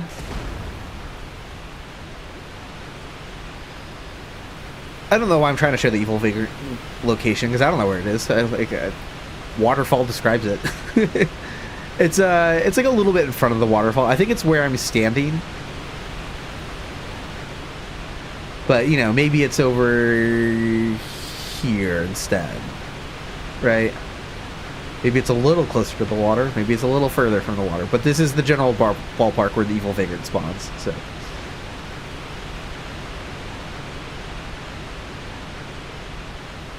Vagrant branch of yore. You literally just got it. It's under the water taking a shower. Okay, so it is closer to the water then. Okay, cool. Knowing that they're already in circulation, then I will run and drop my bloodstain all the way out there. If I was doing this on my own, I would lose a lot more bloodstains here first before even bothering. A clipped spot. I wonder where it clipped out on the map. I wonder like where it was hidden. Not quite there, but I'll workshop that.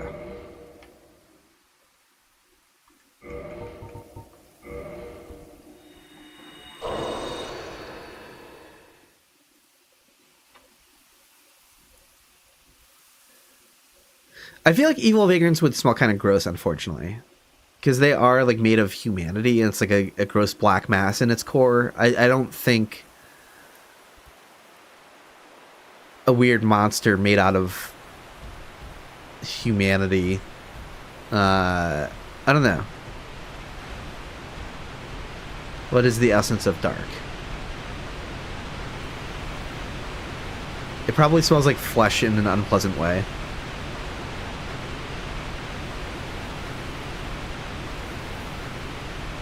Seafood leftovers that sat out overnight. See, yeah, unfortunately, I'm afraid that that feels kind of correct. The good ones probably don't smell bad at all, though.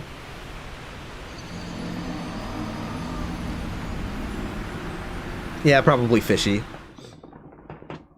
They're crabs, and there's the deep, which is like the abyss and such. Yeah, yeah, I dig it.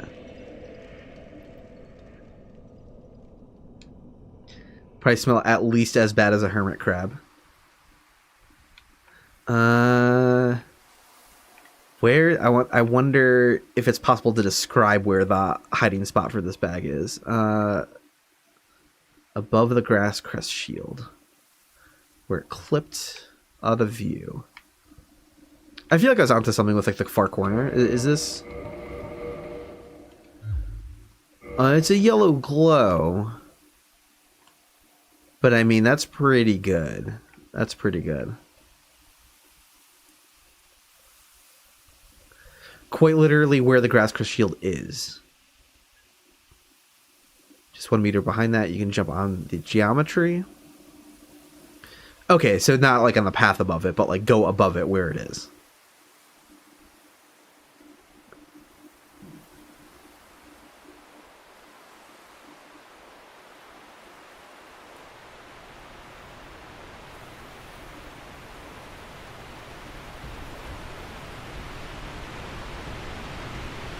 I'll see if I can demonstrate what I was talking about with Dusk Sign. I think I talked about it in the Mapless run. It's randomized to appear in a few locations, but it can appear in the water and you can't see it. So, like, that's caused some confusion. Because I remember some people were surprised, like, you don't have to be in human form to see your summon sign. See, I'm not human right now, and you don't. It's just, it doesn't work like other summon signs. Oh, but I can understand people being confused by that, because a non-zero number of people have definitely been like, well, I can't see her. Oh, I guess let me, like, go, like, teleport back to the bonfire and go human, and then they see it. And it's like, well, that's just because the location of the sign changed because of the reload. Hello, welcome Pawn Theory. Happy Sunday.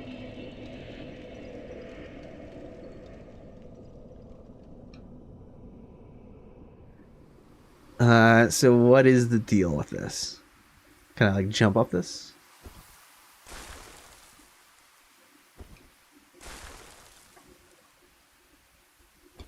Duh, that's terrifying. Oh, I'm totally clipping into that rock. Hell yeah, this rules. It got a bit of an orange glow where I placed it, but again, I'll experiment with that. Maybe there's probably a spot that has less glow. That rules.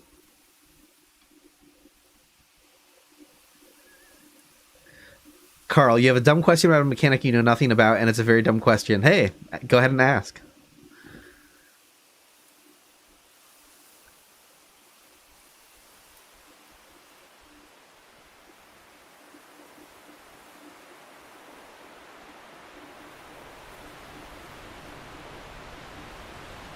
Yeah, good work finding that spot. That is a good spot for hiding an item bag. It is a great spot for hiding an item bag.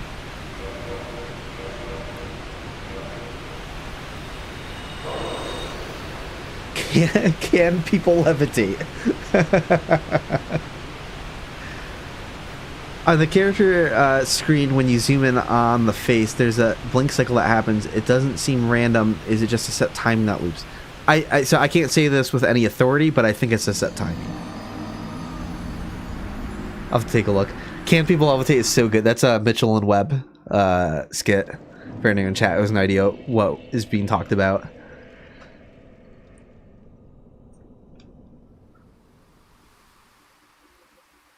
So good.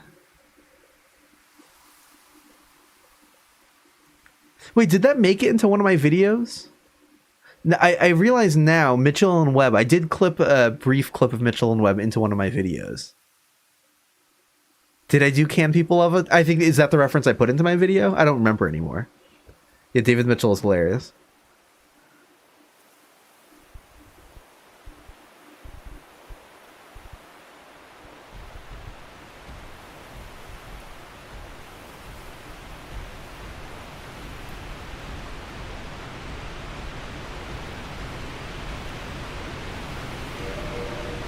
Yeah, they have a lot of great skits. That one's definitely, like, in my head all the time, though. Just the way he asked that question, like, so in earnest, and his friend is just immediately just like, you know, shooting down how dumb of a question that was.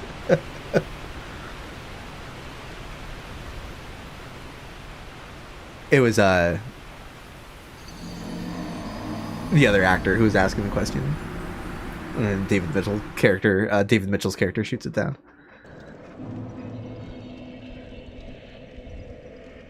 I don't even know what video I would have put that in. Maybe the Invisible Walls video? Yeah, okay, that it would have to be the Invisible, because I was probably talking about appearing to float on collision.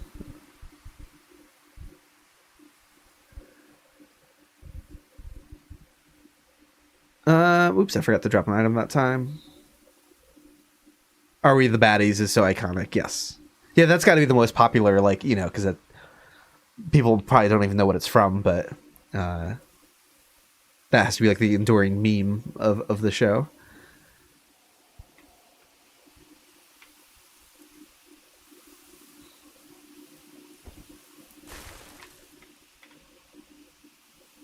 They're one about, like, explorers, like, naming locations, and escalating over like different disconnected bits, but it finally gets to like just trudging through like a terrible snowy tundra, and one guy just goes, Greenland, and the other goes, whatever. And it's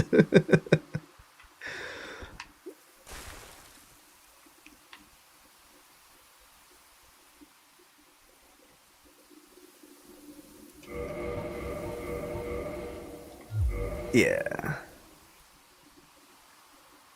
Oh yeah, I've been dropping these item bags. I haven't been checking for the good Vagrant. Gotta kind of look for it too.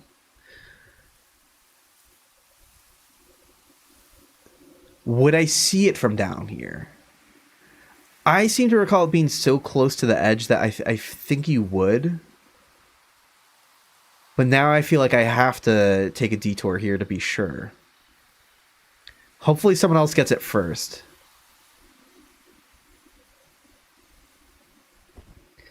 Yeah, if you can't find Dusk Sign, but she has been rescued, then it's hiding in the water somewhere, probably. I forgot. I said I was going to take a look at that. So we'll do some runs here where if it's not visible, we'll try to find it in the water. Because it is a pain in the ass. Yeah, it's not visible. So this run.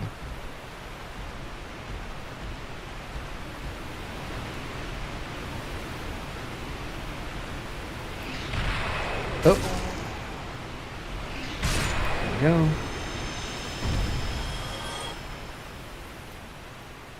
Yeah, you really can't see it. And I don't remember if it was equally invisible in Prepare to Die edition, or if the problem was worsened with the remaster. Got it. Like, come on. Oh, at certain angles when you're standing on it, okay, then it pops into. That is sloppy. That should not be there. You should just move its location like right here. That's what I would do if you couldn't get its rendering fixed with the water.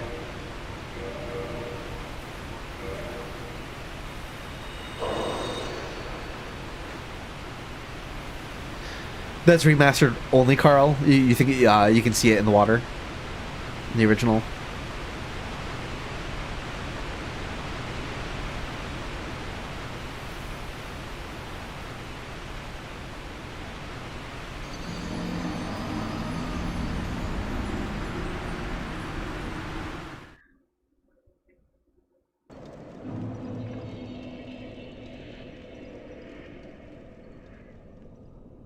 Yeah, it definitely seems like an oversight. I like this spot.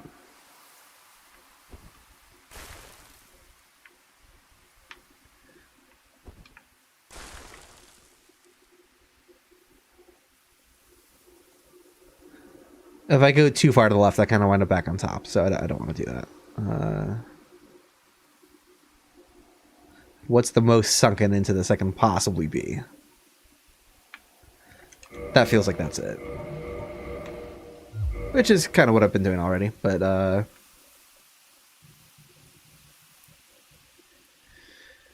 if I can only have the Ring of Fog or Slumbering Dragon Crest Ring, which would I choose? Oh, that's a tough choice, because they're both good in different situations. I think Ring of Fog.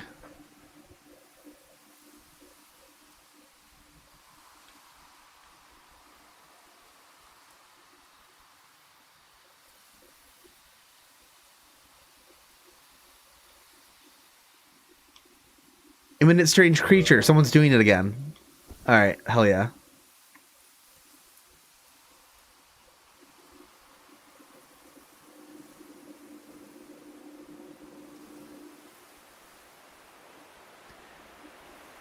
Ring of Fog is nice for being like less bothered by like the low dart snipers in Blight Town and stuff like that.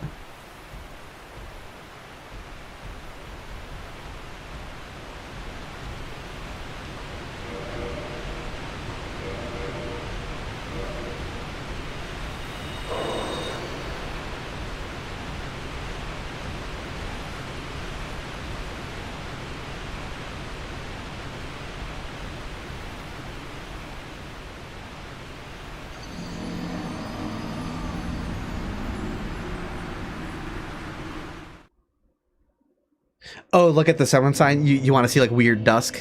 I can do that. I think I'm picking up what you're putting down. If that's what the reason for your recommendation was. Well, what if I had a Vagrant in my world that run and I just sent it out and lost it? Oh no. I joke, but that could have happened.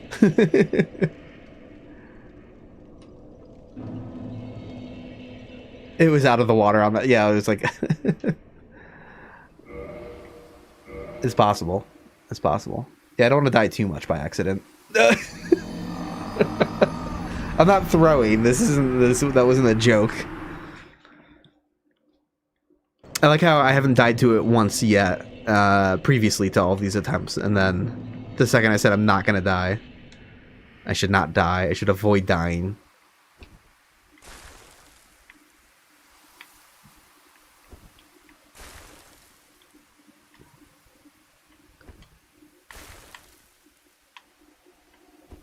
Ugh, scary. There's a rock on the main path right before you turn up toward the hunter set where you can completely hide an item inside. Probably different height, low collision stuff going on. Sorry, I kind of finished reading that out of the corner of my eye, but I'm picking up what you're putting down. Let's go take a look.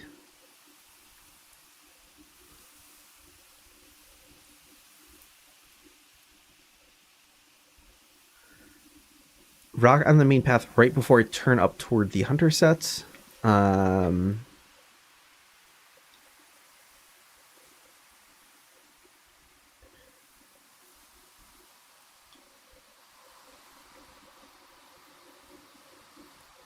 This rock, maybe?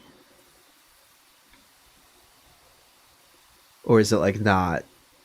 I'm like way too high already. Or like way down on the path below.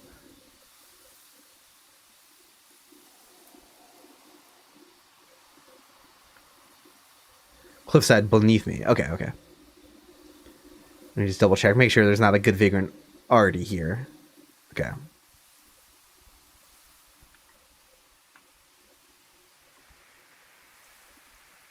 Oh, wait, hold on. Aha. I think you're probably talking about this. Let's see if there's a way to...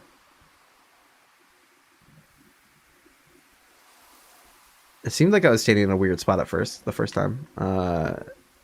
There we go. Is that... Not perfect, but we'll workshop it. If that was indeed the same rock. It seems like it probably was. Yeah, there's like no RNG with Vagrant spawning. If you have 5 or more in a Bloodstain, 5 or more humanity in a Bloodstain that you lose, it's guaranteed to try and create an evil Vagrant for another player online. So no different than losing 99.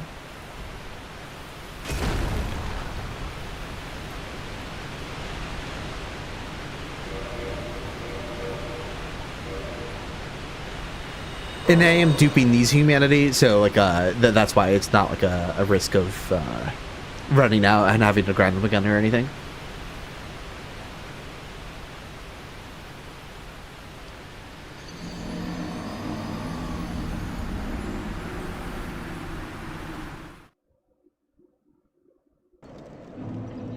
Just got the evil spicy fella. Cool.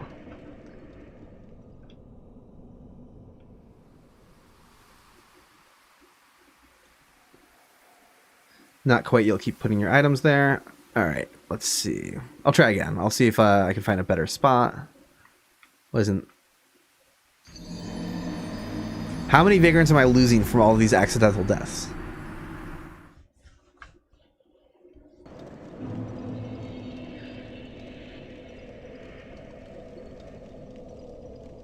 Oh yeah, blood states have all been 6. Yeah, no problem at all. Yep. Cool. That works as well.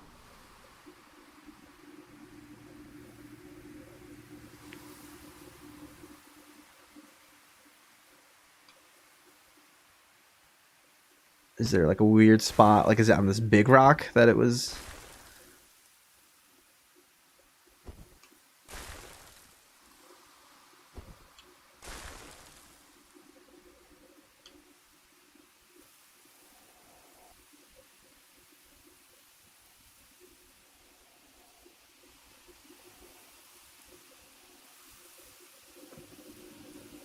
Oh, it's cliffside, not wall side. Okay.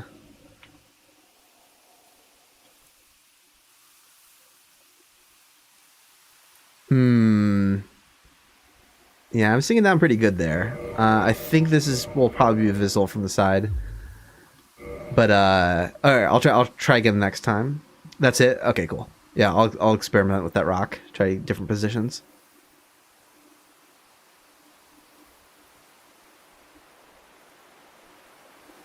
Come on, evil.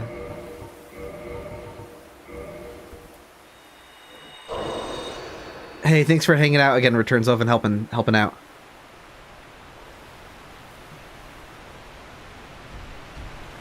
Oh yeah, Weird Dusk. Hold on. Let's go Weird Dusk. Does she look weird from her summon sign? Like her eyes don't render? Is that what I'm looking for? I know that's like when she's in the Crystal Golem, but I forget if her...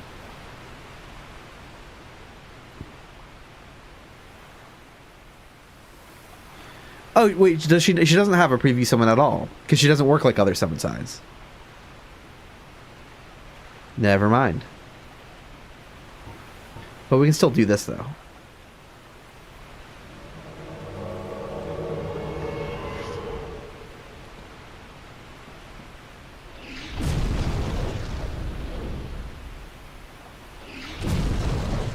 Poor Dusk, can't catch a break.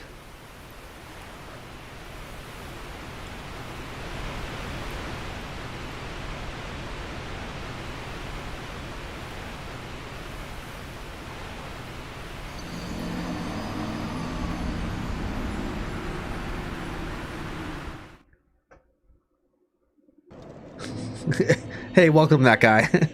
You tuned in at the right time.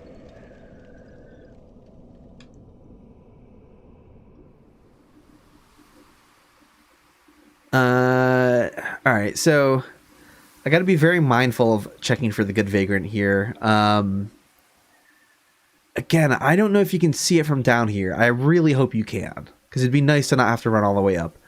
I feel like you probably can, based on what I remember of this location, but if it's in the middle of that platform, then no. I just remember it being like very like on the edge of a platform. Like it kind of, I want to say its exact spot is like, I know I dropped one bag already. Well, I'll just drop another. Or did I not drop a bag? I've already stopped paying attention. I want to say it's like right here that it spawns. Somewhere really weird. And I feel like if that's the case, then we're just going to see it.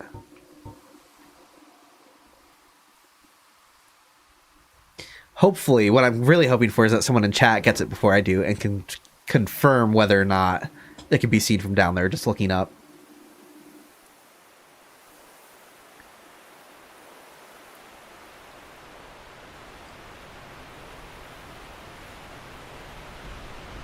There's a drift item out on the water. That's cool.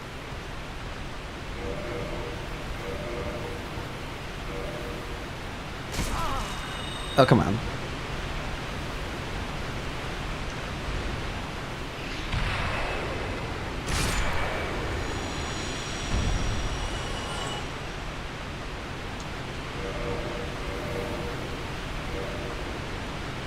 Alright. Multiple people getting the evil Vagrant. Alright, fingers crossed that happens to me soon.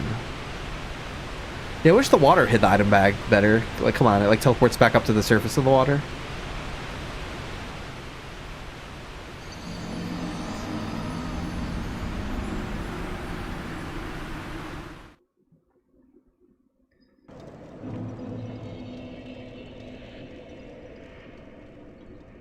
Oh, that's your drift bag. Put it right next to the edge. Nice.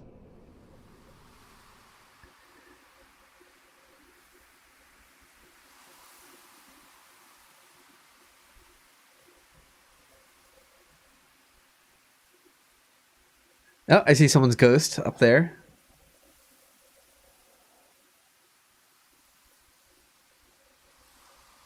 Can I hide it even better in this rock?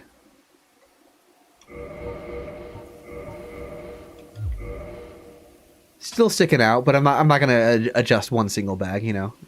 It can do its thing. Hey, welcome Malak here. Things are going great. it seems like the pace is picking up quite a bit.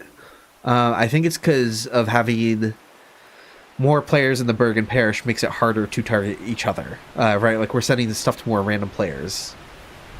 So now that we're in less populated zones, everyone's been getting, like, vagrants more frequently, getting drift items more frequently.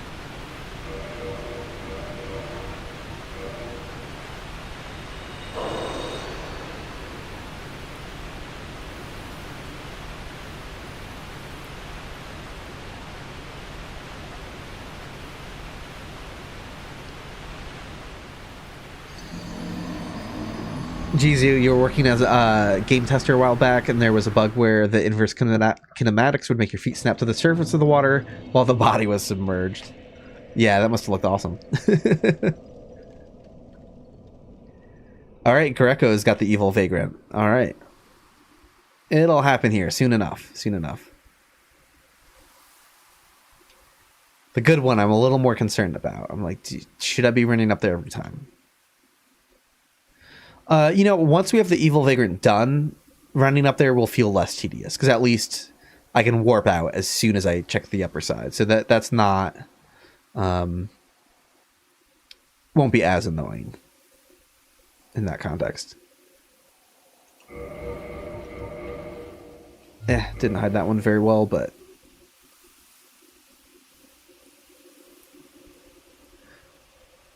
check the video, and the good one should be visible from below. It's at the edge of the platform. Sick. Okay.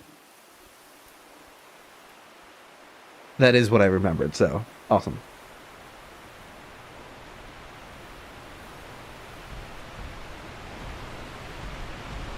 Evil? Down.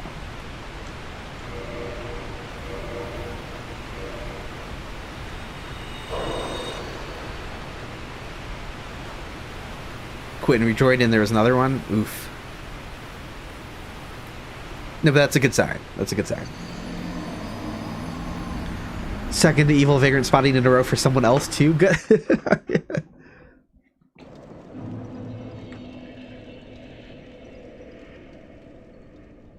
That rules.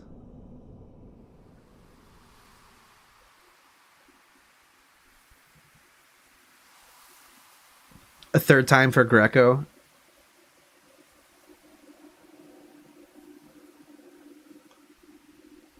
Does running out of stamina completely slow down the regeneration? I don't believe it does.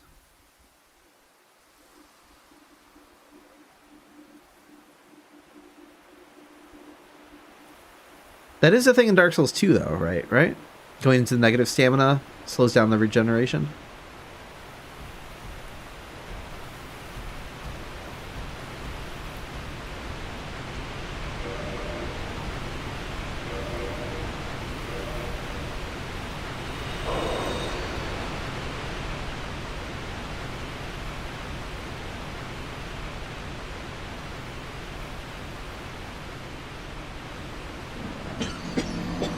Pardon me.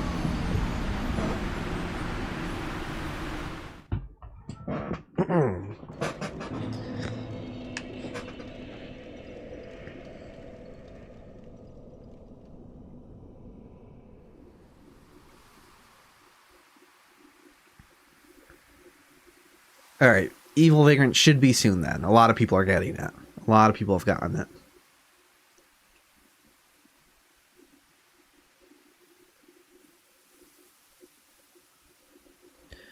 I thought there was a rate slowdown on stamina in Dark Souls 2, though. No? I could be mistaken.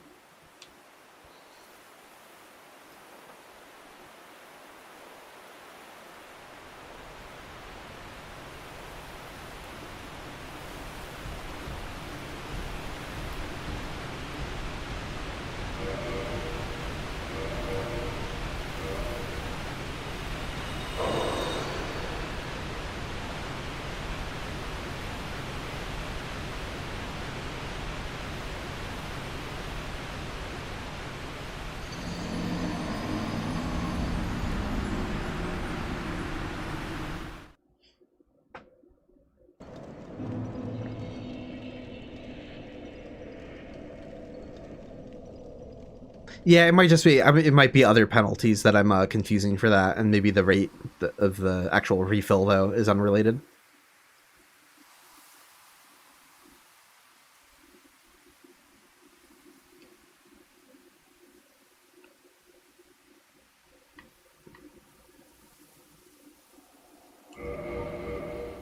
I haven't really done this super well yet.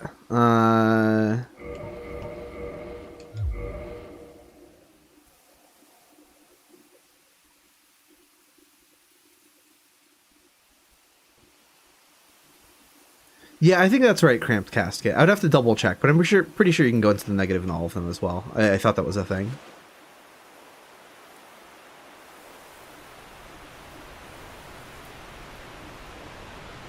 Hey, humorous using your name. That's great.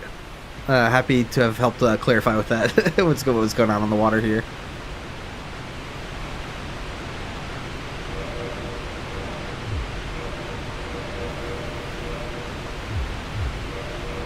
Don't change order. Use item.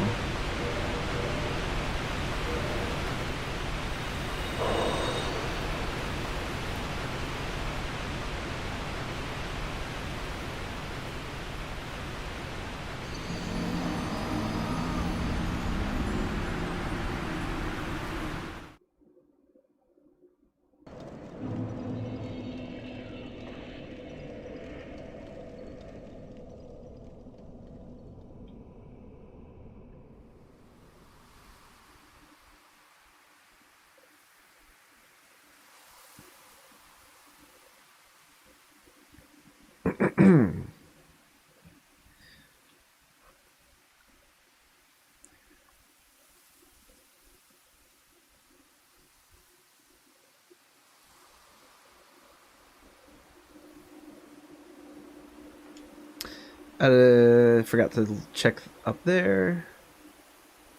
And I didn't drop a drift item. Is there another spot I can hide an item? Like...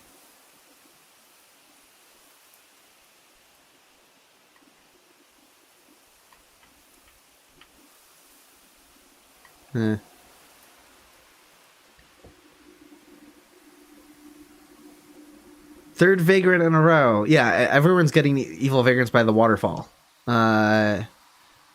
It'll happen here. But how long will this take?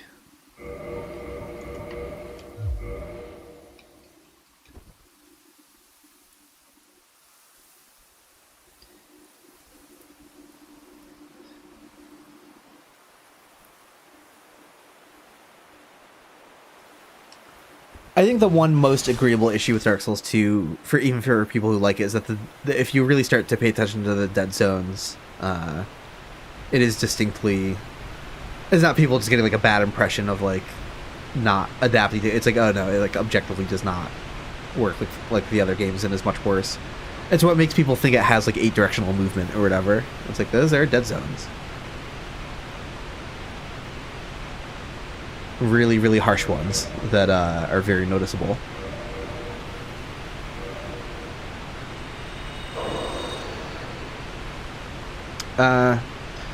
Used more humanity than I meant to. Forgot these are twin humanity, but that's okay.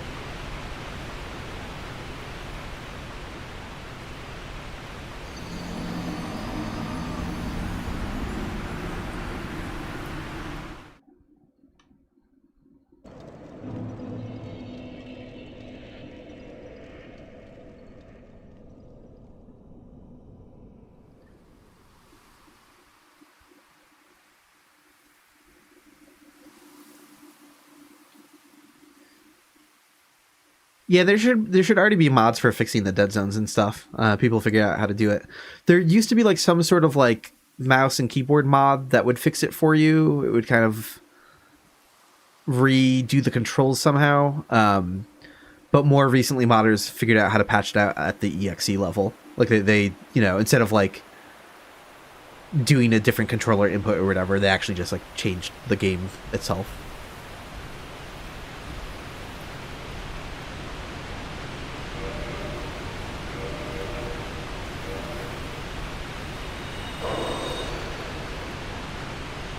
The mod for fixing Dead Zone on Scholar, the first thing got you soft banned, Fino. That's funny.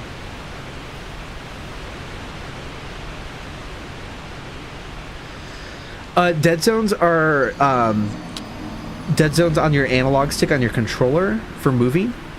So like, if I aim slightly to the left or aim slightly to the right, my character like walks slightly to the left or slightly to the right, right? Like I'm zigzagging right now. You can't zigzag like this in Dark Souls 2. It's just not possible. The angles are like way harsher. Because they fundamentally made the dead zones of the controller work differently.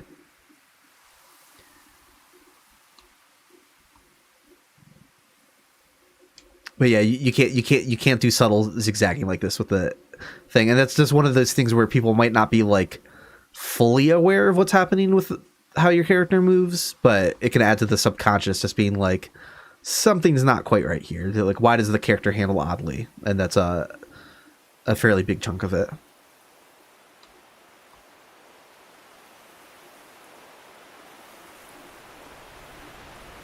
I did not check for the good Vagrant.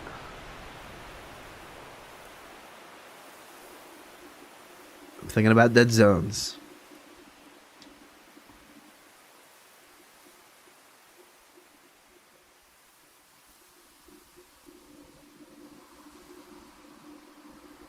Yeah, and you're not wrong, Stargazer. Like you get used to it just turning the camera to move, right? Yeah, because like that's still an option. So it's not the end of the world, but it's still not great.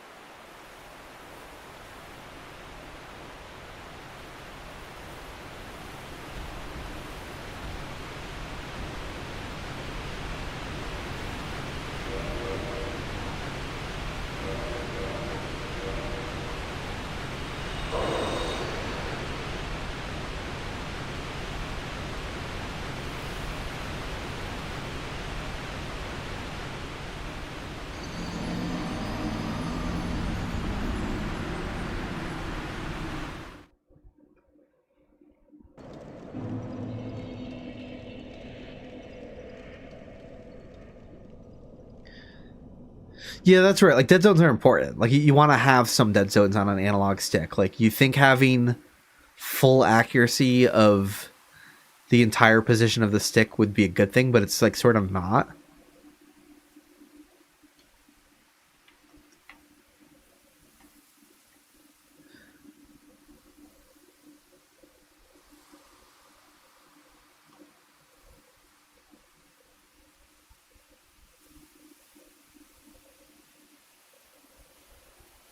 Yeah, Dark Souls 2 went a little too far in the opposite direction. That's, yeah. Yeah, you want, like, the right amount of dead zone. It's a funny idea to think about.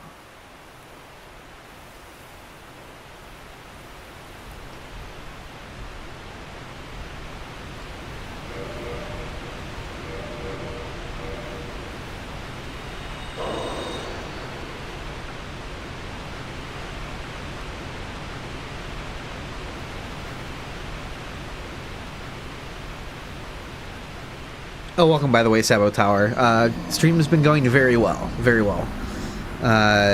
Think the pace has slowed down here a little bit, but, like, the pace overall has picked up like crazy.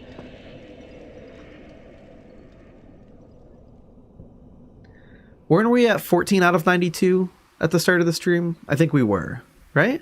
Did we actually shoot up that much just today? That's wild.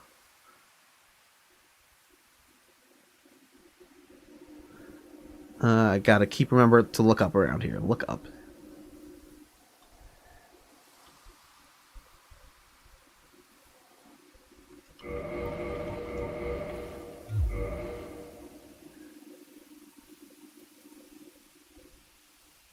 Yeah, I'm not really seeing too many drifts. I mean, we've seen a few out in the water. Yeah,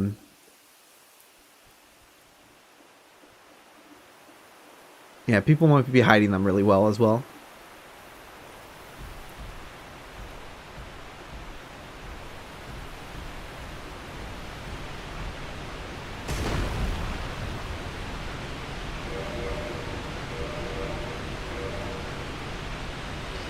There should have been a lot of evil vagrants created by now, though, and I mean, chat has seen like a ton of them already, so I'm just like, come on, come on.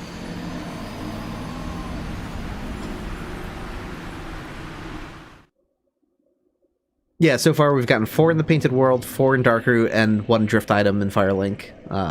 So things have been going fantastically. Before we were just doing like 4 a stream. You know? So...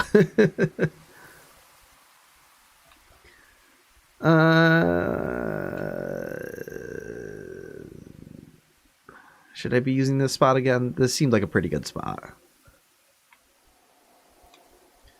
I'm afraid of dying here, though.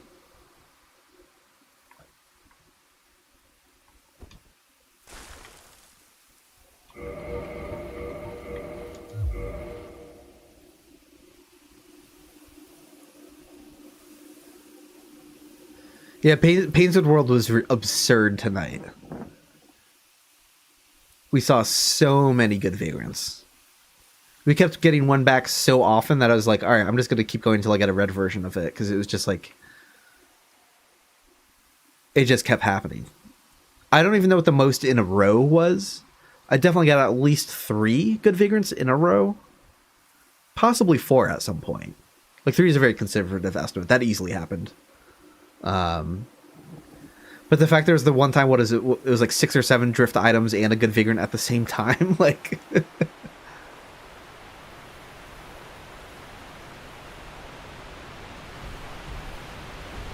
yeah, it is an out-of-the-way optional area, so it's probably less populated than Darkroot is. Don't drop these.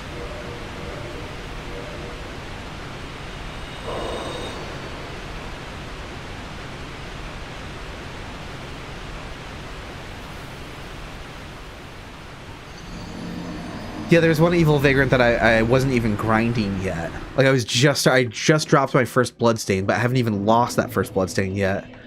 And I'm like blabbering away, like messing with stuff in the menu or whatever. And I'm ready to drop onto the area to go try and lose another, you know, drop another bloodstain and lose that first one. And then I landed on the vagrant by accident. He was just already down there. Like, okay, didn't have to try. The one by the wolf ring in Darkroot Garden also didn't have to try. He was just there, like the first time I went to go look for him.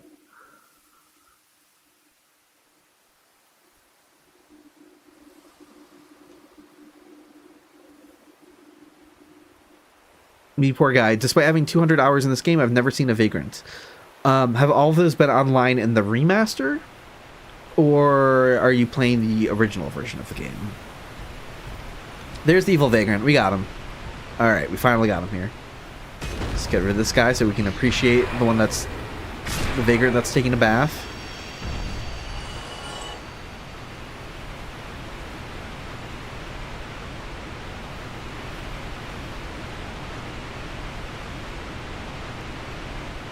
I feel like I'm interrupting that. Hold on, I gotta like...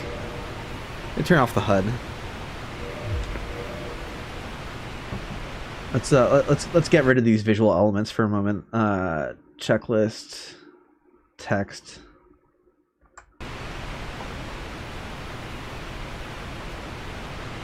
Let's get a cleaner look at what's going on here.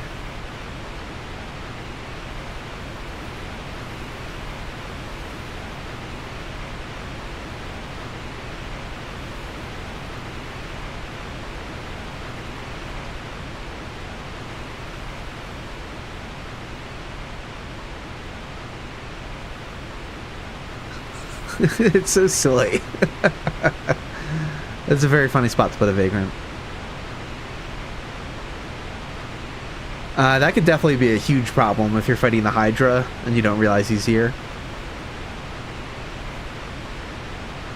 It's just the regular white version, it's not the Black Phantom version.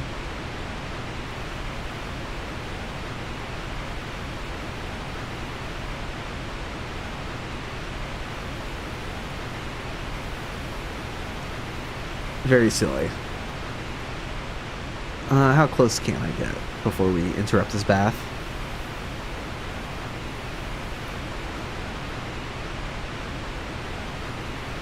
Alright, let's pull the checklists back up and get them updated. OBS. Let's see, view checklist, view text. All right, so that is evil at the waterfall. Done and out of the way. And then that's vagrant sightings, text.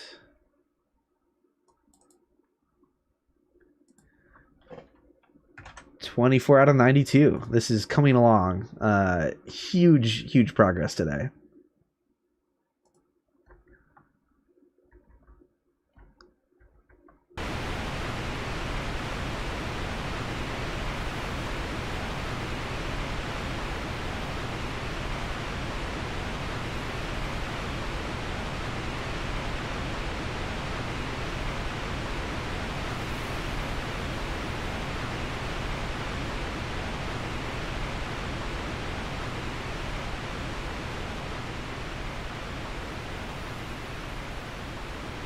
So, like, if you came down the ladder, like, what would this even look like?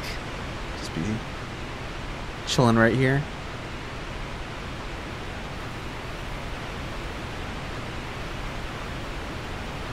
So silly. All right. Well, I mean, I might as well lose the other bloodstain, just to create another one for someone else. Why not?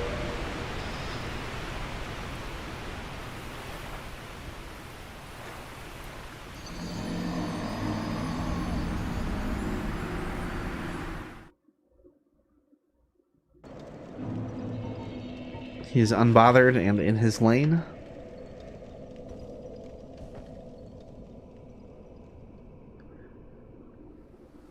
Vagrants are not in the same spot in the DLC.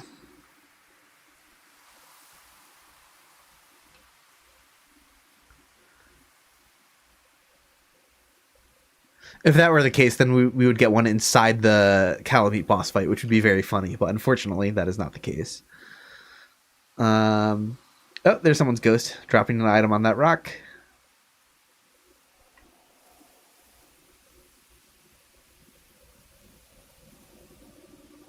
I'll put another item bag up here with it. I'll just keep like picking kind of slightly different spots.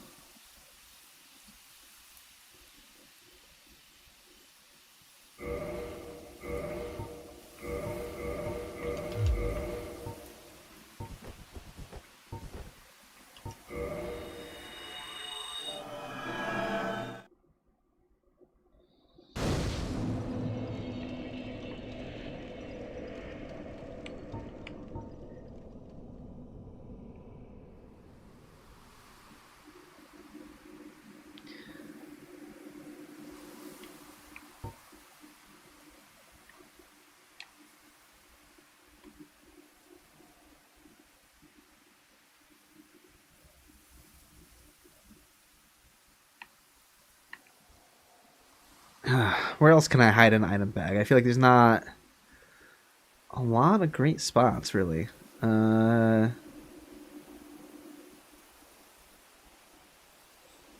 Is there like somewhere really shitty and weird here? Well.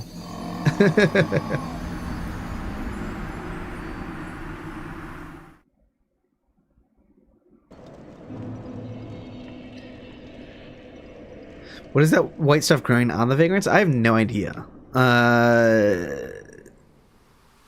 It's what they shoot at you, I guess. They're projectiles. It's like ammunition. It's like the Needler in Halo.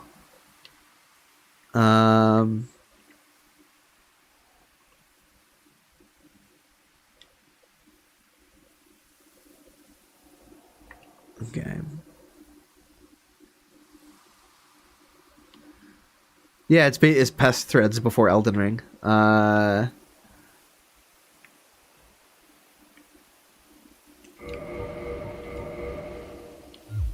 I mean, that's objectively not a good spot, but like whatever.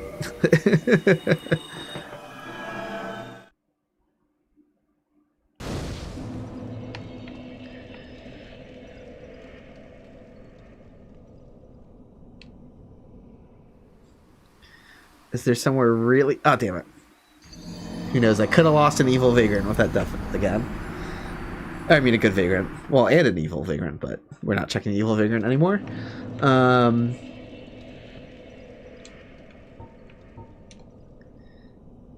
Alright, I'll stop playing around Cliffside as much.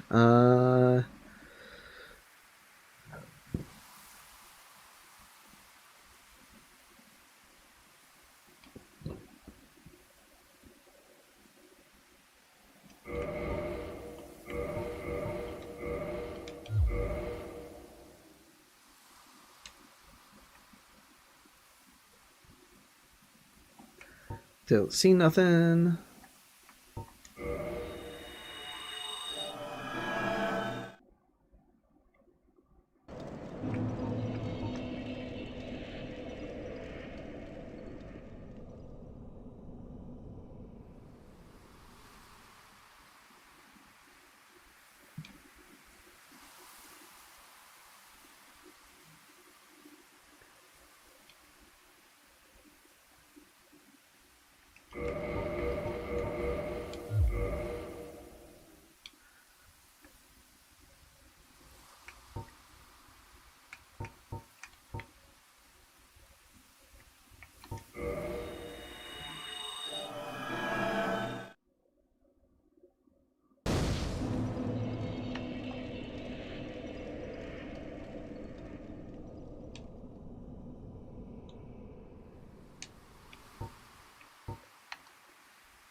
No luck yet. I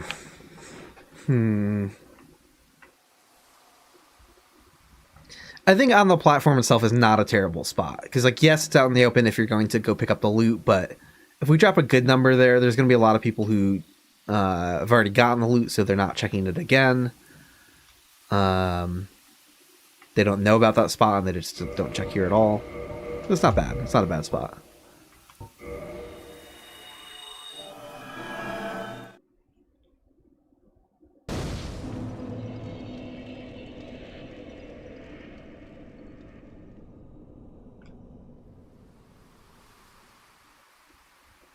You haven't seen a single drift item bag this whole time? Ugh.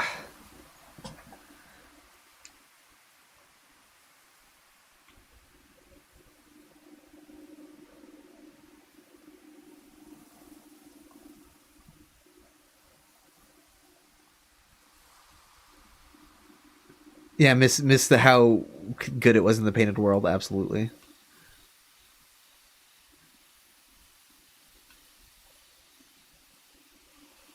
Yeah, we got spoiled by the painted world. I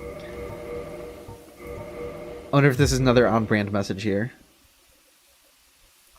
Maybe.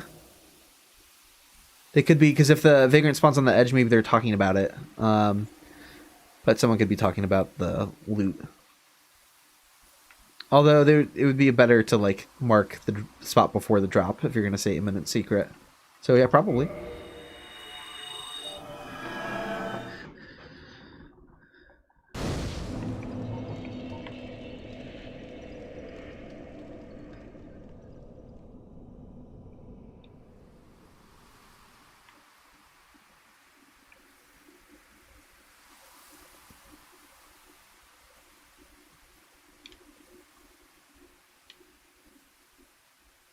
No luck yet.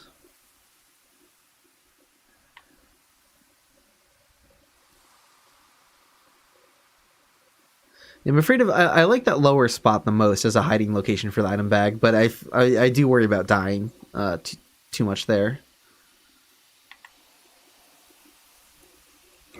Maybe there's a better setup though.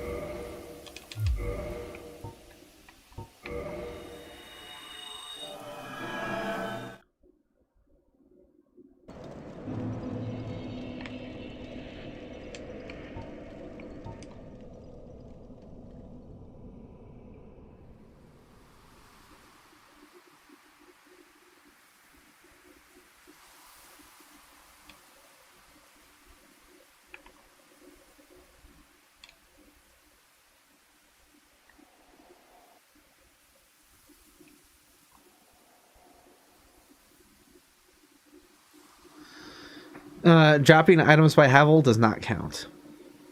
I mean, you'd have to upgrade his stuff to like +3, I think, or higher, before dropping them would work.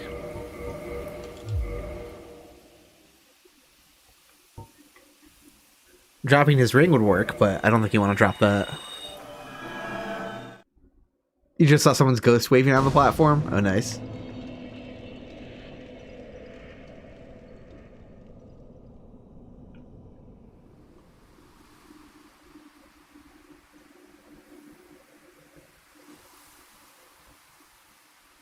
Oh, dropping items by Havel's location.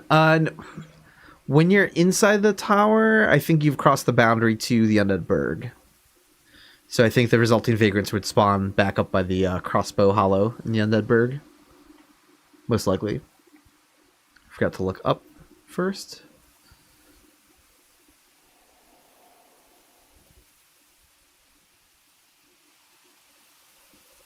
Do Pavel's rings to start dropping those to seed vagrants.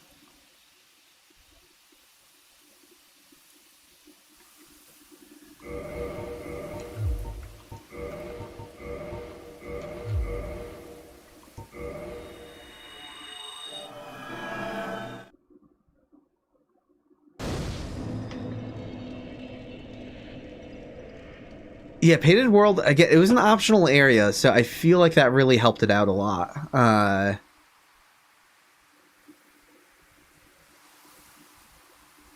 Yeah, maybe Ash Lake and Great Hollow won't be too bad.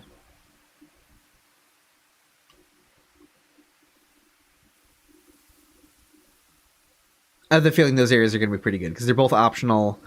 And they're not even like a grinding location, right? Like maybe someone's grinding purging stones in Ash Lake. I mean, that seems a little far-fetched.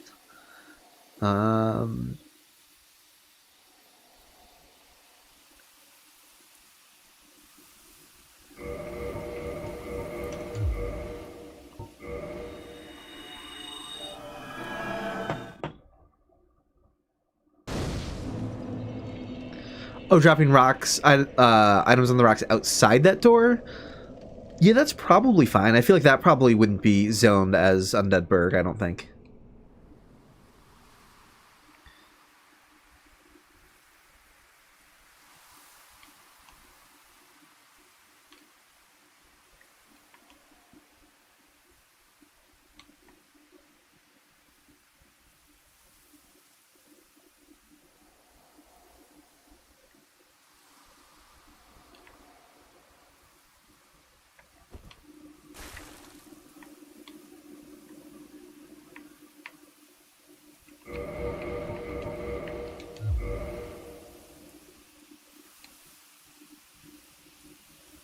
That's not very well hidden, but whatever.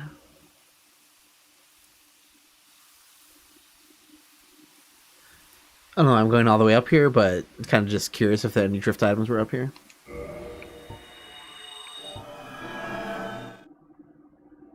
What about the Asylum? Is there a difference between the beginning of the game and the return trip for asynchronous multiplayer? There is not. So yeah, we should be targeting anyone and everyone who's in the Asylum.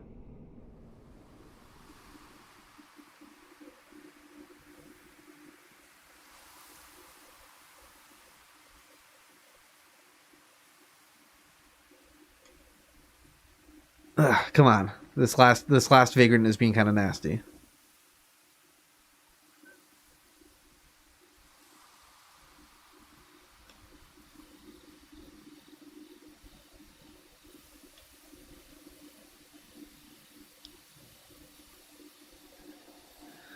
Drift item bags or chain emails? No. I don't like that.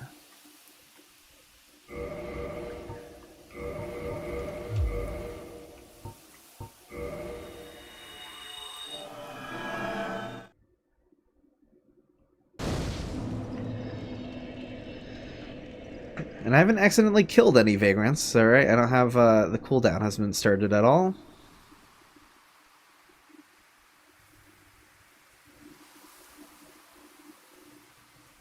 Forward this drift item bag, or else 10 evil vagrants will appear in your room at midnight. Terrifying.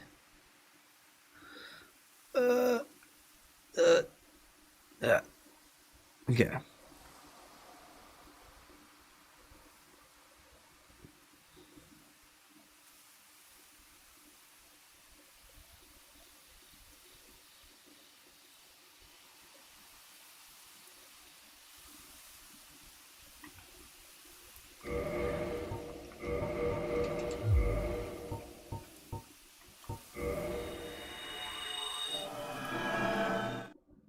Yeah, there are vagrants in the asylum. Is very funny. Like that's They're not on the list of places vagrants can't spawn. We do have one evil vagrant and one good vagrant we're going to be doing there eventually.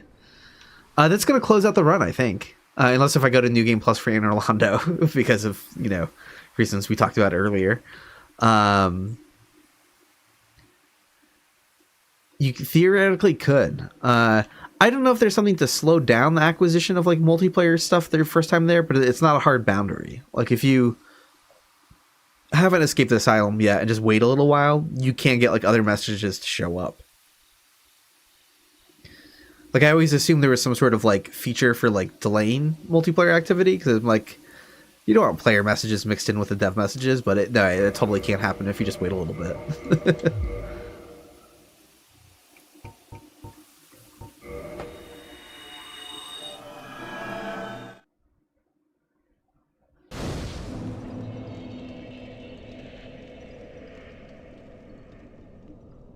The placement of the evil vagrant in the asylum is very funny. It is literally immediately outside the where the fog gate would be, looking into the boss room.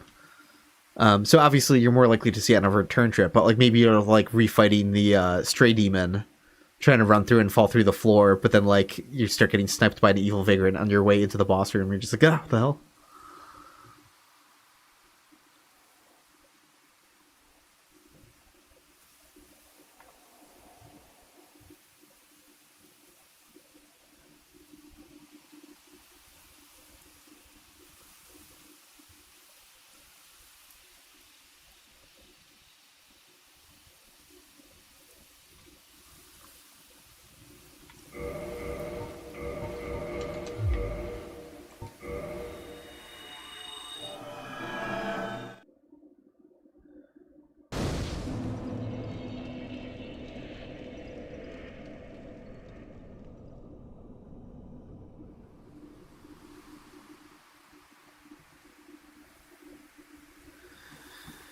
Come on, good vagrant.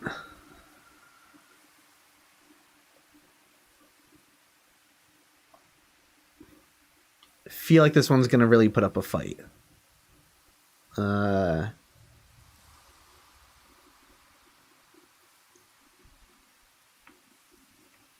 Is there somewhere really weird I could be like hiding an item bag? It's like...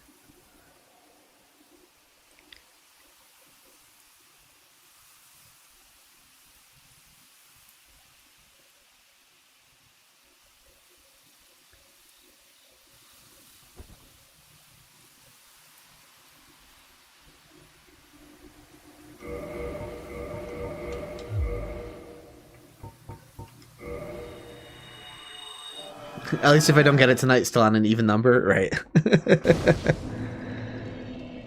Ugh. Come on.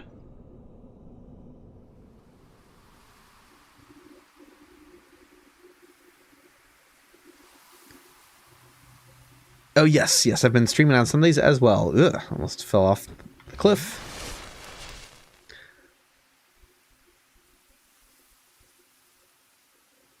You were hungover this morning and your cat was hunting a mouse.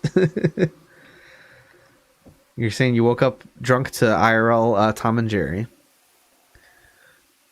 Or, post-drunk.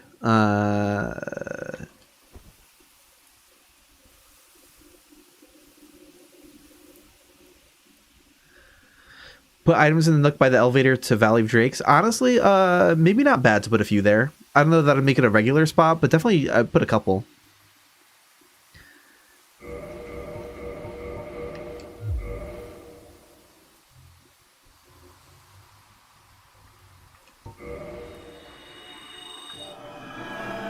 Hungover and Alvina is trying to eat the good vagrant.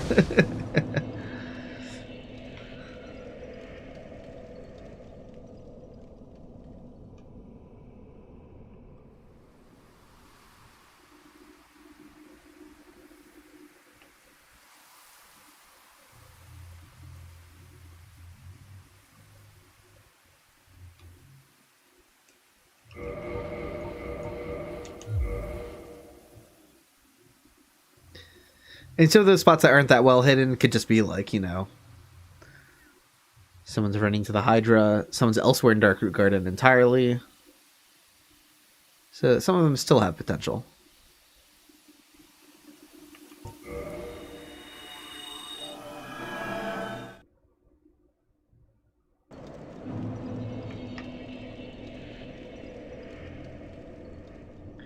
Watching my stream and walked right off the cliff. Yeah, hey, you have the streamer experience of reading chat and dying. It's the same thing.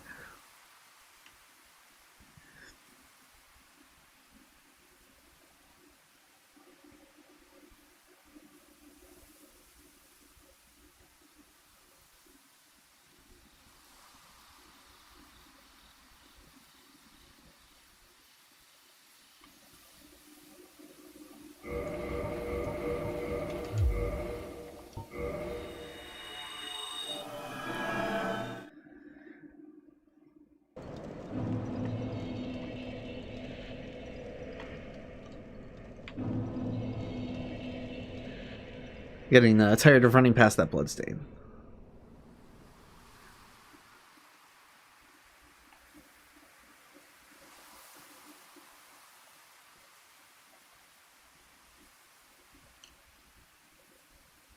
Oh, someone's ghost up there.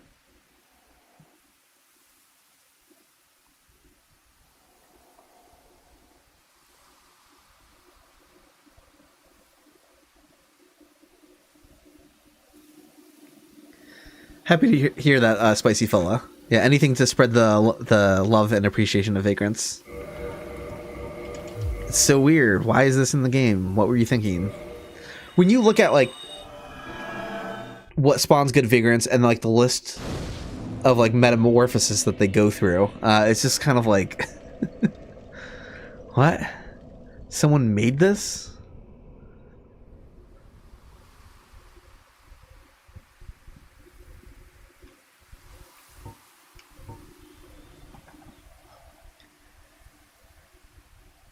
I wish more people would bug From Software about them.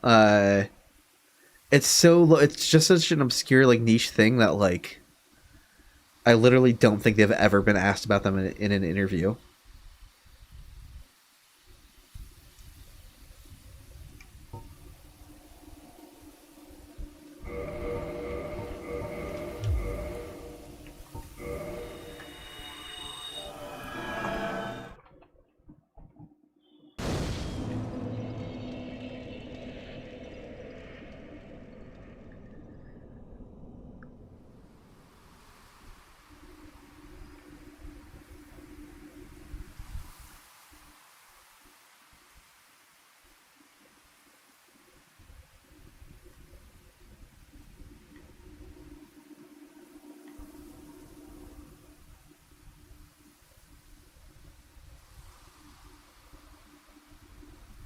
Yeah, I wonder, like, were the Vagrants Miyazaki's idea?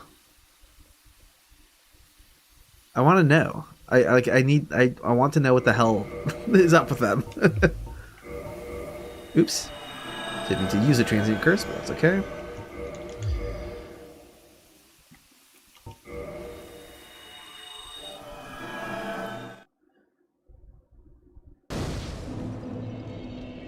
Alright, I'm going to, like, stuff a quick snack in my mouth. I'll be back shortly.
Also, the coast is clear. I can hit the drums for a second.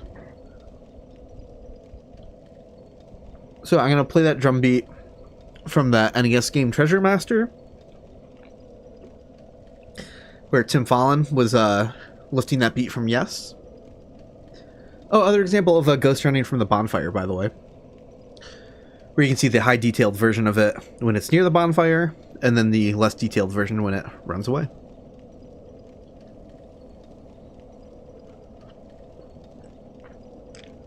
Oh, coast is clear that I can hit the drums and not annoy anyone else in the house at the moment.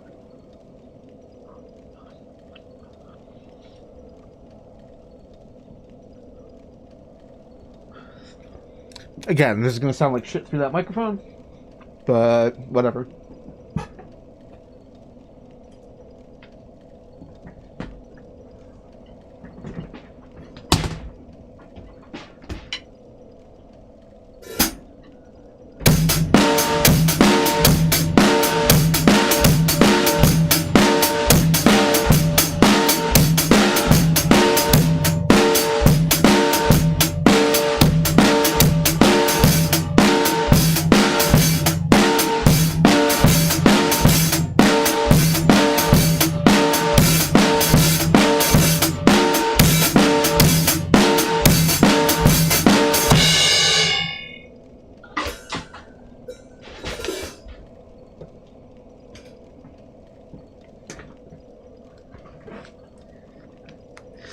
Weird ass prog rock beat to show up in an NES soundtrack. That shit rules.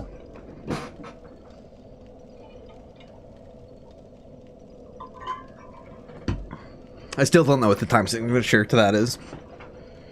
I should try to count it sometime. Okay, back to the good Vagrant. But it sounds like a construction. So yeah, of course, yeah. At some point, I'll have to invest. I want to like do music stuff again. So I've never like tried to produce music stuff. I don't know anything about microphones and doing anything.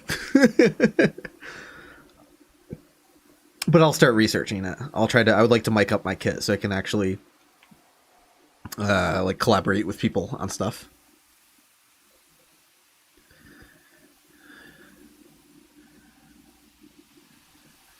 Yeah, some stuff you just feel out without even bothering to learn what the time signature is, but sometimes you like have to. It just kind of depends on whatever it is or what the context is. Some things you can vibe with, some things you just like aren't going to be learnable until you sit there and very tediously count it all out. Hell yeah, Carl.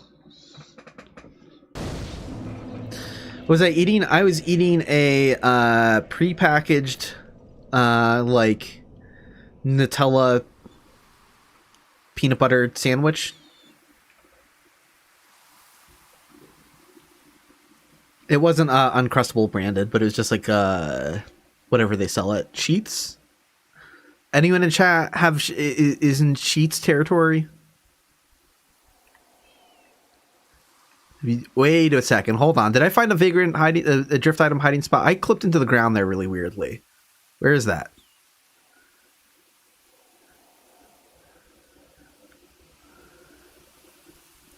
Oh, the first Sheets. So I kind of really like Sheets because I like my junk food, my gas station disgusting junk food. But a couple issues. They don't carry their jalapeno poppers anymore, and I love those. They also don't have Dr. Pepper flavor. Right, saying it out loud is making me laugh because now I realize I sound like an insane person. They don't have Dr. Pepper flavored barbecue sauce anymore. They had it for a very long time, so it wasn't like a limited, like, oh, like just for like, no, they had it for years. And then they stopped carrying it, and it's like, you got rid of your best sauce. What are you doing? I know that sounds like ridiculous, but it's just kind of like a spicy cherry flavored barbecue sauce. It was really good. It was actually really good. I swear. So it was great for dipping like jalapeno poppers in, or like those like mac and cheese fried bites that they have. The thing I like about Sheets is that all of their stuff on that like ordering menu is all 24/7. You go to like Wawa and it's just like, oh wait, it's not the right time of day to order breakfast stuff or whatever. Like, what are you doing, Wawa? Come on.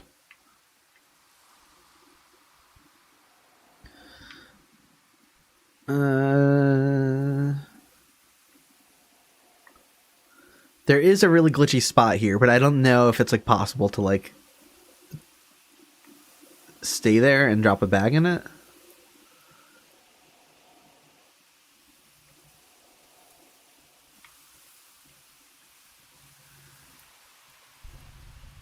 Yeah, wow, I've been dropping the ball, but Sheets probably is as well. One curious thing about Sheets is that they play really good music pretty frequently.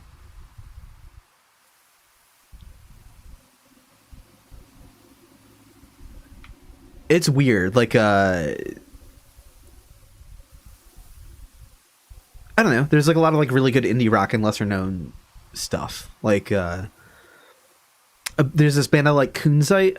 If anyone remembers the band Rat-a-Tat, like the kind of electronic music duo with like really cool fuzz guitar stuff.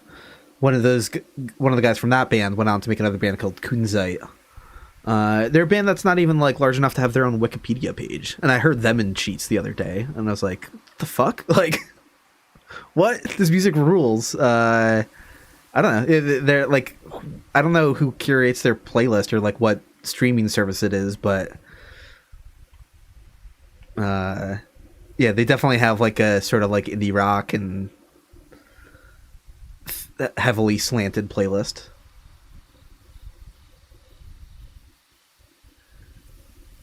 Kunzite is spelled Kunzite. And yeah, and Rat-a-Tat, it was spelled out by TJ90 in chat. Rat-a-Tat's great. Kunzite is great. I only recently discovered Kunzite. They only made 2 albums, and it's been a while since the second one, so I hope they're going to make more. A lot of it just sounds like Rat-a-Tat in a good way. It's like Rat-a-Tat with vocals.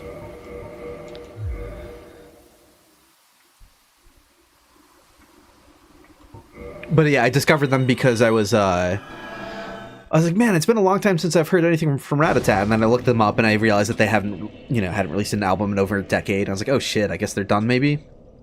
But some people in the comments, on a YouTube video were like, oh, you really need to check out Kunzite. They were correct. So hey, there's a drift item. I don't remember the Pokemon's names. Is it like Rattata or something like that? But Rat-a-Tat on its own should be a reference to the onomatopoeia for a machine gun being fired, right? Like if you were reading like a Tintin comic book or something like that, and there's like someone firing a machine gun, the text in the page will be like Rat-a-tat-a-tat-a-tat, like however many extra tats you want to add for duration.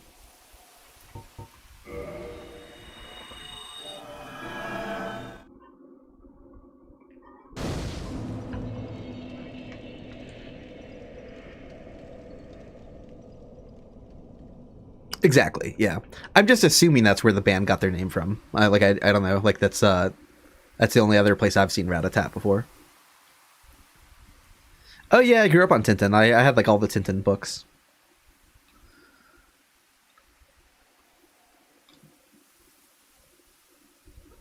I really like the how solid the art style was by like the last several Tintin books. Like some of those panels are just like so gorgeous. The art style is incredible. You can just look at a panel of like some characters in a jungle, and it's just like a lot of extremely cool looking shit on the page.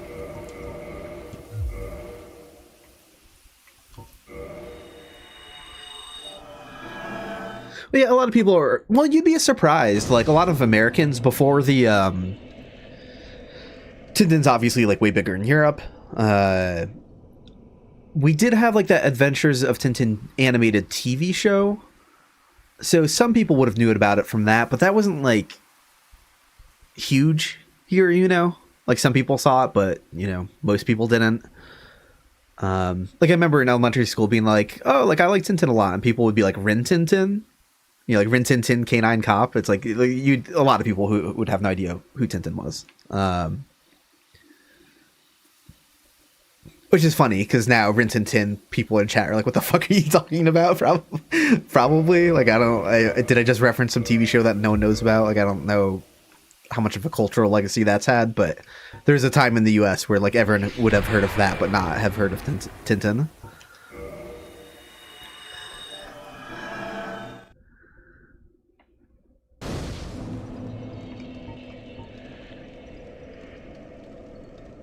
But yeah, but the 2000s movie though, you know, that definitely helped bring a lot more attention to it, which was good. And I know they wanted to make another one and never did, so that was unfortunate. I mean, I only saw it once, but I remember it thinking it was pretty good, so it would be nice if they made another.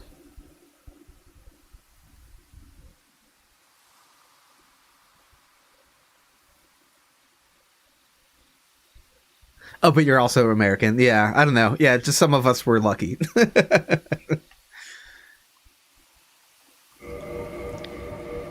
I even ordered some of the weird Tintin books. I have the there's ones that you can't really find in circulation. Like Tintin in Africa, probably not the greatest. There's like an element of like the old school racism in some Tintin where it's not the most odious stuff, because like Tintin is clearly not a bigot, you know, like he's a generally good guy who just like is a nice guy, but it just has like that old school like exotic like this one takes place in the United States, so he's gonna go out west where there's Indians, you know, like it just has like that sort of like vibe. And then that's probably like at its peak in like Tintin Goes to Africa, where like the caricatures are probably just like, but there's a really the first Tintin book though was, what's the exact name of it? Tintin in the Land of the Soviets, I think. Yeah,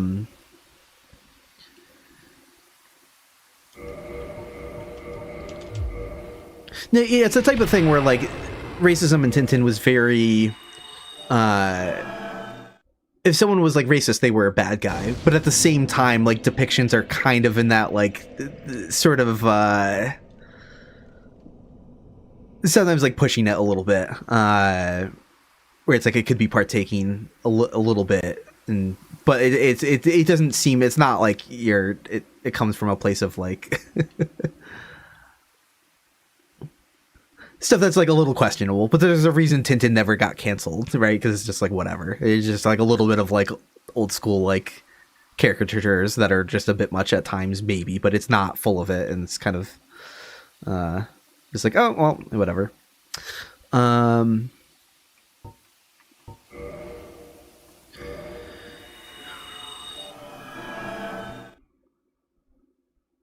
Yeah, Tintin in Congo. That's what I was thinking of. Yeah. And that's the one that like just isn't in regular rotation. And at least when I was a kid, it wasn't. I'm sure it still isn't. That was when I had to like order on eBay or something when I wanted to like hunt down all of the Tintin books.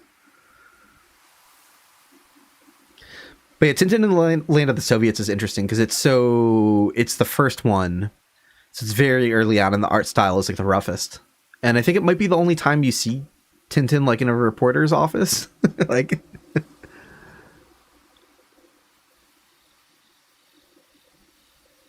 I have a very oddly specific Tintin memory here. This is like the deepest of deep cuts. That isn't even, at one point I had a Tintin activity book, and it was like clearly a book for like kids, right? Like it has like some puzzles in it.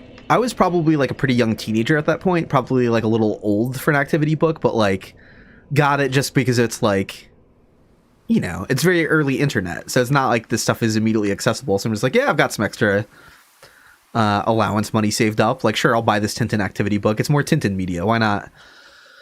And so it had like this like 2-page spread, kind of like a Where's Waldo thing, where it wasn't based on any existing artwork from any of the existing Tintin books, but it was really well done. The art style was completely nailed. Whatever artists they got, like completely like exacted the exact Tintin style.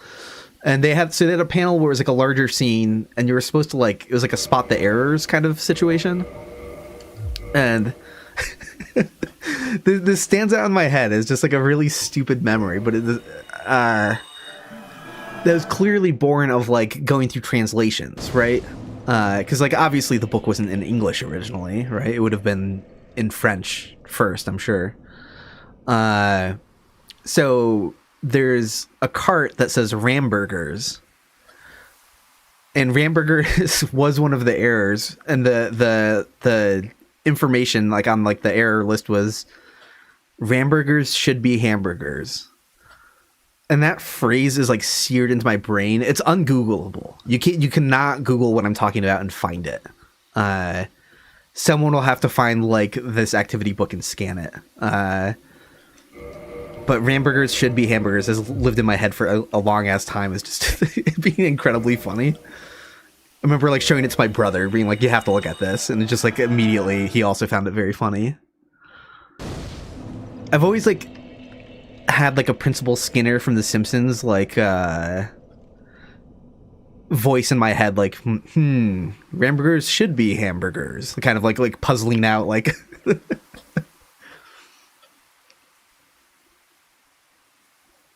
yeah, it's ungoogleable. Yeah, Tintin Ramburgers should be hamburgers. This does not exist. This is pre-internet knowledge that has not been talked about on the internet by anyone.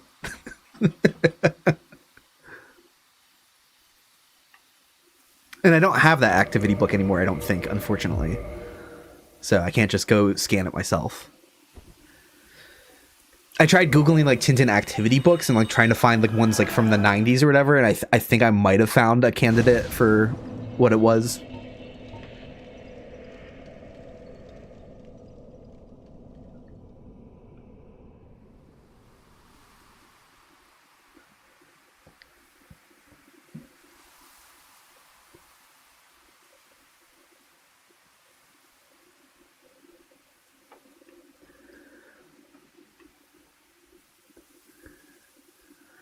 Ramburgers should be hamburgers is just so like they didn't have anything to work with for that error because it was like some sort of pun or mistake that probably made more sense in its original language, and just like, oh, I guess we could turn it into a hamburger stand and we just misspell hamburger now. Like translating jokes, difficult.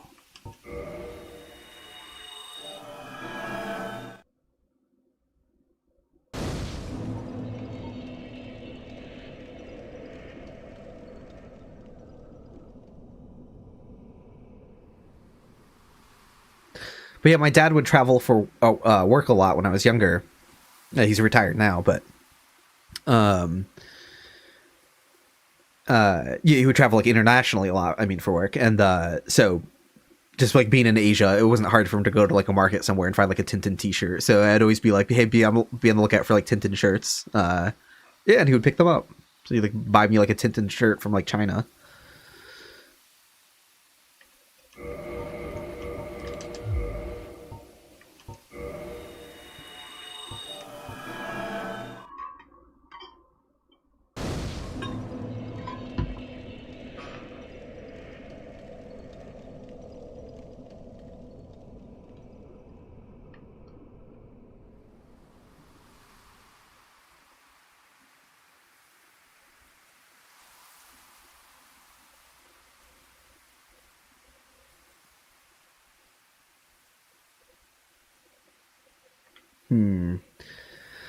This Vagrant's putting up a fight.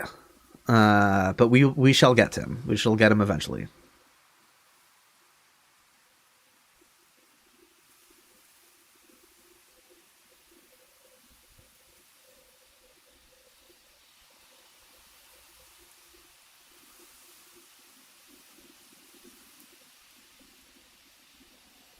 Oh, that's funny, Carl.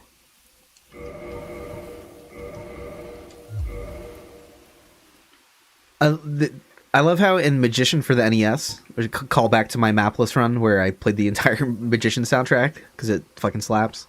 There's a very funny thing in that game where there's a like a quote unquote tavern at the very beginning of the game, the first building you can walk into in the game, and like you can ask the quote unquote bartender for milk.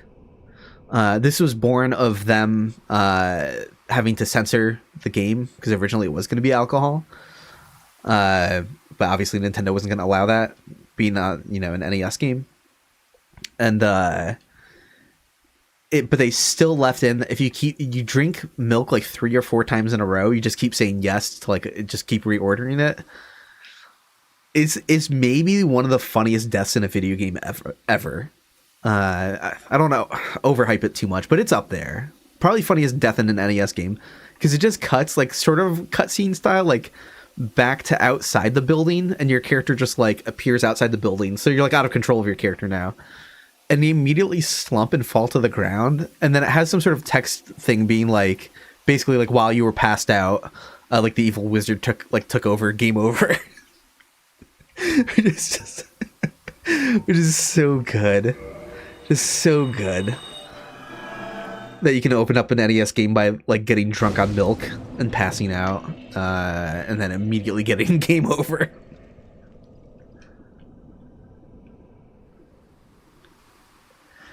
Oh, you finally got the Vagrant. All right, that's happening. Lactose will do that to you.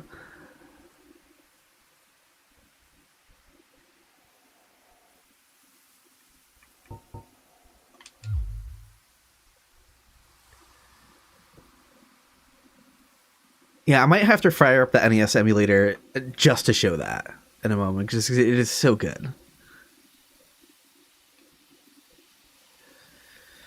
NES games don't have alcohol? Yeah, I don't think so.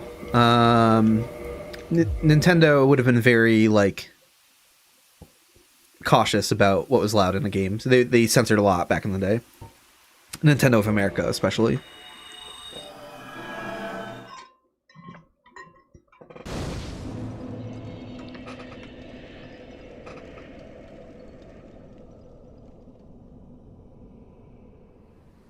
It's crazy that you can murder the hamster in Maniac Mansion. It is so insane that got through, because they had to censor all sorts of other things that were just like, really? You had to cut that out? You couldn't include the word scum in the credits because, you know, connotation of scumbag. It's like, I guess that's another way of saying cum back in the day, but like, you know, that was the name of the game engine. It was like scripting something utility Maniac Mansion. Like that was the name of, and they couldn't like reference their own game engine in the credits. There was like in one of the bathrooms, there's like, for a good time call, like someone's, you know, like scribbled on the stall, and it's like they had to get rid of that. But you could, you know, you could still murder a hamster in that game by putting it into a microwave. Like, holy fucking shit. I think that's also the only way you can die in that game, right? Like, you get discovered by the owner of the hamster and they murder you, which is like legit.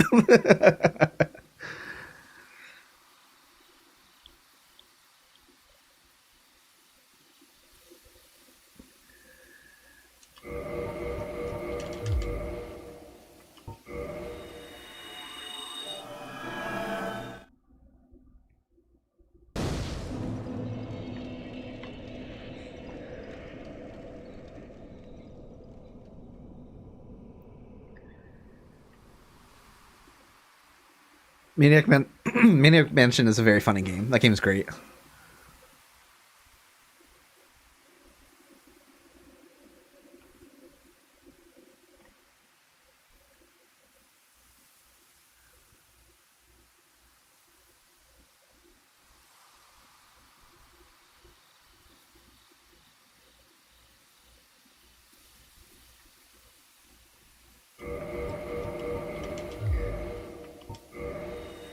But aside from that one encounter, it's very like,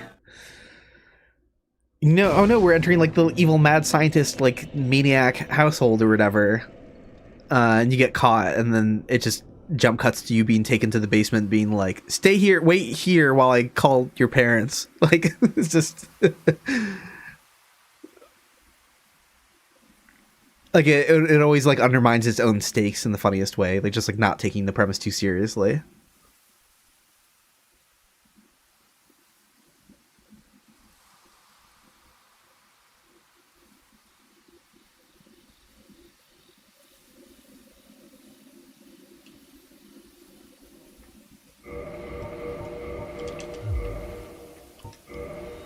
They knew they were making like a silly like cartoon of a video game. All right, Jizu got the Vagrant as well. All right. Thanks so much for helping out, Spicy Fella. I appreciate it.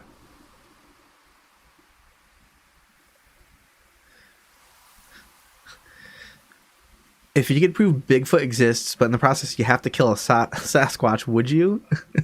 What's the relative rarity of a...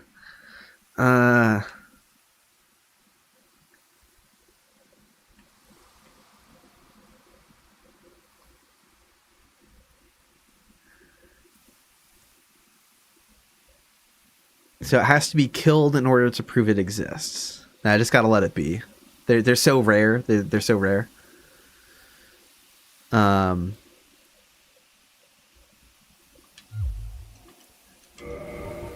mean, you know, not real, but if they were real, they'd have to be incredibly rare, so... Kill it and keep it to yourself.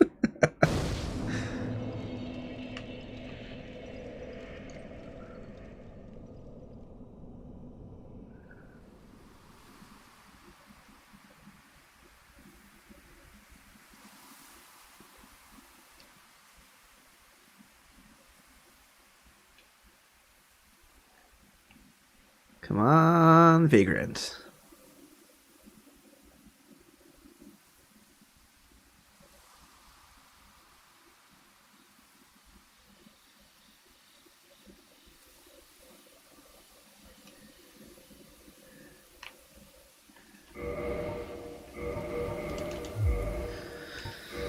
Pretty soon I'm gonna have to dupe items. You'd simply be friends with them. How else would you know if Bigfoot likes Doritos? Yeah, see, that's the spirit.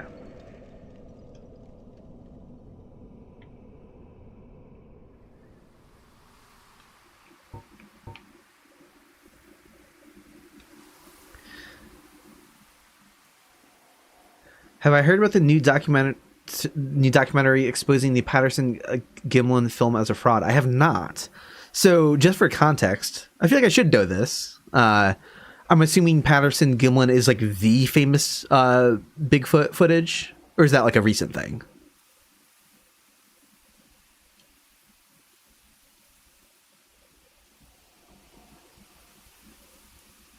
Yeah, I mean, it's pretty clearly a fraud, but if there's like a new like angle of it that like has a lot more detail, that'd still be fascinating.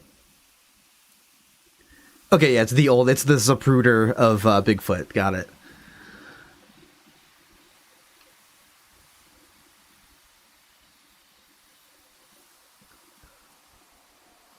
Yeah, the most convincing one. Yeah.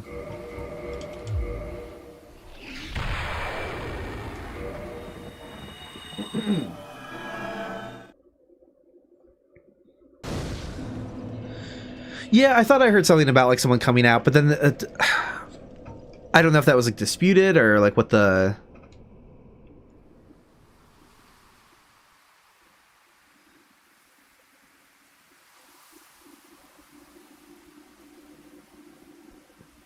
No one believed him, but it turns out it was true in the end. Like, it's okay, so it's just like further validating the guy who claimed it was him. That's cool. The UFO surgery footage, that's a classic.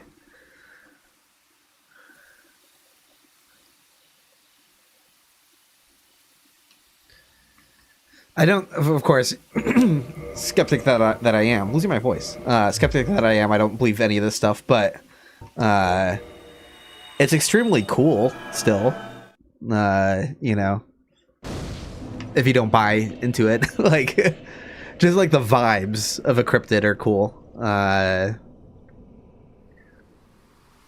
People taking it seriously, there are not cool aspects to it.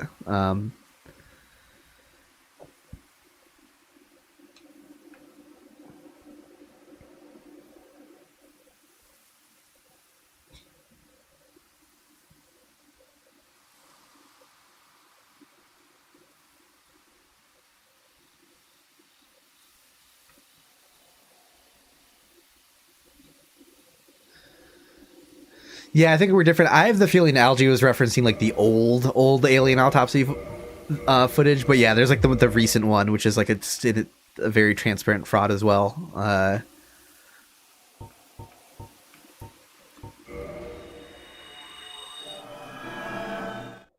Flatwoods Monster, hell yeah. Yeah, I'm a big fan. We talked about it in a previous stream, but Sheep Squatch was one that I didn't know about until I went to a mini golfing place in West Virginia.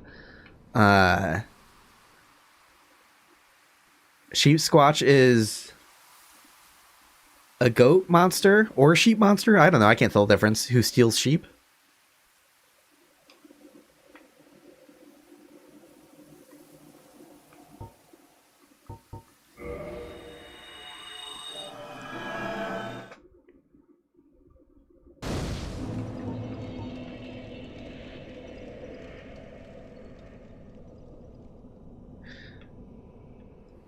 Hey, thanks for hanging out, Queen.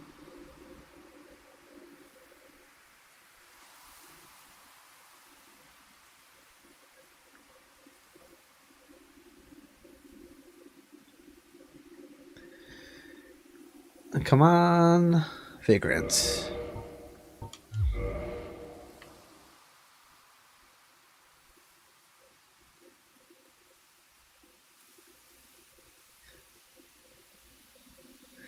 Do y'all know about the oil gobblers? What is a oil gobbler?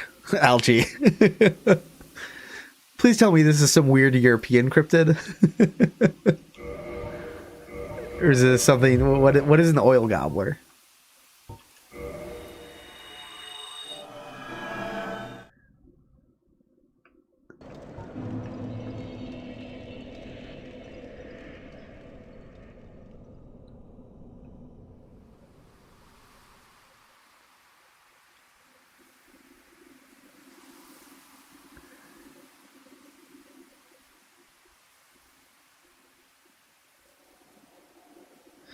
Oil Gobblers was a Czech mockumentary about a cryptid that eats oil. It was kind of an environmentalist film. That's cool.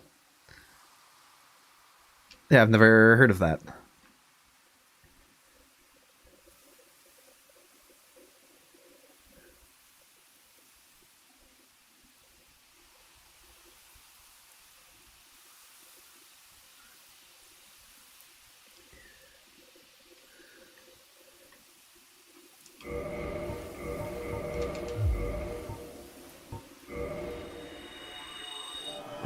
Who here knows about the Wawa Gobbler? Is that every Philadelphian?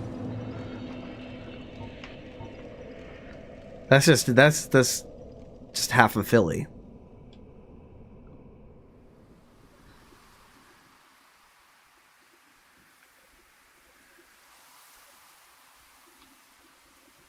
Oh, we know that's actually a Thanksgiving hoagie that they have.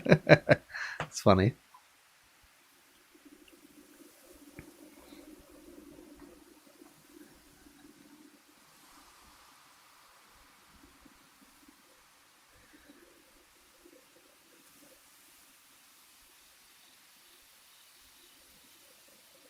Hey, if I'm ever in Philly again for Thanksgiving, which is possible.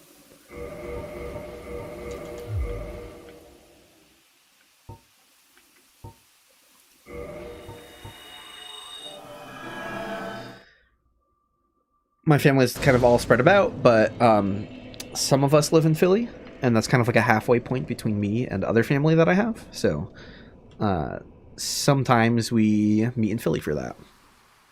Don't really have a consistent Thanksgiving anymore. As adults, that's gone out the window.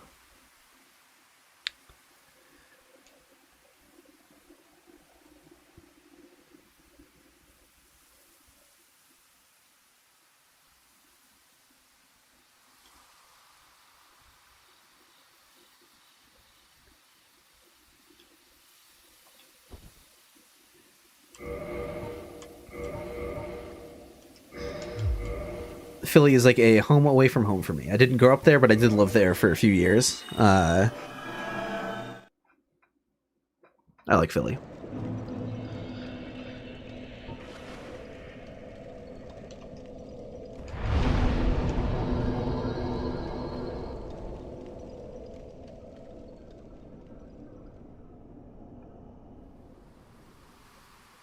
I gotta go dupe stuff. So let's go warp back to... Well, just to be extra sure...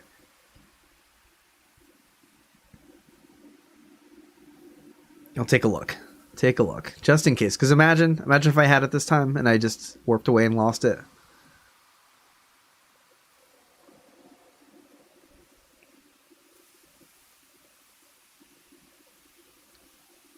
Philly sports fans crazy? Yep.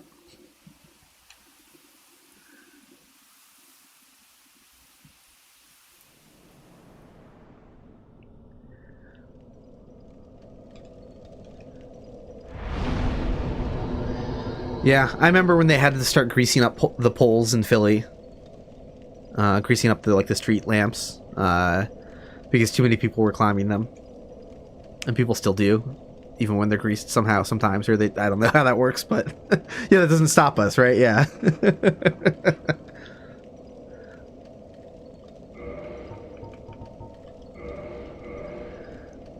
Oh yes, they grease the street poles. They absolutely do. Yeah.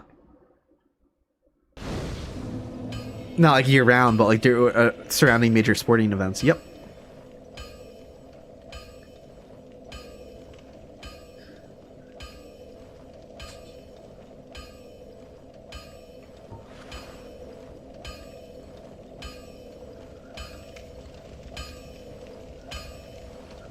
Carl says, Robbie and I went to an Italian market festival and there was an event to win prizes by climbing a greased pole. Yeah, it's so Philly. That is the most Philly thing I've ever heard. Hell yeah. Need any? Okay. Oh, I need souls. I'll be seeing you.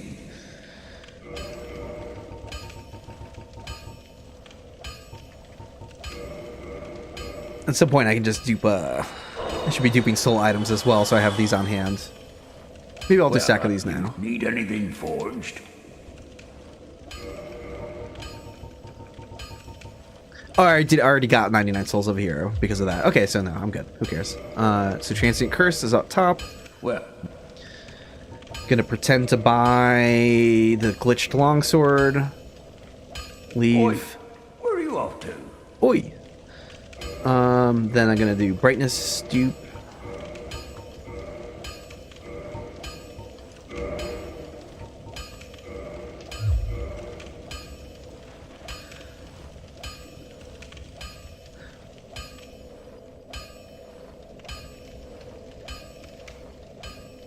Oh yeah, you should definitely post that video to the Discord.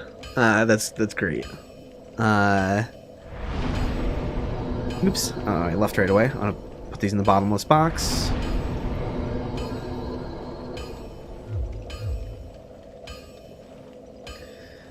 And let's dupe another stack.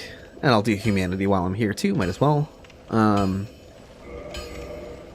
Yep, still good to go. Well,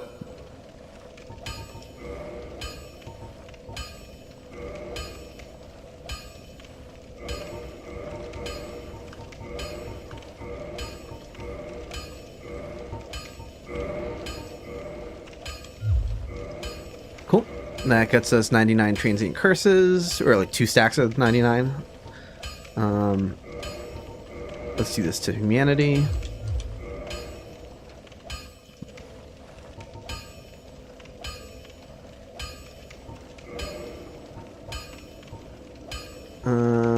Yeah, here we go. No, I didn't mean to cancel. There we go. oi,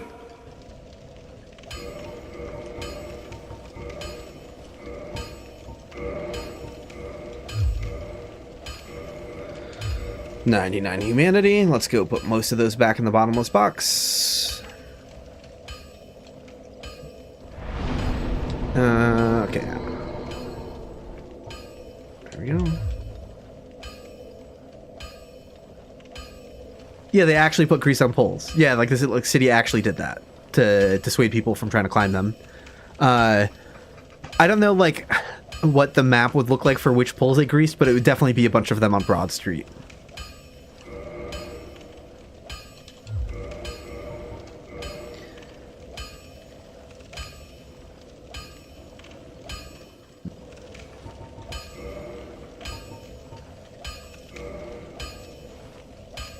Oi, where are you off to? Yeah, when the Eagles won the Super Bowl, they greased the poles. Yeah, exactly.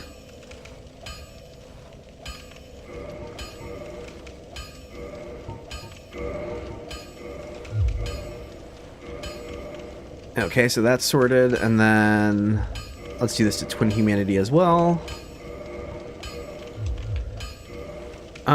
Let me see how many I can put back into the bottomless box. I don't remember what the deal is. If I can just fill that out now, I think I should be able to.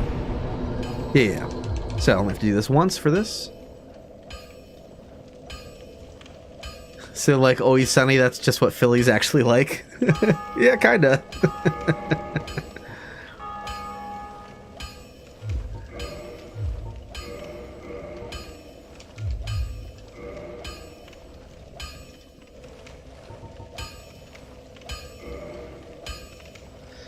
Yeah, I was living in Philly when the Phillies won the World Series, and I remember that was just like crazy because I was getting out of work at the time that the game was won. So like while I'm locking up the store, just like hearing a crescendo of noise, right? Like a crescendo of activity in the city. It was wild. That was I went out of my way to. Because I worked Center City-ish, like South Philly, Center City kind of boundary, and lived further in South Philly. But I walked a few blocks out of my way to go to Broad Street, so I could walk south on Broad Street home instead of taking the bus home, because it was just fun to like walk through the crowd of everyone going nuts.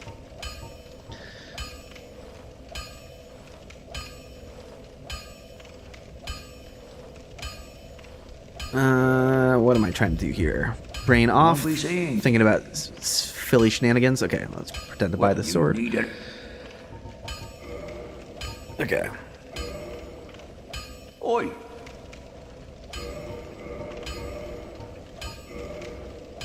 I'm screwing it up. There we go. There we go. Hey, just got a free Estus from someone.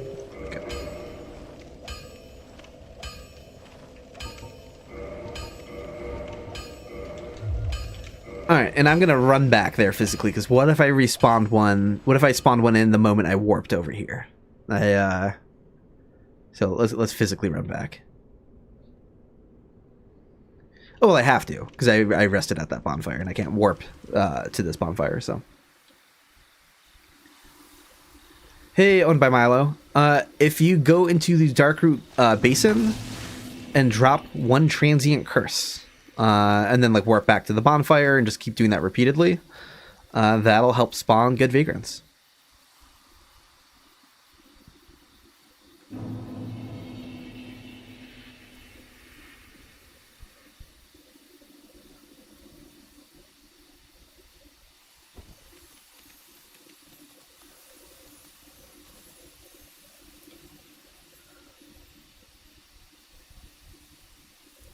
Cool, thanks, Milo.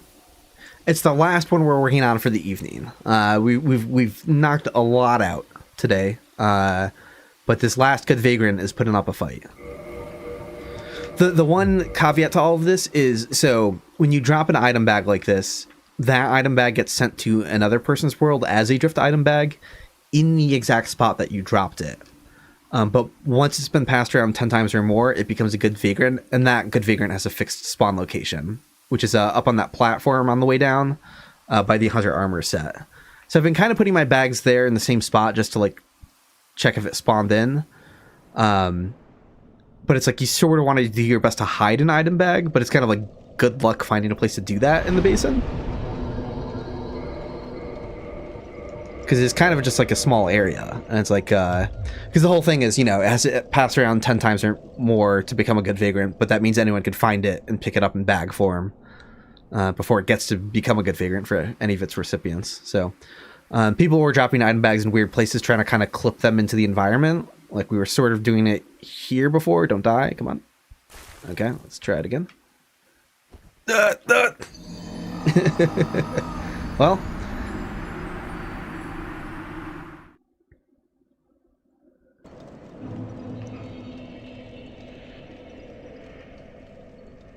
Yeah, this is tonight's final boss. Let's try that again. Maybe we can do better. Okay, I don't think I had to... I was just doing this more dangerous than I had to each time. So some people are running up onto this rock and dropping an item bag. You can sort of see the orange glow through it, but like, I mean... That's basically as well hidden as an item bag could be.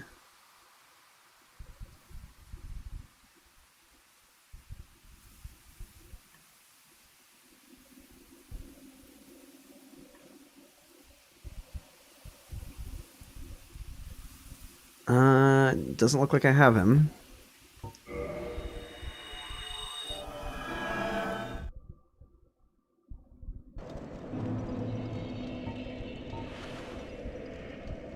I sometimes think about, this wasn't that long ago, right? This was like, was this around COVID maybe? A little before, a little after the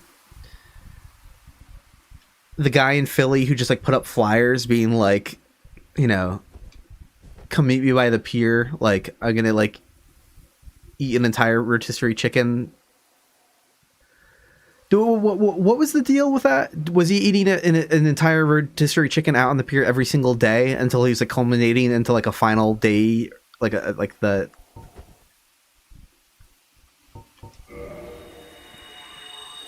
one every day? Yeah, so he's eating an entire rotisserie chicken every day. He like brought his own table and like chair out to the docks, like.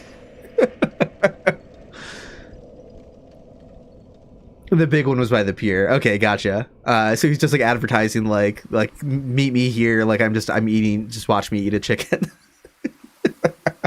And like by the end, like they had a big crowd for it, and everyone was like cheering him on. It's just incredible Philly vibes.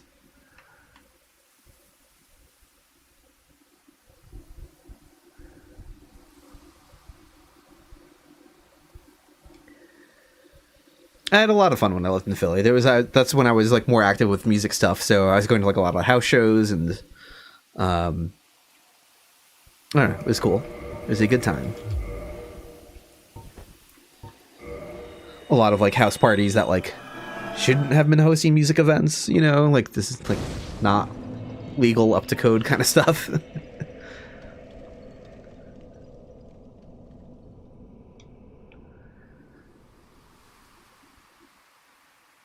I've seen some pretty fucked up shit at some like DIY art spaces. I remember playing this warehouse in Connecticut shortly after. This was like only like within a few months, I think, after there was a notorious like venue fire that also happened in Connecticut. Right, it's like the band Great White played and a bunch of people died. So I was playing at like this like this is sort of like punk rock, kind of like anarchist warehouse show. Warehouse that was converted into a venue, definitely not up to code. At one point, apparently the only entrance, or the only working entrance, was like a sliding, like a large sliding garage door, and it got stuck, and we're inside, and there's a guy with like a rubber mallet, like hammering away at it, like trying to fix the track, and there's a fucking grill indoors being used to cook food.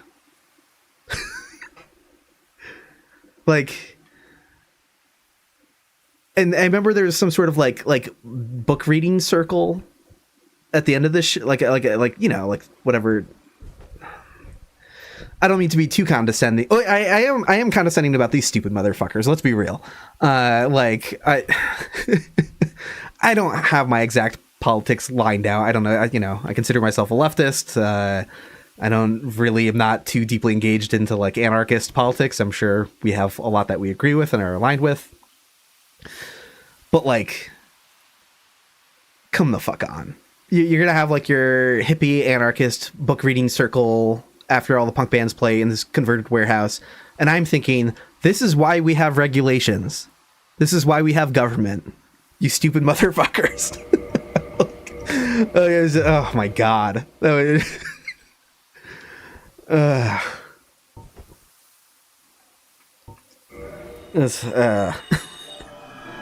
Yeah, maybe don't grill indoors when we're trapped inside and we literally can't leave the venue right now.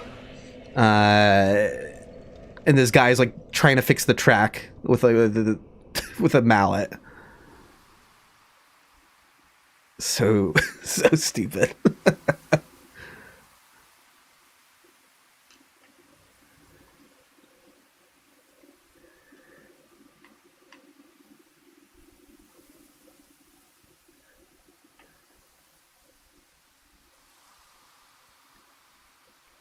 Definitely got into a lot of stuff where it's just like, yeah, that was not... I did some stuff that was pretty unsafe when I was younger.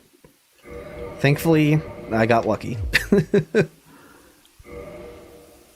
don't know, like, I went on 2 different tours doing music stuff where there weren't enough seats for all of the people in the vehicle. It's just like, oh, God. Definitely someone would have died if we got into an accident, you know? Not the way you should be doing things.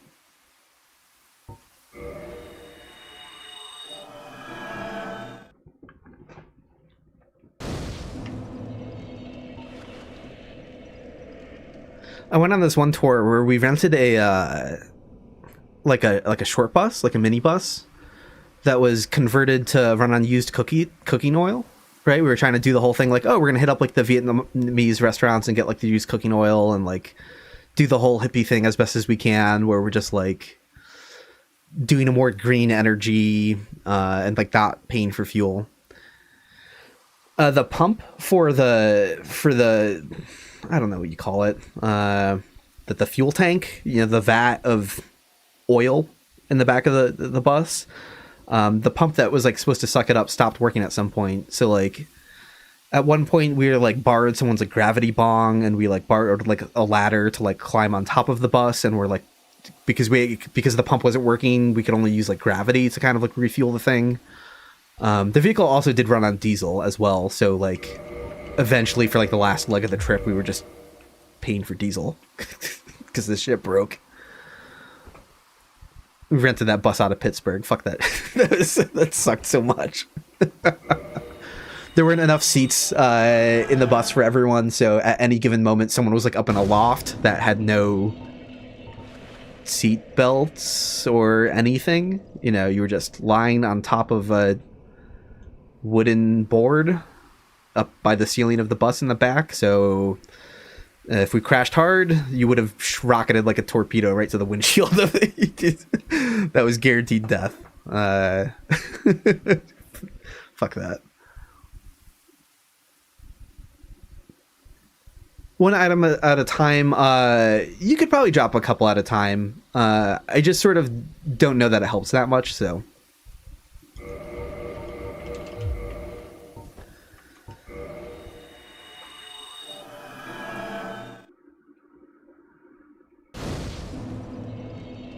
Oh no, Carl! The singer put diesel into the regular tank.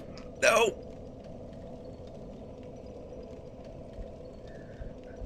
Hey, Kentucky, it's funny you should say that, because I'm pretty sure we were in Kentucky when we had to do the gravity bong solution.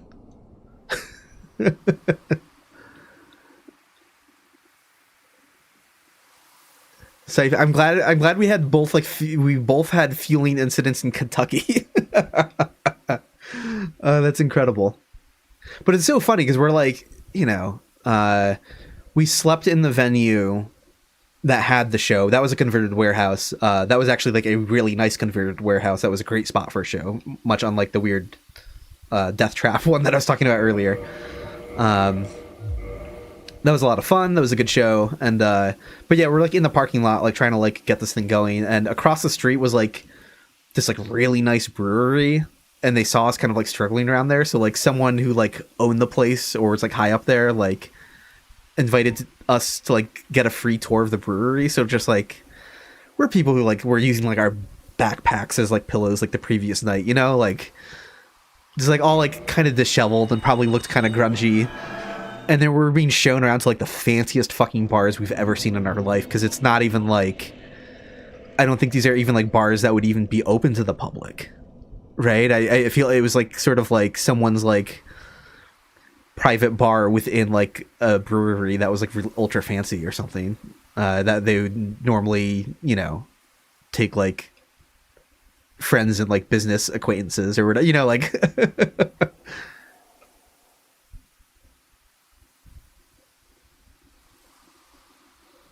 The Gravity Bong Solution is a pretty funny stoner rock band name. Yo, that would go hard. Does anyone listen to Fu Manchu? Anyone remember that band? Know that band? I feel like they should sound. You should with a name like that. You should sound like Fu Manchu.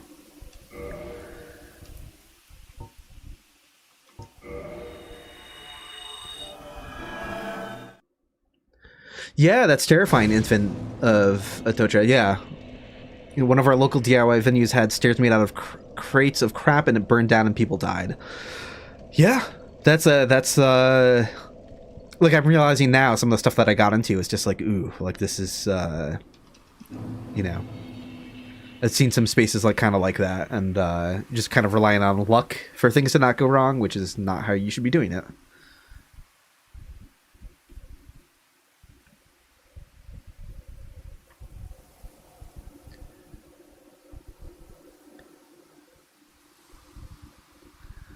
I've been listening to pretty much nothing but King Crimson recently. I need to give them more of a listen. I know, like, In the Court of the Crimson King is absolutely legendary. That song rules. But I don't really know much else of theirs. So I got to do more poking around.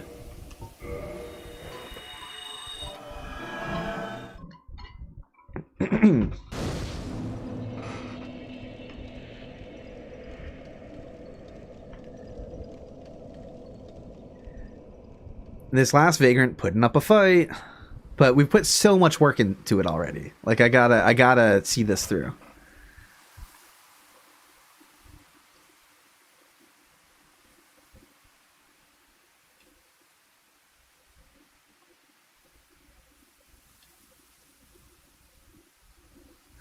You and your friend set up a rave underneath a bridge, had to lug giant subs through mud and water. The cops showed up, man. They literally sent a helicopter. Yeah, that fucking rules. That's awesome.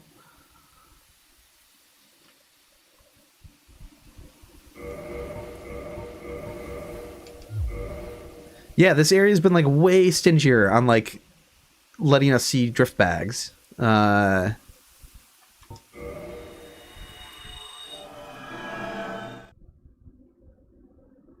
Really liked Red. I will have to give that a listen.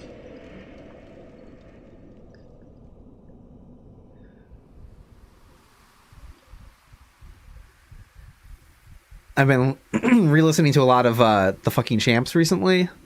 Is there anyone in here besides Carl who knows the fucking Champs? They were one of my favorite bands.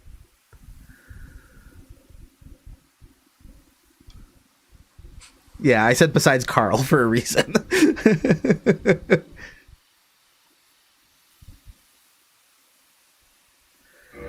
Fucking Champs are great. They haven't had an album in a long time. They're now defunct. Their first album probably came out like 1997 or so, and then the next several albums were, you know, like early to mid 2000s albums. Instrumental metal band, really unique approach and kind of flavor that is completely up my alley, where it's mostly instrumental. It's mostly 3-piece, just 2 guitars and drums, not even a bass.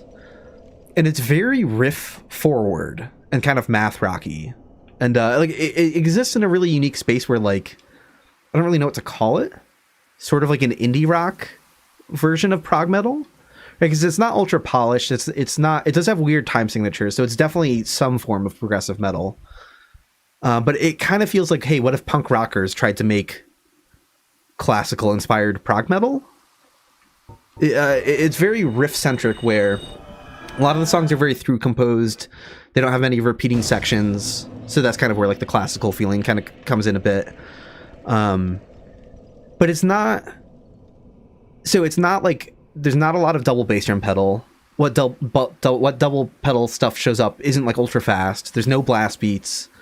There's very few guitar solos. Like there's occasional solos, but it's very just like built around like these sort of math rocky metal riffs, where like the riffs are the melody most of the time. You're just like creating melodies out of like these ever evolving riffs that are incredibly catchy. It's really good stuff.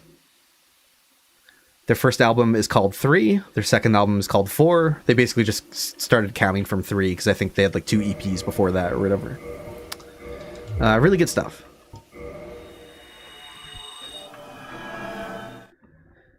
They describe their genre as total music. Yeah, that's kind of a terrible name. Because like, what would you? I mean, it's also great though.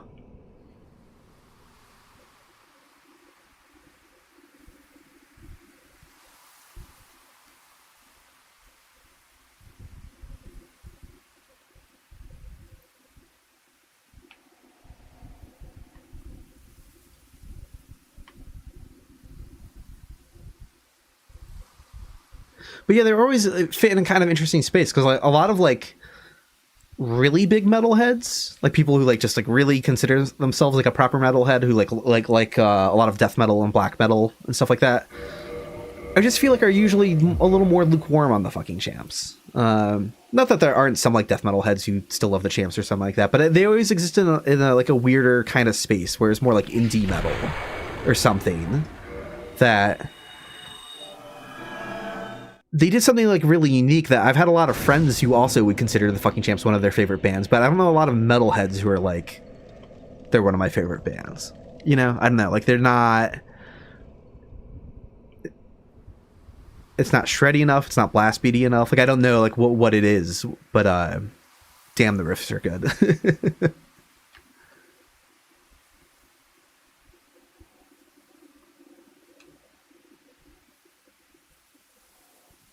Yeah, the Mountain Chiefs. Yep.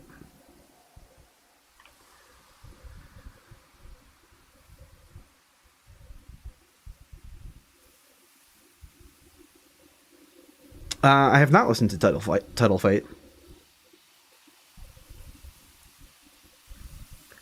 Is there a Vagrant at the top of the staircase inside in the room outside ONS? Yes. There an evil Vagrant can show up right by the broken window.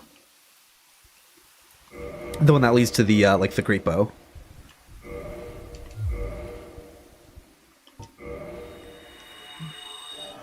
You've dropped well over 100 item bags and they haven't shown up in your world once. Yikes, what is going on here?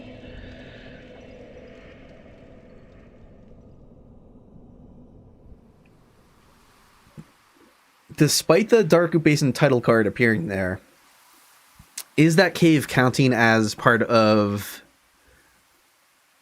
Hold on, I'm gonna open up the map. I'm gonna open up Smithbox. I'm gonna take a look. Yeah, I'm not really seeing a lot of messages, am I? Did I quit out to the title screen at some point and lock? No. There's messages over there.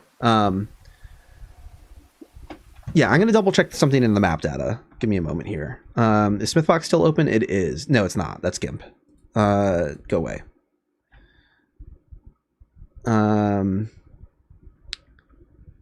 Let's see. See what I can find. Where is Smithbox? There you are.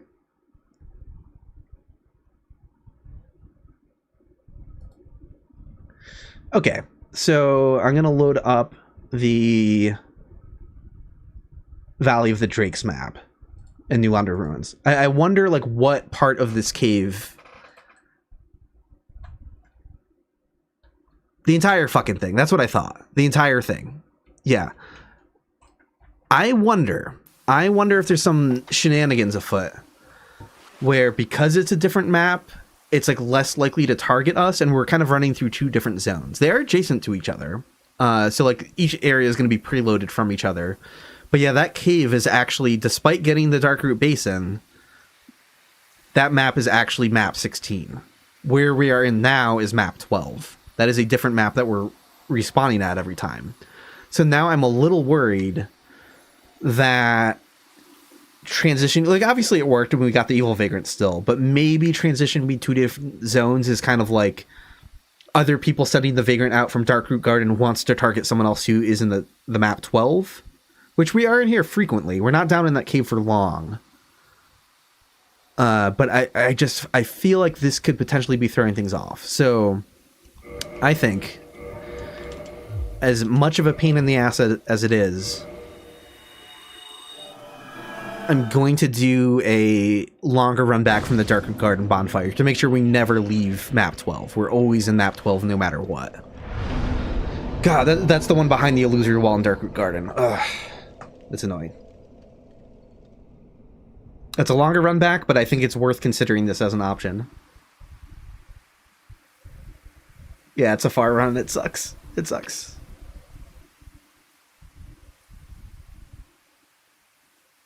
I feel like this shouldn't matter, but I don't know. Something's been making this harder. But yeah, so anyone in chat, if you haven't heard the fucking champs before, jump in anywhere. Album 4 is maybe a really good place to start. But 3, any of them. 3 is sometimes under a different C4AM95. Like, for some reason, it has that as their name because they were kind of like still choosing to name the fucking champs at that period in time, I guess, sort of. I've also super been, I don't know if anyone in chat listens to Blood Incantation. I've still only listened to their most recent album, but like that, holy shit. That is easily become one of my favorite metal albums of all time. It is so good. We got the glitchy trees. Look at that, the texture loading issue. Like they're all crappy looking now.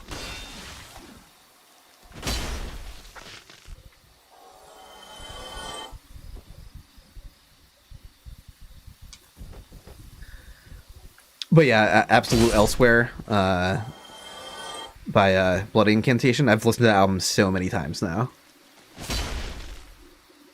It has incredible music video that I would recommend to fans of Dark Souls because, like, it has a very like medieval setting. It's actually a very well directed music video too.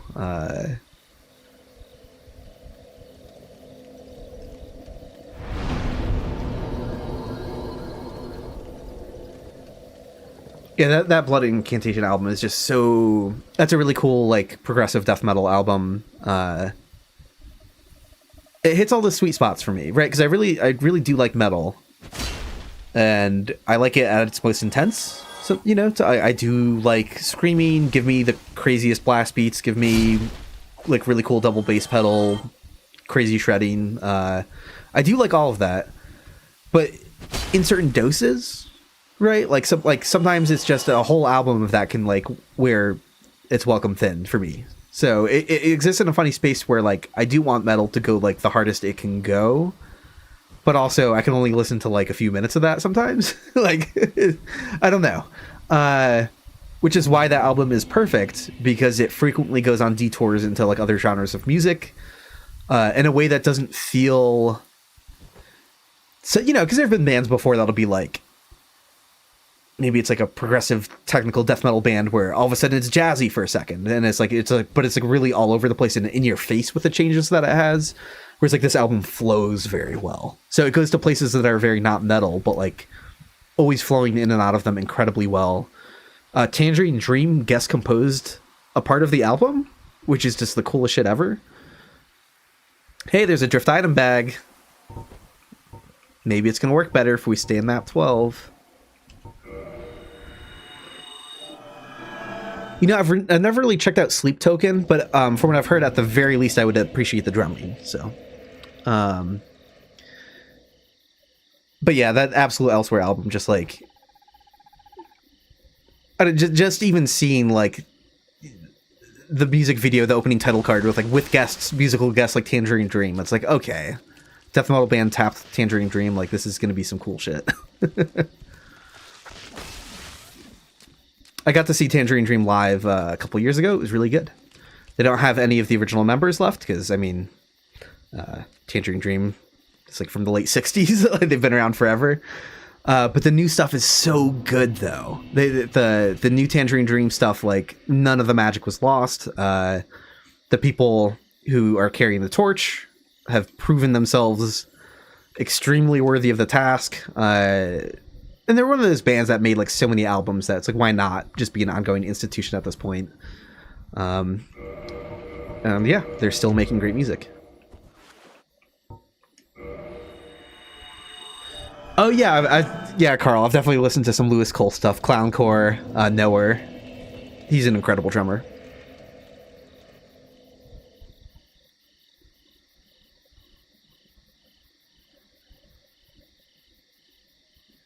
His personal stuff. I remember he has a song about being afraid to check his bank account that like I remember seeing that a long time ago and got stuck in my head. I'm too scared to check my bank account. I don't want to. It's so good.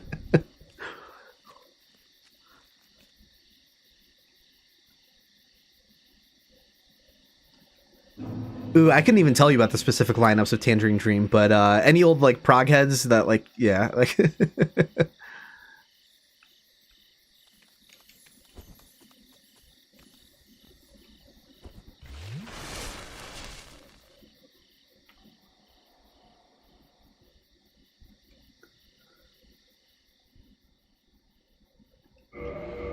Oh, Darkroot Garden is the same map as Darkroot Basin, though, is the thing. So I realize it's very confusing. It is very confusing to have a bonfire below us that claims it's in the Darkroot Basin, but is actually a different map. And now we're warping back to the Darkroot Garden, which has a different name, but is the same map. So...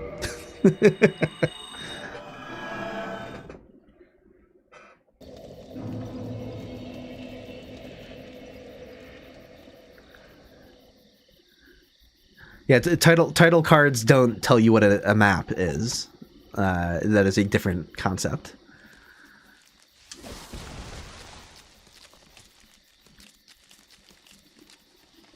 Like the Abyss is not like a different. Like the Abyss, Valley of Drakes, and New Launder Ruins are just all one map, for example.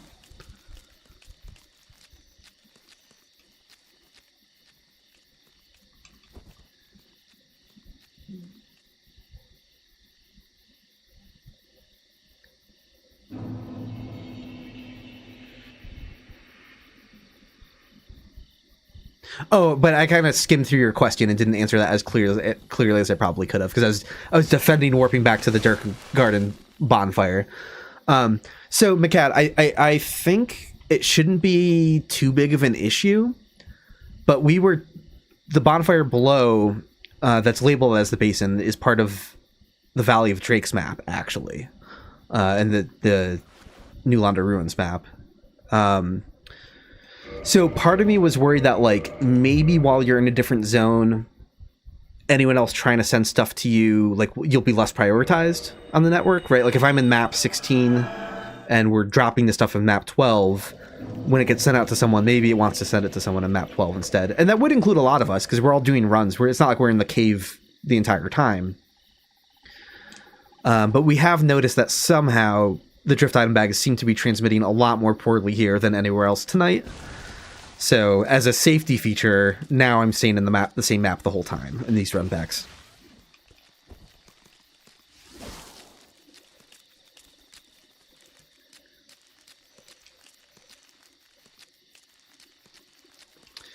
It does matter where you drop the item, because there are other locations in the Darkroot Garden that would correspond to other places, but as long as you enter anywhere into the Basin area, then it can be dropped anywhere.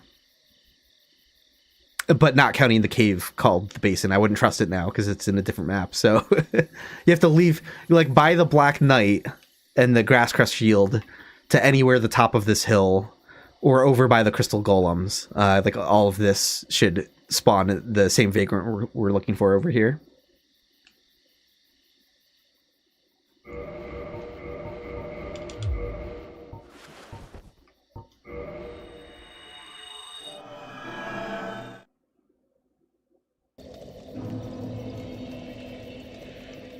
But yeah, you couldn't drop it like here in the Darkroot Garden, because then it would go back to another spot that's closer, a different Vagrant spawn location.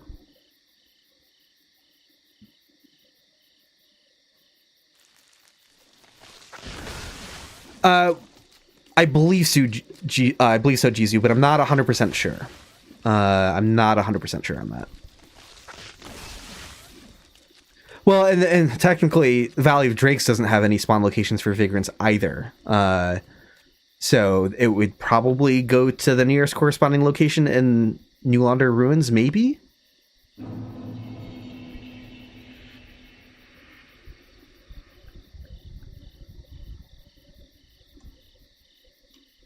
I'll have to double check how it's zoned. Hot Pocket Remix knows off the top of his head how to check that in the Smith box, but I'm not entirely sure what I'm looking for in there. I'll check with him, because I would like to know. I'd like to be able to check.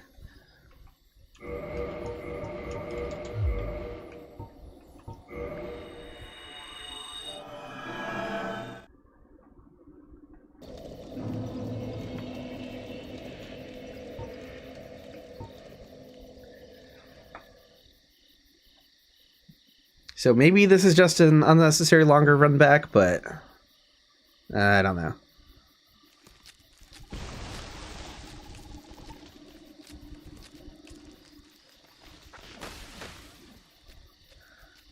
Okay, see, you're doing the longer run back, and now you saw drift item as well. Again, it'd be very funny if this is just confirmation bias after, like, you know, we've done it so many times that it was just sooner or later bound to work regardless, but while it was giving us some bad luck, doesn't hurt to be a little superstitious. You know, worst case scenario, it's a slightly longer run back. That's, you know, doesn't really hurt things. So, might as well. Out of precaution.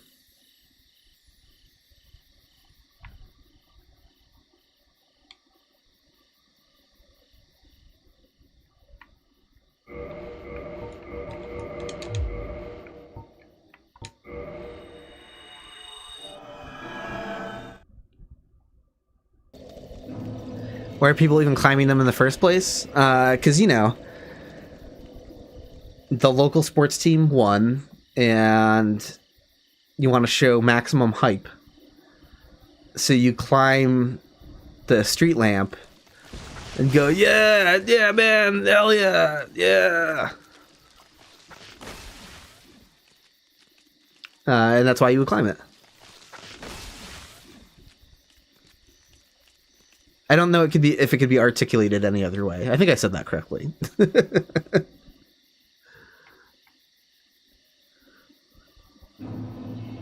Well, the other reason, alcohol is yeah, you can assume alcohol is involved.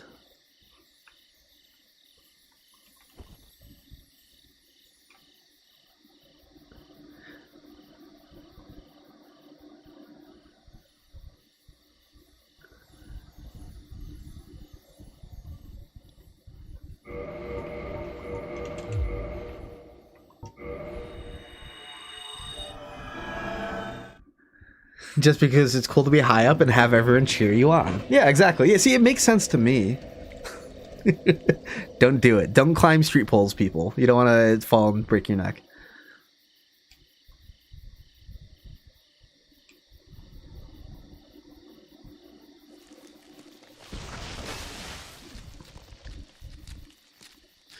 Yeah, I wonder if it's possible that we stress the servers with Vagrant activity. Like, we have so many bouncing around other parts of the Darkroot Garden still that, like, it's starting to be a little more finicky here, too. I don't know.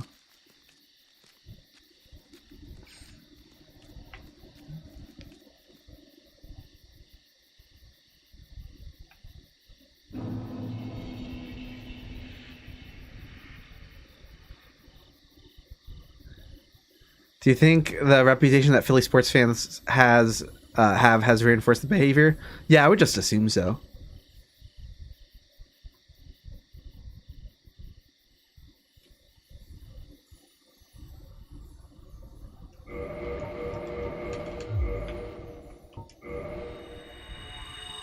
But I'm not a Philly native, and I only lived there for 4 years, so.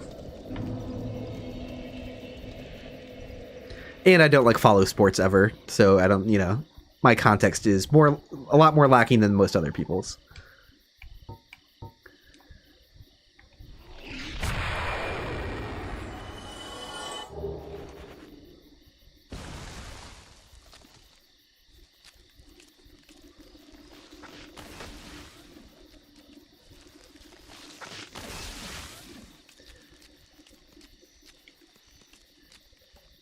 Philly does seem to hate robots, though, so we can at least, if there's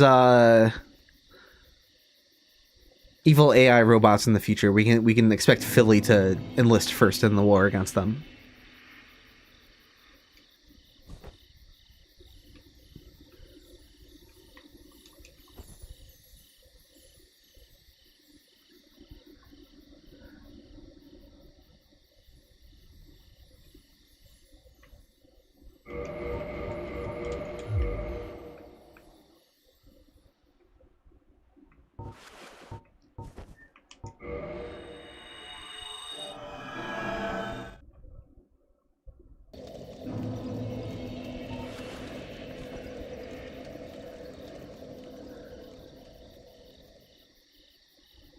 You're all for hot robot overlords? Fair enough.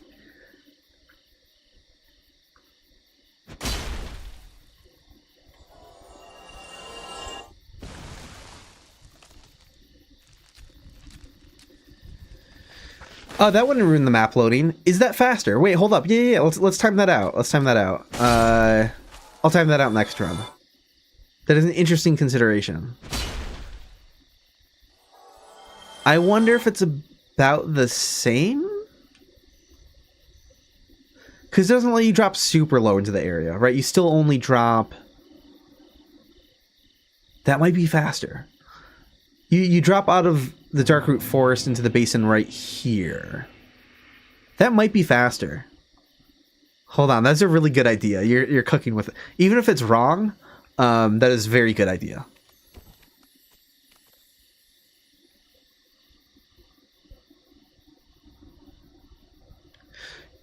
Just quitting, again, while you're at the menu, you can't be sent stuff, so oops. Well, you're talking about quitting, so I like got the instruction in my brain. Quit. So there's nothing wrong with it. In fact, I might have a Vagrant now. No. It definitely works. Because quitting out... I'll try again, but like... I don't... If you're doing it so rapidly, all that time spent at the title screen, it's not like you could receive the data. So you might be like being passed over because of that. So that made me a little reluctant to do that. Okay, but I'm gonna get a stopwatch going. I don't know why I'm like pre-queuing it like before I warp. I can just warp and not run right away. So what is the time of this route? Timer, stopwatch, start, let's go.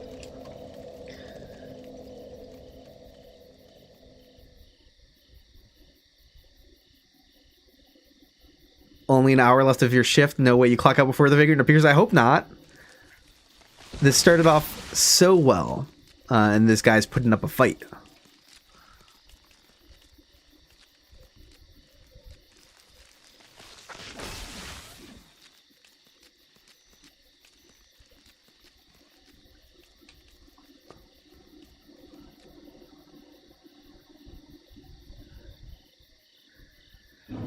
And I could be dropping off of here more efficiently, I suppose. I don't know what the first safest spot to do this is.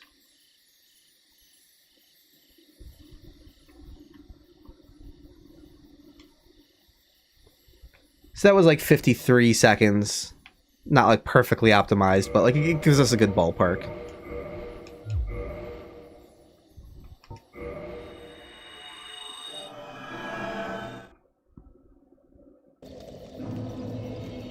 Bias towards the new run. You have the good Vagrant. All right. So I'm going to start that stopwatch again, and let's go this way. So how does the timing of this route compare?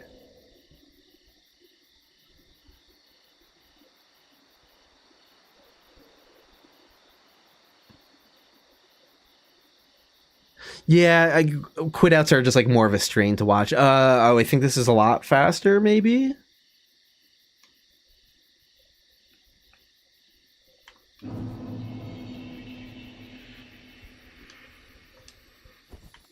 This is significantly faster. Yeah, you had the right idea. Yeah, I got here like 12 seconds faster. All right, new route obtained. Let's do this. Good call.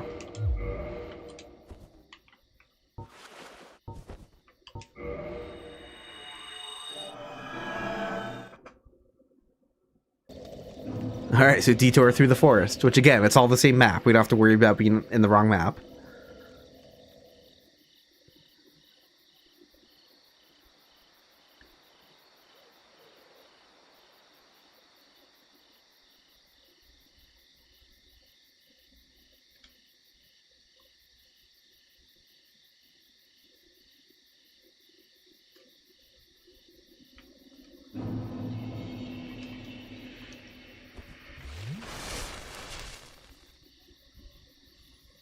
Yeah, it's not a drop you're supposed to be able to do. It's definitely unintended. They overlooked it. Because it lets you escape the forest area when PvP is happening there, and then you could get on the wrong side of the fog gate and you can't walk but re-enter that area. So it just like screws up the whole process. It's not like It does not play well with multiplayer. Definitely an oversight.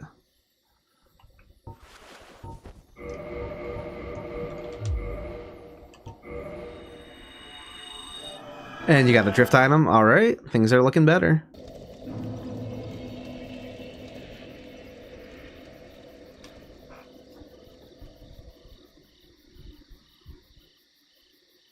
Just checking my phone real quick.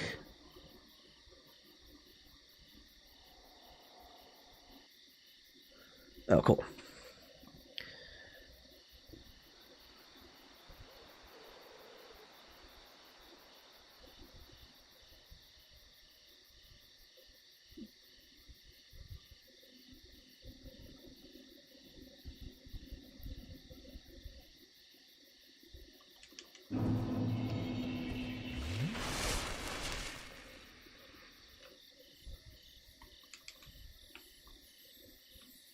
I could roll right off more efficiently, but I'm afraid of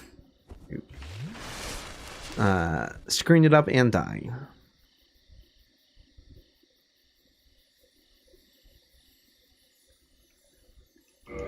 Can hear that crystal lizard. I wish we could get the crystal lizard and the good Vagrant to meet. They have a lot in common.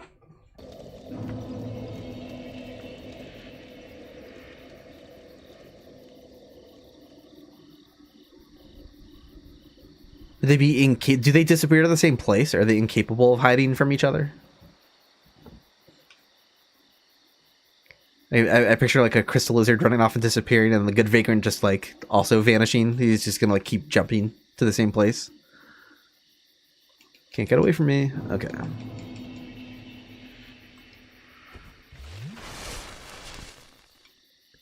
Yeah, we should meet and make them kiss. Oh god! Oh my god! All right, if I fell any further, I would have died. That was like extremely close to a 20-meter fall. Okay, so I can't be that careless about how I jump off. That was Vagrant Crystal Lizard, like I would choose you in every lifetime.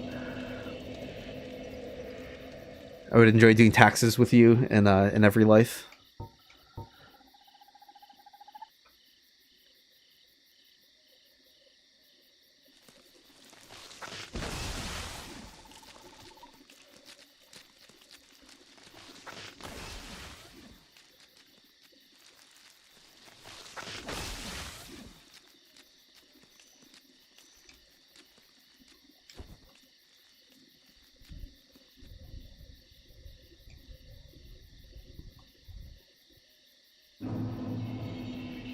I'm thinking about. I was very behind on a lot of movies. I didn't watch as many movies this past year as I would have liked.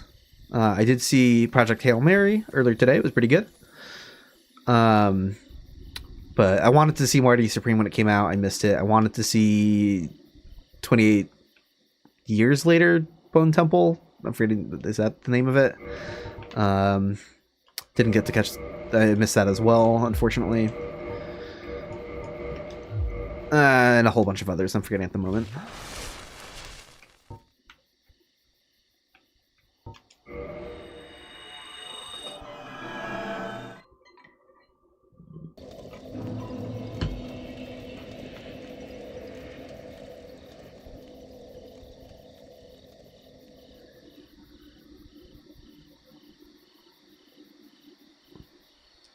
This is brutal. This is brutal. I think I'm...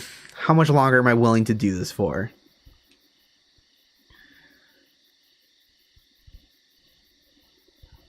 Yeah, I didn't see Iron Lung either. I never played Iron Lung though, so... And I heard it was like just like, okay, but... I'll watch it sometime. I've never really watched like much Markiplier, but he seems cool from what I've seen. Like I have a favorable opinion of him from what I've seen of him, but never like regularly watched any of his stuff. Hey, we got it finally. And it was gone in an instant, but that's okay.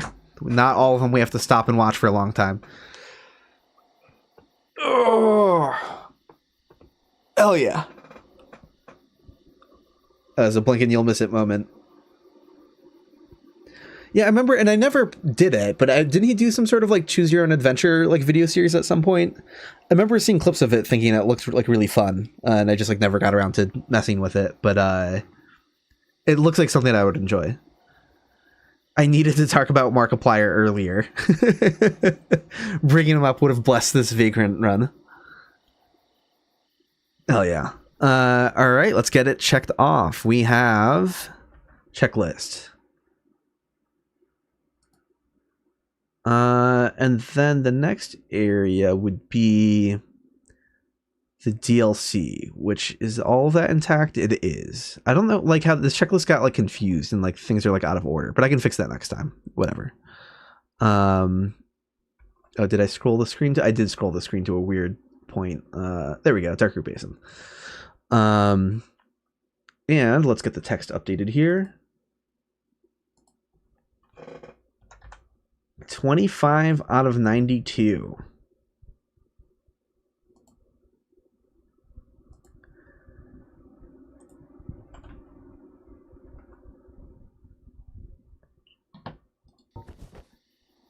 All right. Imminent strange creature. Imminent secret. Hell yeah. I might put in imminent strange creature like right by where it showed up.